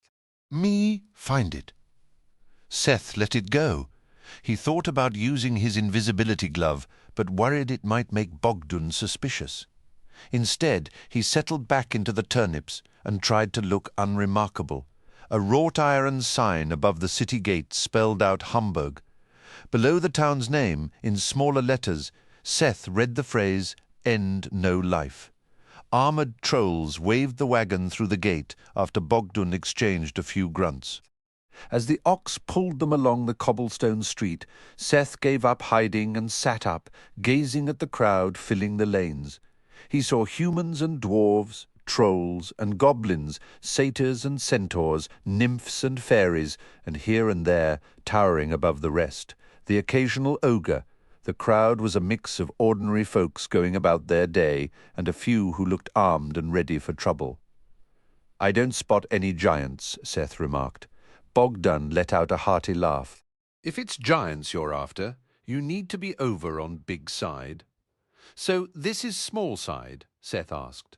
Small town, Bogdan corrected, sitting up taller and rolling his broad shoulders.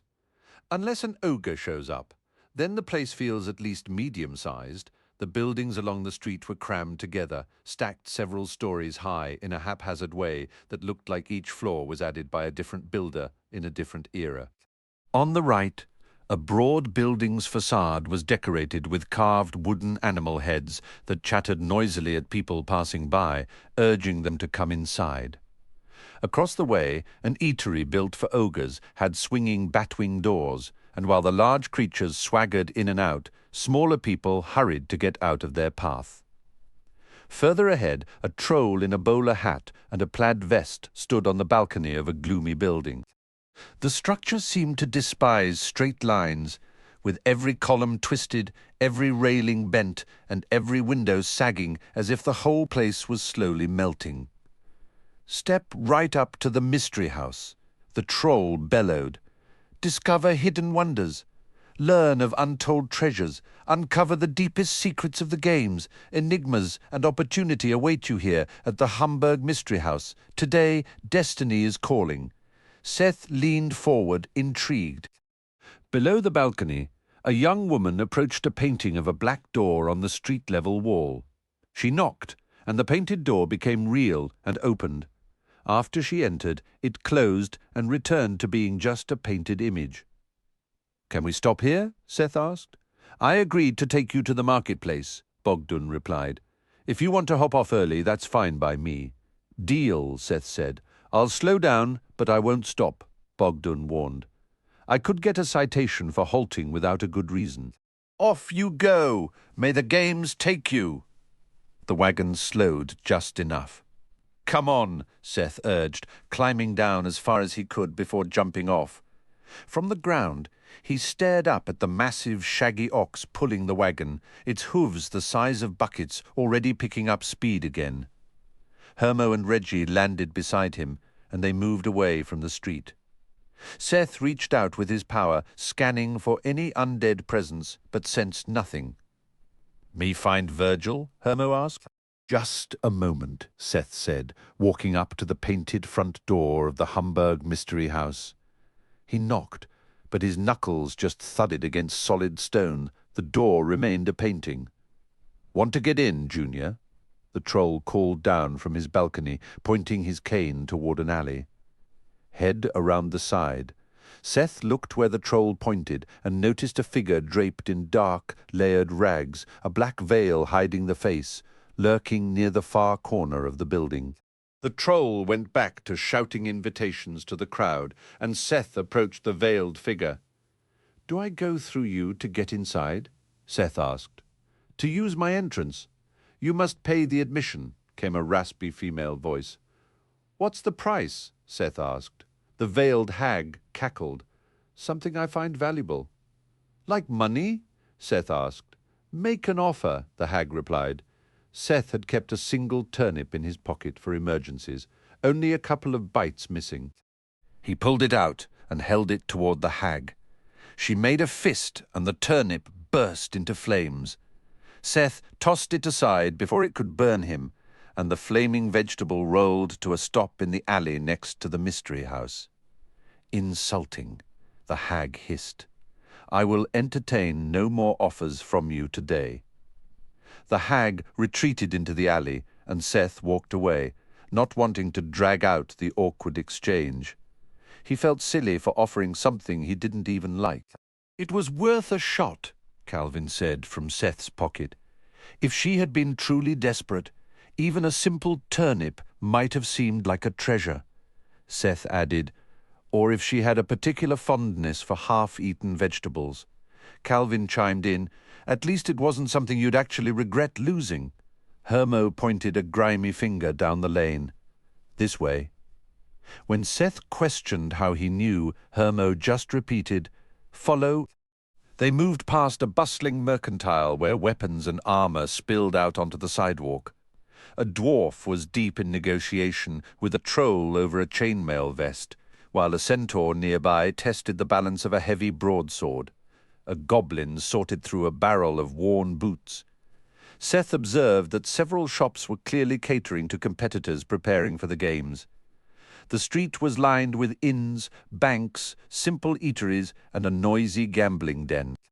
There were also more mysterious places, like a doorway veiled by beaded curtains that leaked strange, fragrant smoke, and a brick building where knotted ropes dangled from high windows, allowing people to climb up from the street. As their small party navigated the crowded thoroughfares, numerous glances were drawn to Reggie. Even in this wildly varied crowd, a living figure sculpted from earth was a peculiar sight. Seth remained alert for more than just curious looks, but no one approached Reggie or made any direct remarks.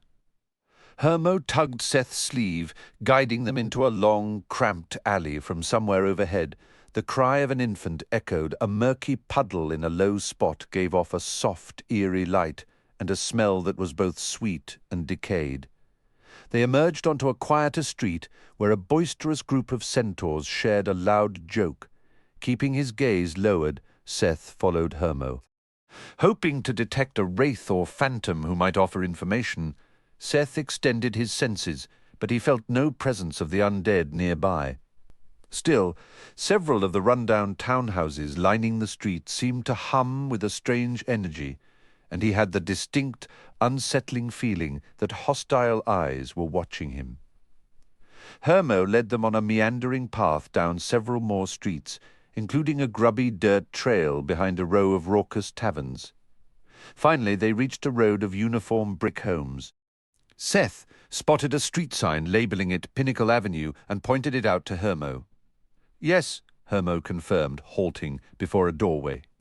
"This is number 49. Seth retrieved the envelope addressed to Virgil and verified the number. "Let's go in," he said, stepping toward the door. "Do I know this Virgil?" Reggie wondered silently. "I believe we're all about to meet him for the first time," Seth replied. "May I introduce us?" Reggie asked. Seth looked at the rough earthen form. "I'm pretty sure only I can hear your thoughts." "I am your assistant," Reggie insisted. "I should speak. I should be heard." "I'll do what I can," Seth said. "Go ahead." Reggie took the initiative and knocked. As he raised his hand to knock again, the door was opened by a satyr holding a half-eaten sandwich. The goatman appeared to be in his 20s, with unruly hair and wearing an unbuttoned green shirt with the sleeves pushed up. "Can I help you?" he asked. "We are here to see Virgil," Reggie communicated with earnest focus. The satyr looked past Reggie to Seth. "A bit small for a golem," he remarked. "I am Reggie. My master wishes to speak with Virgil. Are none of you able to talk?" the satyr inquired. "He cannot hear me," Reggie realized. Seth gestured toward the dirt figure. "Reggie is my assistant, and a hermit troll," the satyr said, eyeing Hermo. "How did you manage to coax one out of seclusion?" "We're looking for Virgil," Seth stated. "You found him?" the satyr said, his demeanor becoming slightly more cautious. "You're not here about the games, are you? We're newcomers to Titan Valley," Seth explained. "You're just a kid," Virgil observed, "with a hermit troll and a man made of dirt." "I have a letter for you," Seth said, handing over the envelope. Virgil held it up. "From Dante?" He gave Seth a more appraising look, then tore open the envelope and began to read. He glanced up from the page. "You're a shadow charmer?" "That's right," Seth confirmed. "So why come to Humber?" Virgil asked. "We don't exactly have a ghost problem here." Seth exchanged a look with Reggie. "I came to learn about the games." "Ah, now that's my entire world," Virgil said, a flicker of enthusiasm breaking through his reserve. "Dante has steered me right before, but I'd hate to be the one who points a kid toward the arena. People who get tangled up in the games usually end up dead," Virgil warned, his tone grim. "I'm already tangled, with or without your help," Seth shot back. "Dante believed you could improve my odds." Virgil tapped the letter from Dante against his palm, his eyes scanning the empty street, before he finally gave a slow nod. "All right, come inside, and get ready to have your entire perspective shifted." In the study, Kendra stood by the massive desk, idly crumbling bits of candle wax and letting the pieces drop. The door swung open and Dectus strode back in. "Excellent news," the giant boomed. "I mentioned you to the giant queen, and her consort, the giant killer, expressed a desire for an introduction. I am to escort you to the audience chamber immediately." "The throne room?" Kendra asked. "Precisely," Dectus replied. "It will give you a front-row seat to observe the paramour. Forgive my bias, but I find him deeply untrustworthy." "Let's go," Kendra said. Dectus lifted a silver chain connected to a cylindrical silver cage. Inside, Kendra saw a small, cushioned chair securely fastened to the base. "We giants transport esteemed guests this way," Dectus explained, opening the cage door.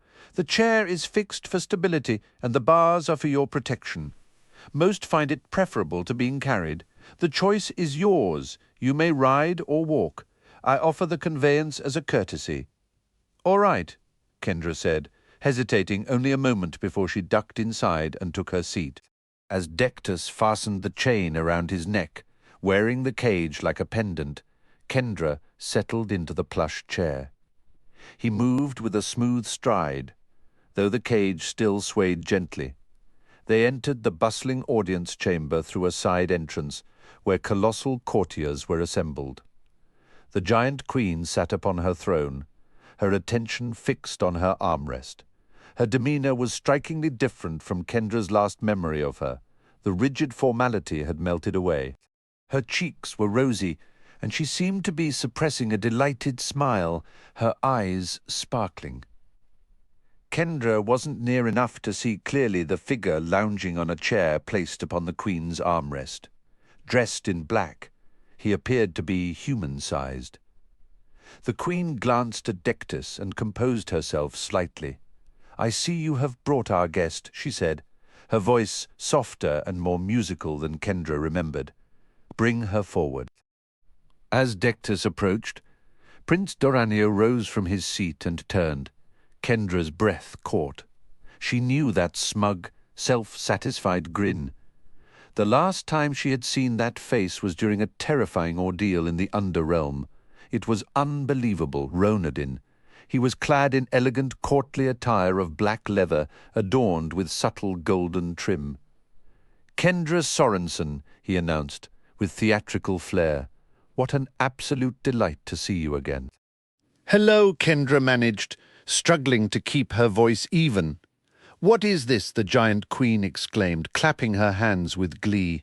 "Do you two know each other? My prince is such a man of mystery. Oh, countless admirers have vied for my notice through the ages," Ronodin said, his eyes lifting to meet the queen's.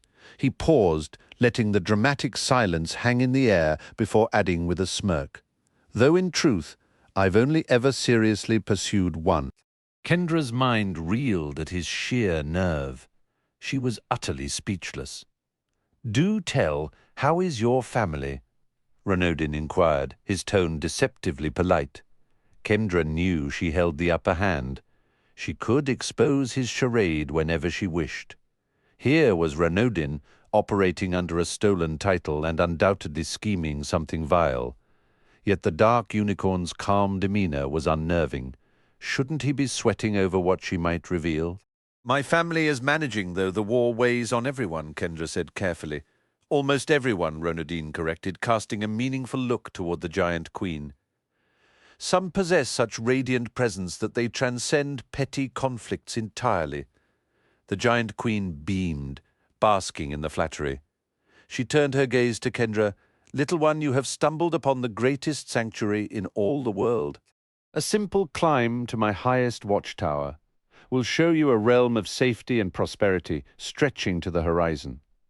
You are incredibly lucky to find yourself in such a place," Ronodin remarked to Kendra, taking a sip from his cup. "But tell me, how have you been? I'm eager for every detail. You've certainly shown a persistent curiosity about my family," Kendra observed. "Why wouldn't he?" the giant queen interjected. "He is captivated by stories of every kind." "You understand me perfectly," Ronodin said, with a theatrical bow. "Yet stories come and go. You alone command my lasting focus." "You are too kind," the giant queen replied. "Is it kindness if I choose to spend my days in your delightful company?" Ronodin asked. "You have done so frequently," the giant queen noted, her tone affectionate. "It is my greatest pleasure," Ronodin stated. "You are impressed by my grandeur, as all are who stand before me," the giant queen said. "Your stature is merely the surface of a flawless gem," Ronodin declared. "A closer look always reveals more to appreciate." "That will do," the giant queen announced, a contented smile on her lips. "We have a young guest with us." She cast a meaningful look toward Kendra.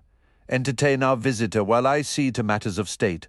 Ronodin offered another deep bow. "Your wish is my command," he pledged. "Dectus, you may escort the miniature prince out," the giant queen instructed. "Handle him gently. He is valuable." "Perhaps he should be wary of me," Ronodin said, with playful arrogance. "I can be quite a handful." The giant queen chuckled with clear delight. "My spirited prince." Ronodin stepped forward and with a bow pressed his lips to the queen's ring. Dectus approached and allowed Ronodin to spring onto his open palm. "My usual sitting room, if you please," Ronodin directed. "We shall proceed there immediately," Dectus affirmed. The giant left the throne room, moved down a hallway lined with looking glasses, and deposited Ronodin next to a door built for a person. Kendra held tightly to the arms of her seat as Dectus removed the chain from his neck, causing her enclosure to sway. He placed the container on the floor and unlatched the door. Ronodin offered a hand to assist her out, but Kendra pointedly disregarded it. He appeared handsome in his immaculate attire, yet his appearance held no sway over her. "I will station an attendant outside the door should you need anything, Kendra," Dectus said. "Thank you," Kendra answered. Ronodin opened the door, and Kendra stepped into an opulently furnished parlor, spacious enough for a large gathering. After shutting the door, Renaudin dropped onto a sofa and propped his feet on a coffee table with an air of casual dominion. "Prince Doranio?" Kendra asked, her voice devoid of inflection. "Not a perfect rearrangement of the letters," Renaudin admitted, "but I enjoy the sound of it." "Can anyone listen to us in here?" Kendra inquired. "A wise question within these walls," Renaudin said. "I have arranged for this room to be private, provided we keep our voices down. How much of your time is spent here charming the Queen?" Kendra pressed. "A sufficient amount," Renaudin replied. He then gestured vaguely toward his own neck. "You are aware all the servants are dragons, of course." "Thank you for stating the obvious," Kendra said flatly. "What is your actual plan here, Renaudin?" "I have always been drawn to the most powerful circles," Renaudin said. "Only to unravel them," Kendra countered. "You look ridiculous trying to woo her." "Ours is chiefly a courtship of conversation," Renaudin explained. "I have kissed her hand a time or two. She acts like a giddy teenager around you," Kendra pointed out. Renaudin winked. "They don't call me the giant slayer without reason, the larger the opponent."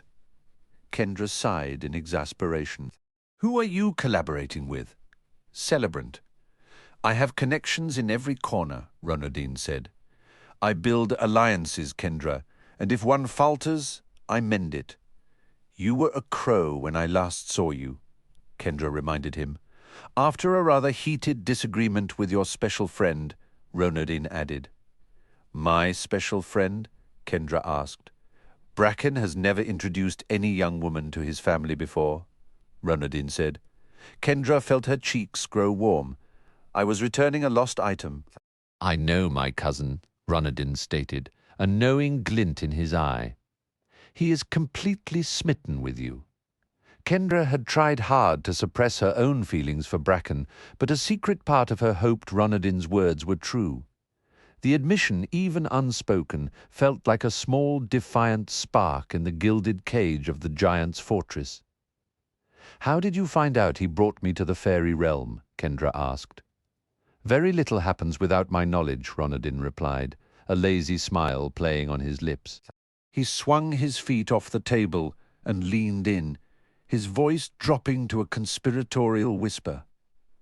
"Connections between magical beings and humans aren't unheard of. Patton could tell you stories. It's a messy business, full of compromises, but it happens." His eyes gleamed with sudden intensity. "Tell me, what was it like to wear the crown of the Fairy Queen?" Kendra remained silent, weighing her words. Renaudin closed his eyes as if savoring a private thought. "I can only imagine the sheer power of it, an intoxicating rush." "I didn't have it on for long," Kendra stated flatly. Renaudin's eyes snapped open. "Long enough to do what you needed. What a waste of a golden opportunity. Do you even understand while that crown was on your head? You were the Fairy Queen, by every definition." "I wasn't trying to take her place," Kendra said. "We are nothing alike, you and I," Renaudin sighed, shaking his head with genuine disappointment. "I would never have taken that crown off." "Which is precisely why she would never have given it to you," Kendra shot back. "Bracken's mother is clever, I'll give her that," Renaudin conceded, examining his nails with feigned boredom. "But her kingdom is struggling. There's a sickness there she can't quite cure." "What are you talking about?" Kendra pressed. Renaudin just smiled, refusing to elaborate. The silence stretched until Kendra could bear it no longer. "Where is Seth?" "Ah, there it is. I was wondering when you'd ask about your brother," Renaudin said, his tone turning dismissive.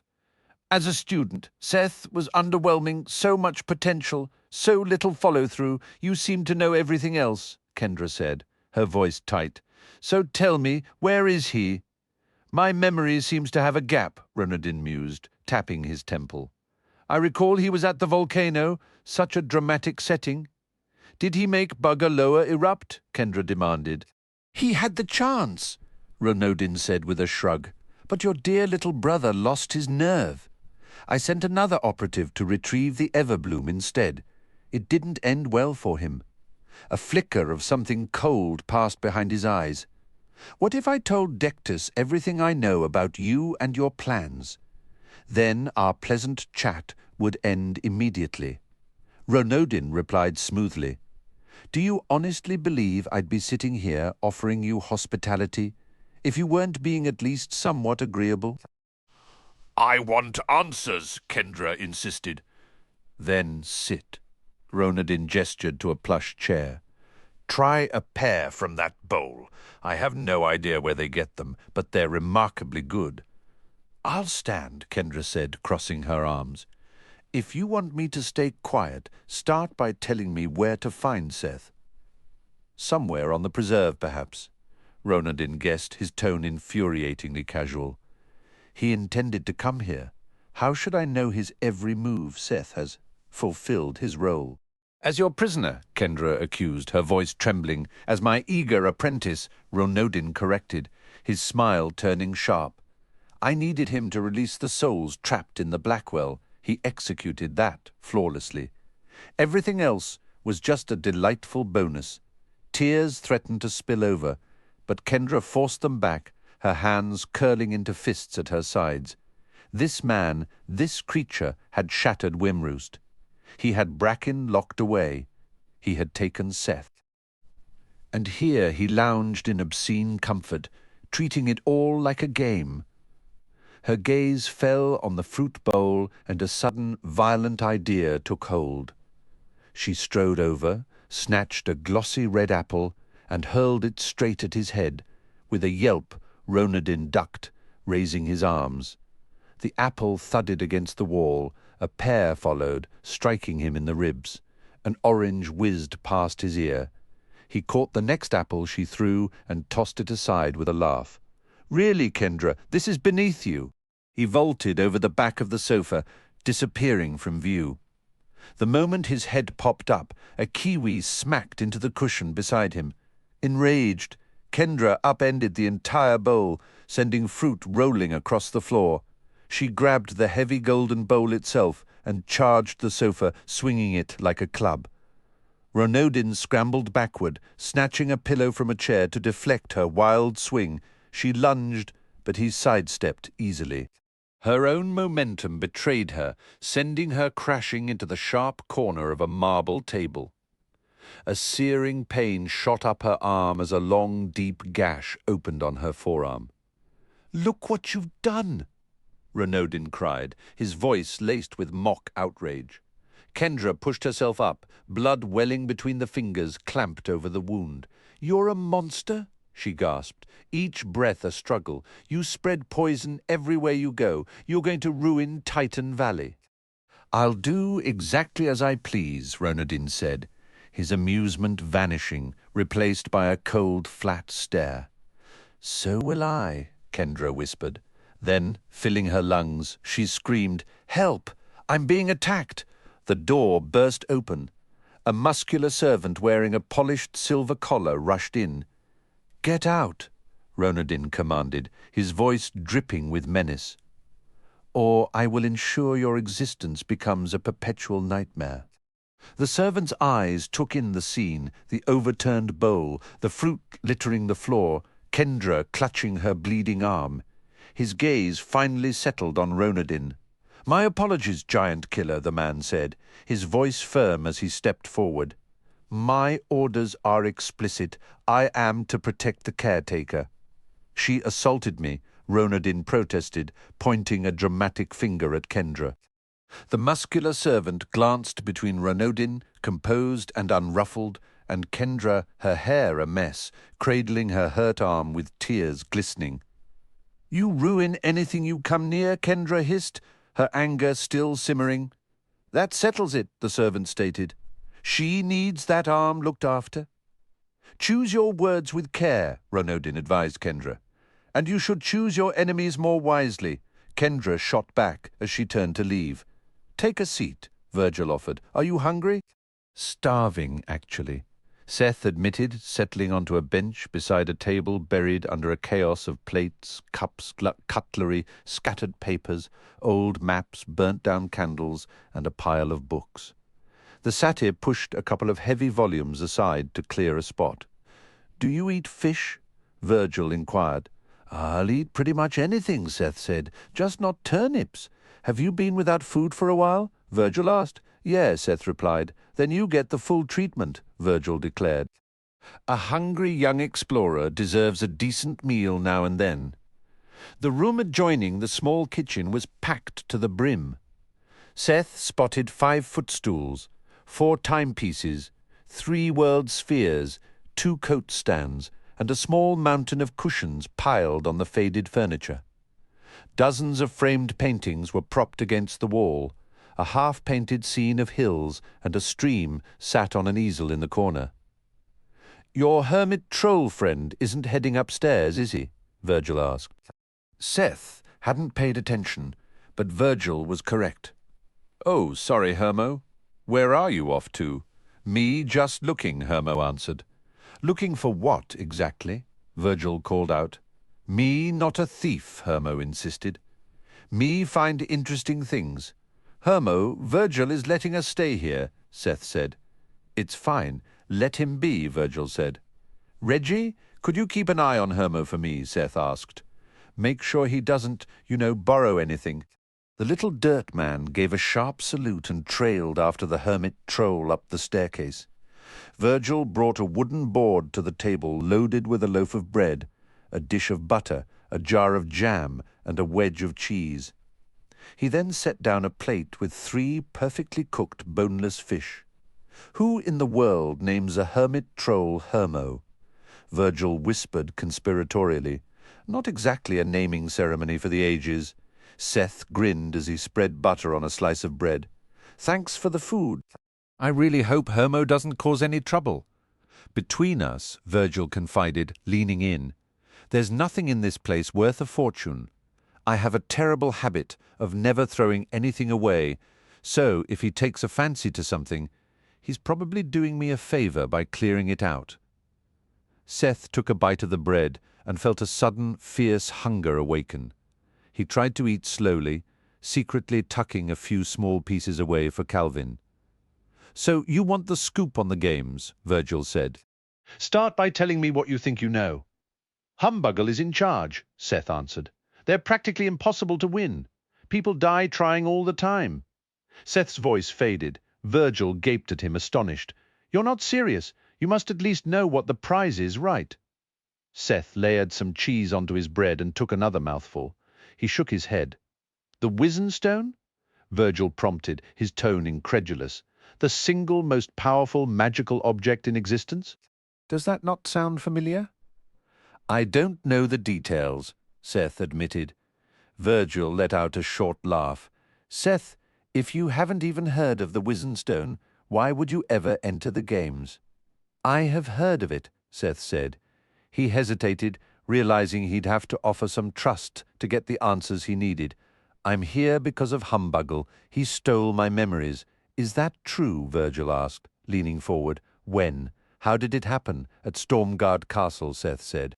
Virgil brought his fingers to his temples, then dropped his hands to the table. "You lived through that accursed place. What went on there?" "Most of it's a blank," Seth said. "But I remember seeing my sister use a magical staff to send the Wizen Stone somewhere else."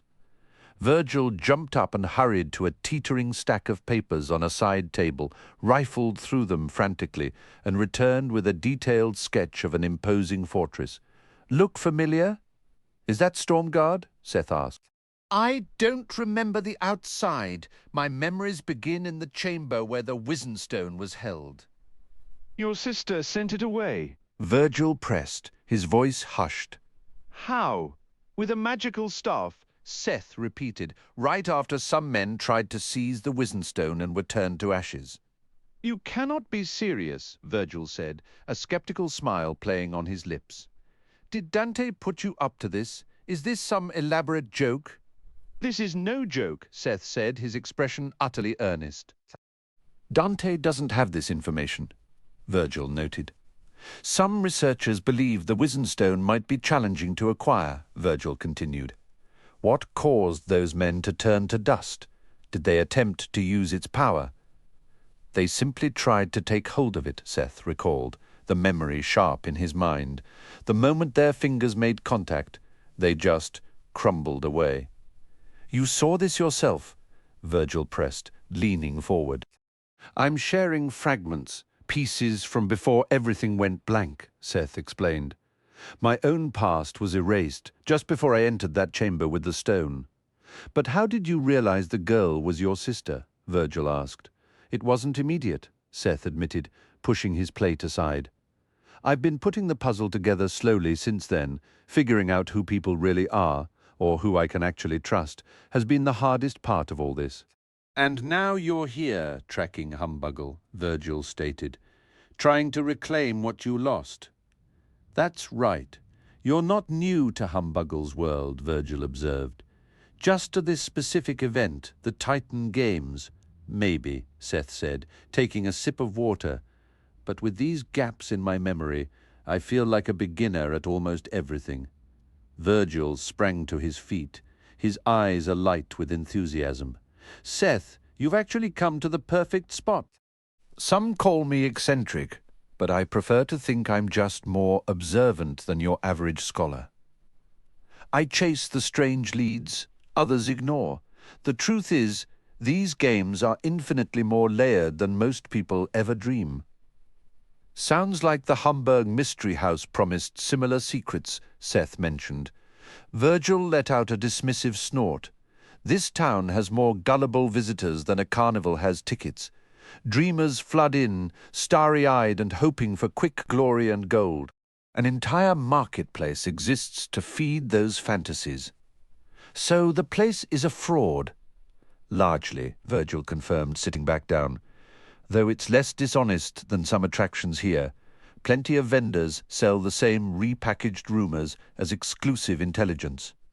Some operations are complete cons.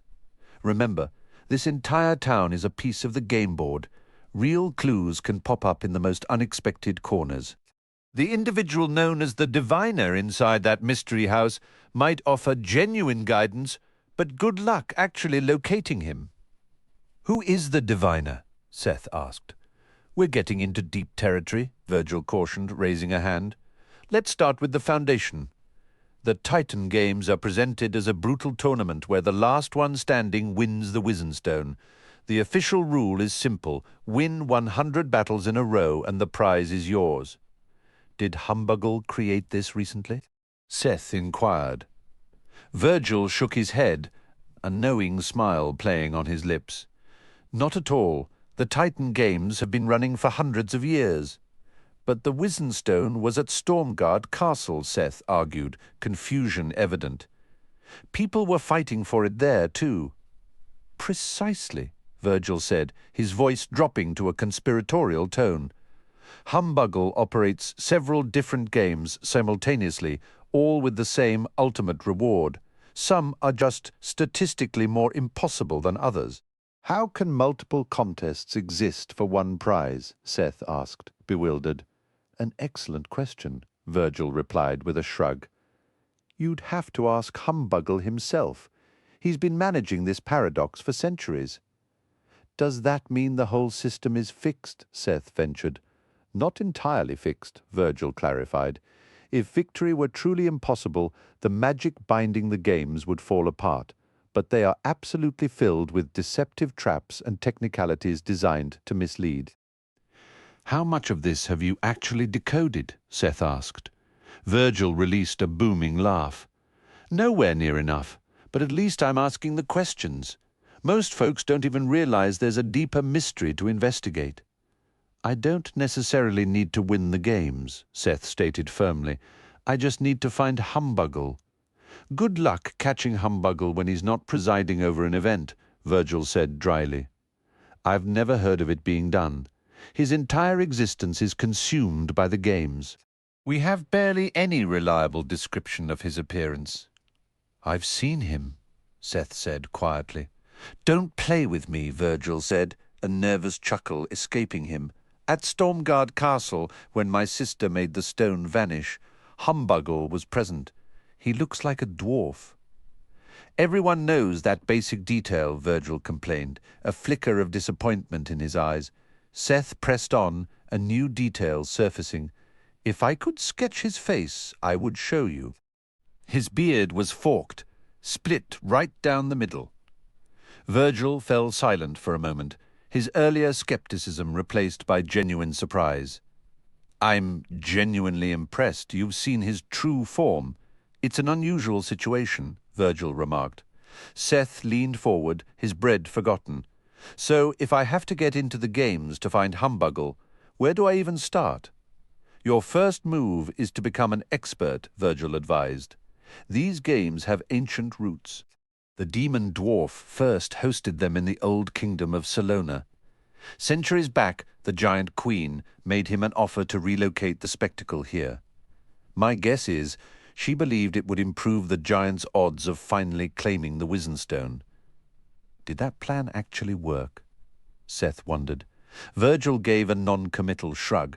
The giants certainly enjoy easier access than anyone else, but there's a cost. In return for hosting, the Queen has to allow a set number of outsiders into her sanctuary every year, contestants and spectators alike. It leaves her borders the most vulnerable of any magical preserve. She also handed over the land where Humburg now sits as part of the deal. Does Humbuggle live here in the city? Seth pressed. He maintains a mansion in town, Virgil confirmed, though I've never heard of anyone actually seeing him inside it. So it's just empty? Seth asked. Not at all. It's fully staffed with servants, Virgil said. Could be a worthwhile place to poke around. They're notoriously tight-lipped, Virgil warned. But at this stage, any lead is worth chasing. Seth took a final bite, surprised by how quickly his hunger had faded. Just moments ago, he felt he might never be full again. Will I need to train as some kind of arena fighter? That's the most straightforward path in, Virgil acknowledged. We should visit the arena tomorrow, let you watch a few matches before you commit to anything so drastic.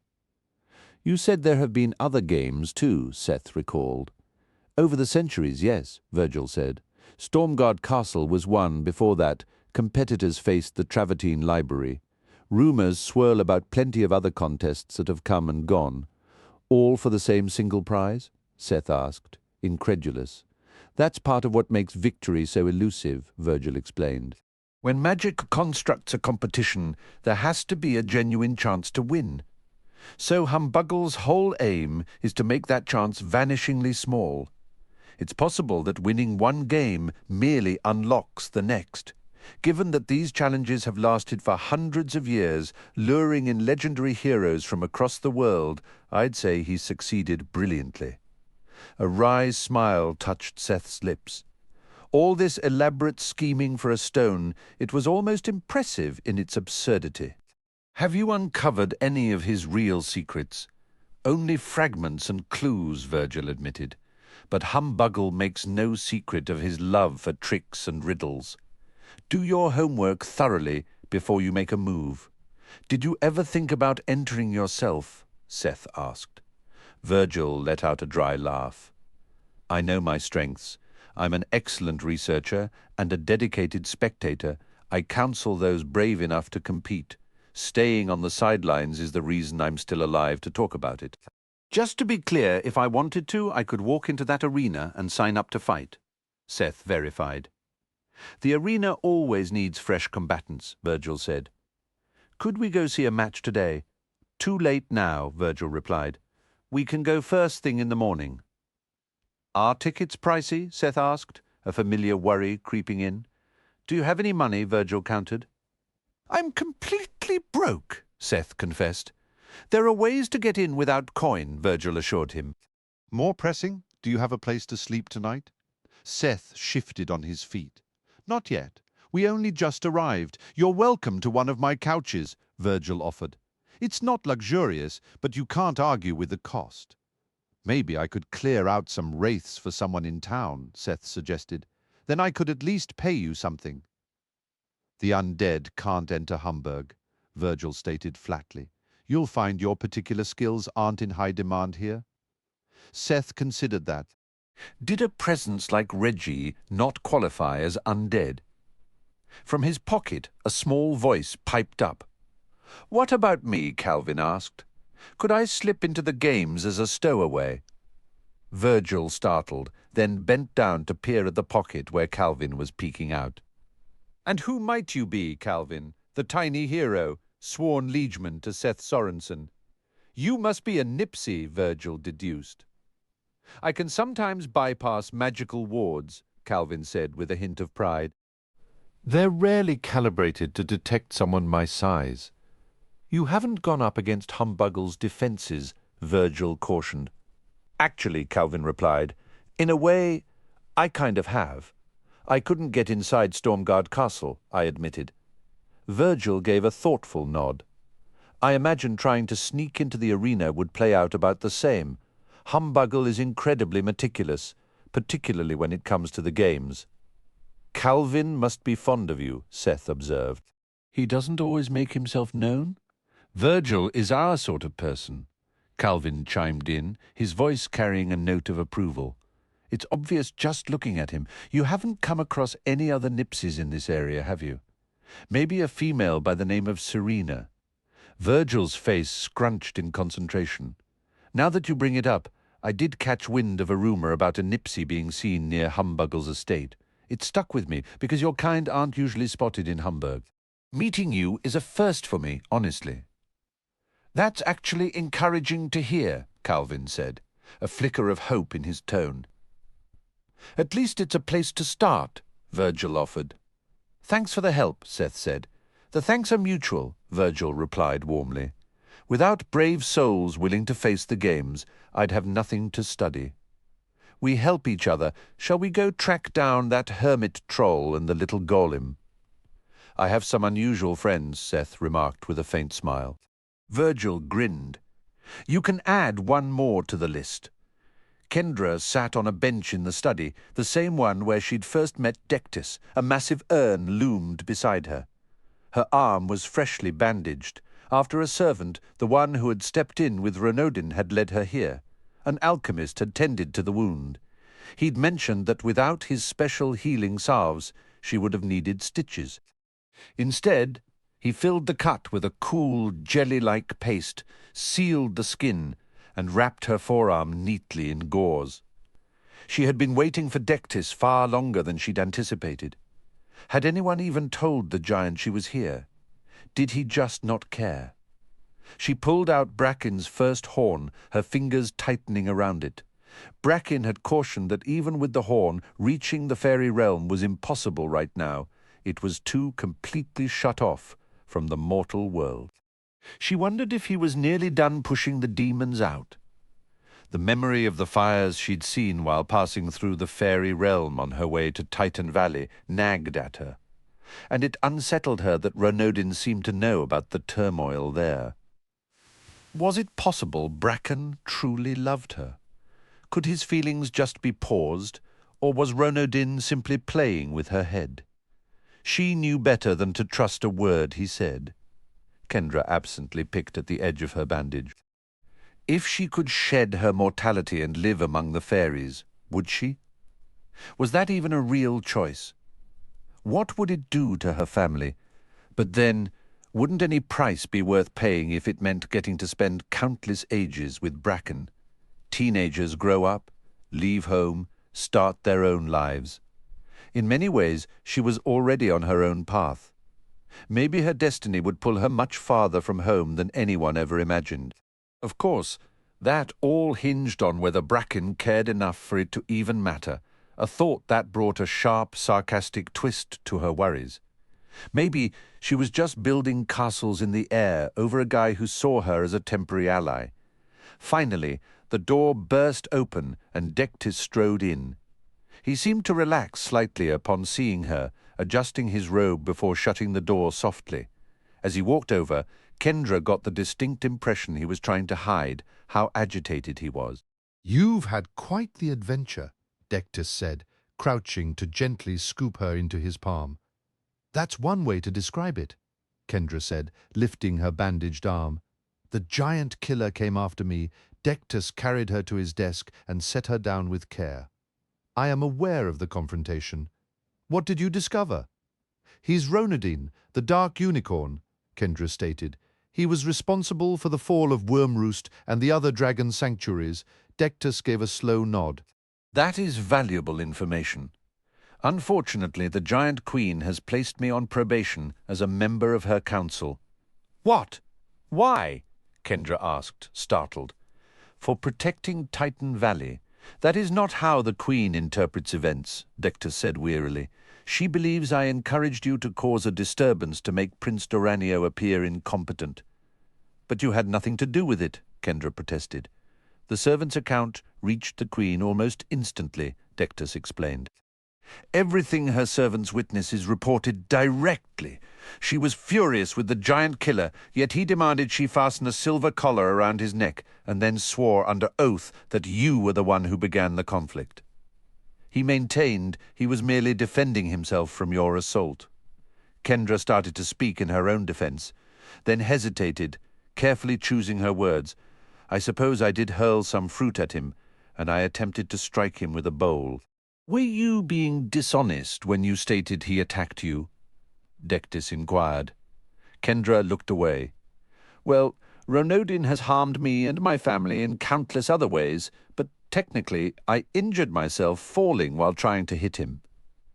The Giant Queen recognizes the truth because Ronodin showed no signs of strangulation, Dectus stated. He kidnapped my brother, Kendra countered, her voice tight. He was responsible for the fall of Wormroost and for Agad's death. I don't care for him either, Dectus replied. But you cannot level accusations. You cannot prove. In the Queen's eyes, your credibility is now damaged. Your word against Ronodin's will carry little weight. Kendra flinched. She hadn't considered the fallout from confronting Ronodin, nor the cost of her exaggerated claim. She had acted on pure impulse, letting rage cloud her judgment, and it had undermined her position to aid Titan Valley. Dectus had suffered for it too. I'm sorry, Kendra murmured. Think of it as a lesson in statecraft, Dectus said.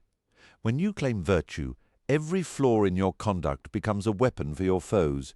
You must not hand your enemies such easy ammunition. Someone like Ronodin will exploit any opening, Kendra said. Exactly, Dectus confirmed. And a ruler like the Queen has her own prejudices, which means even the most sound reasoning can be dismissed, leaving faulty arguments with no hope at all. Whether she admits it or not with Ronodin here, Titan Valley is threatened, Kendra insisted. How long has he been seeking the Queen's favor? On and off for many months now, Dectus answered. Does she trust him? Kendra pressed. Does she confide in him? The Queen would not disclose matters of utmost secrecy to him, Dectus said, but he is positioned to gather significant information. And Ronodin can deduce a great deal from very little, Kendra noted, a bitter edge creeping into her tone. Honestly, the man could probably unravel a national secret from a misplaced napkin. Underestimating him would be a disastrous error. This sanctuary is powerful, Dectus asserted. Our dragons here are in no condition to cause unrest. A few scattered rebels hide in the remote wilderness, but their freedom depends on staying out of sight. Still, when conflict looms, a prudent leader prepares for all possibilities, removing vulnerabilities and reinforcing defenses. The Giant Queen doesn't seem interested in protecting Titan Valley, Kendra observed, or in aiding the war. She prefers to entertain a spy. The Giant Queen has scant concern for any war beyond her borders, Dectus explained. She believes her sanctuary is safe, and she plans to extend the same hospitality to any dragons who arrive as she does to those already in her custody. That may not be as straightforward as she thinks, Kendra said. I concur, Dectus replied. I wish to help defend Titan Valley and to support the campaign against the dragons. What can you do? A great deal if you assist me first. How? You are a newcomer to Titan Valley. Do you understand what this fortress guards? The Sky Giants. The Giant Queen herself. The gateway to Stratos, Dectus revealed. Terrastios protects the sole breach in the mountain wall that divides Stratos from the rest of the sanctuary. Stratos is a territory. The domain of the sky giants, Dectus said. Ages ago it drifted high above the world, a tremendous floating island in the heavens. That power faded, and now our realm rests here, anchored in Titan Valley. The sky giants still reside there? Kendra asked. Only we, sky giants, and our herds, creatures of our own immense scale, crops large enough to truly sustain us. It is where we are meant to be, the one place we truly belong. Stratos is our ancestral home. Do you live in Stratos? Kendra inquired. As a council member, my duty keeps me here in Terrastios, Dectus said. But I maintain a humble dwelling in Stratos. It would seem a palace by your standards. It must be an enormous land, Kendra said, imagining vast cloud-touched fields. Dectus gestured to the grand architecture around them. Built to accommodate even our most sizable residents, he explained. His expression grew serious. Kendra, there is an artifact in Stratos I require. The Waystar, my own position, prevents me from retrieving it. Secure that jewel for me, and you will have my aid in your conflict. Kendra studied his face. How could a single gem possibly affect a war? I have a significant undertaking in mind for you and your companions, Dectus replied, his voice dropping. Your history speaks for you. You guarded a preserve. 2 of your allies are sworn knights. Succeed here, and I will place in your hands a mission that could truly shift the balance. So this is an evaluation? Kendra pressed. Call it that if it helps, Dectus said with a slight shrug. Or consider it the essential first step on a far more critical path. Where is this Waystar hidden? It is not hidden, Dectus clarified. It is held by Madame Ladonna, the premier enchanter among the sky giants. A cold knot formed in Kendra's stomach. You're asking us to rob a giant sorceress. Temporarily relocate, Dectus corrected smoothly. We seek neither to own it nor to sell it. Its power is merely required for a specific, limited time. The practicalities felt overwhelming. How will I even recognize it? Make a fist, Dectus instructed. Kendra complied, holding her hand up. He peered at it. The Waystar is a magnificent stone, a little larger than your closed hand, and it will appear to you in the shade you love most. How could you possibly know my favorite color? Kendra asked, bewildered. I don't, Dectus said, a faint smile touching his lips. The gem's magic is that it reflects the viewer's own preference. It becomes the perfect hue of your perfect color, for everyone. Well, my favorite changes, Kendra admitted, thinking of how she'd favored emerald green last month, but now leaned toward a deep sapphire blue. Then the stone will shift to match your current fancy, Dectus assured her. It's quite accommodating for a legendary treasure. Can you tell me where to find Madame Ladonna? Easily, Dectus nodded. I can even arrange your discreet entry into Stratos itself. Do you know where she keeps it? Not precisely, he admitted. But an object of such pride, expect it to be showcased, not tucked away in a drawer. Can I bring others? Kendra asked, her mind already racing through possibilities. Bring only those you trust with your life, Dectus stated gravely.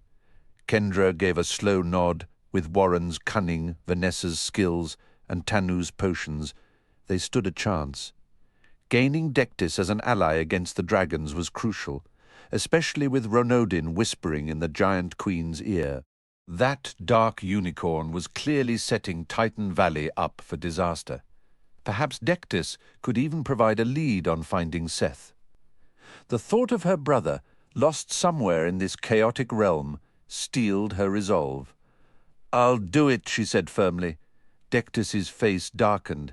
Understand this clearly. If you are captured, I cannot intervene. I will deny this conversation ever occurred. A shiver ran down Kendra's spine. What would Madame Ladonna do to us? The giant shuddered, a movement that seemed to shake the very room. The point is to not find out. Do not get caught. Would she enchant us, turn us to stone? Kendra pushed, needing to know the worst. Dectus fixed her with an unwavering stare. I will say it once more. Do not get caught. Tomorrow morning, then, Kendra asked, pulling her thoughts back to logistics. Bring your chosen team to my office before first light, Dectus instructed. I will rely on your discretion in selecting them. And I'll have to rely on this jewel being worth the risk, Kendra countered. Dectus gave a single, solemn nod. It is, if you truly hope to win your war.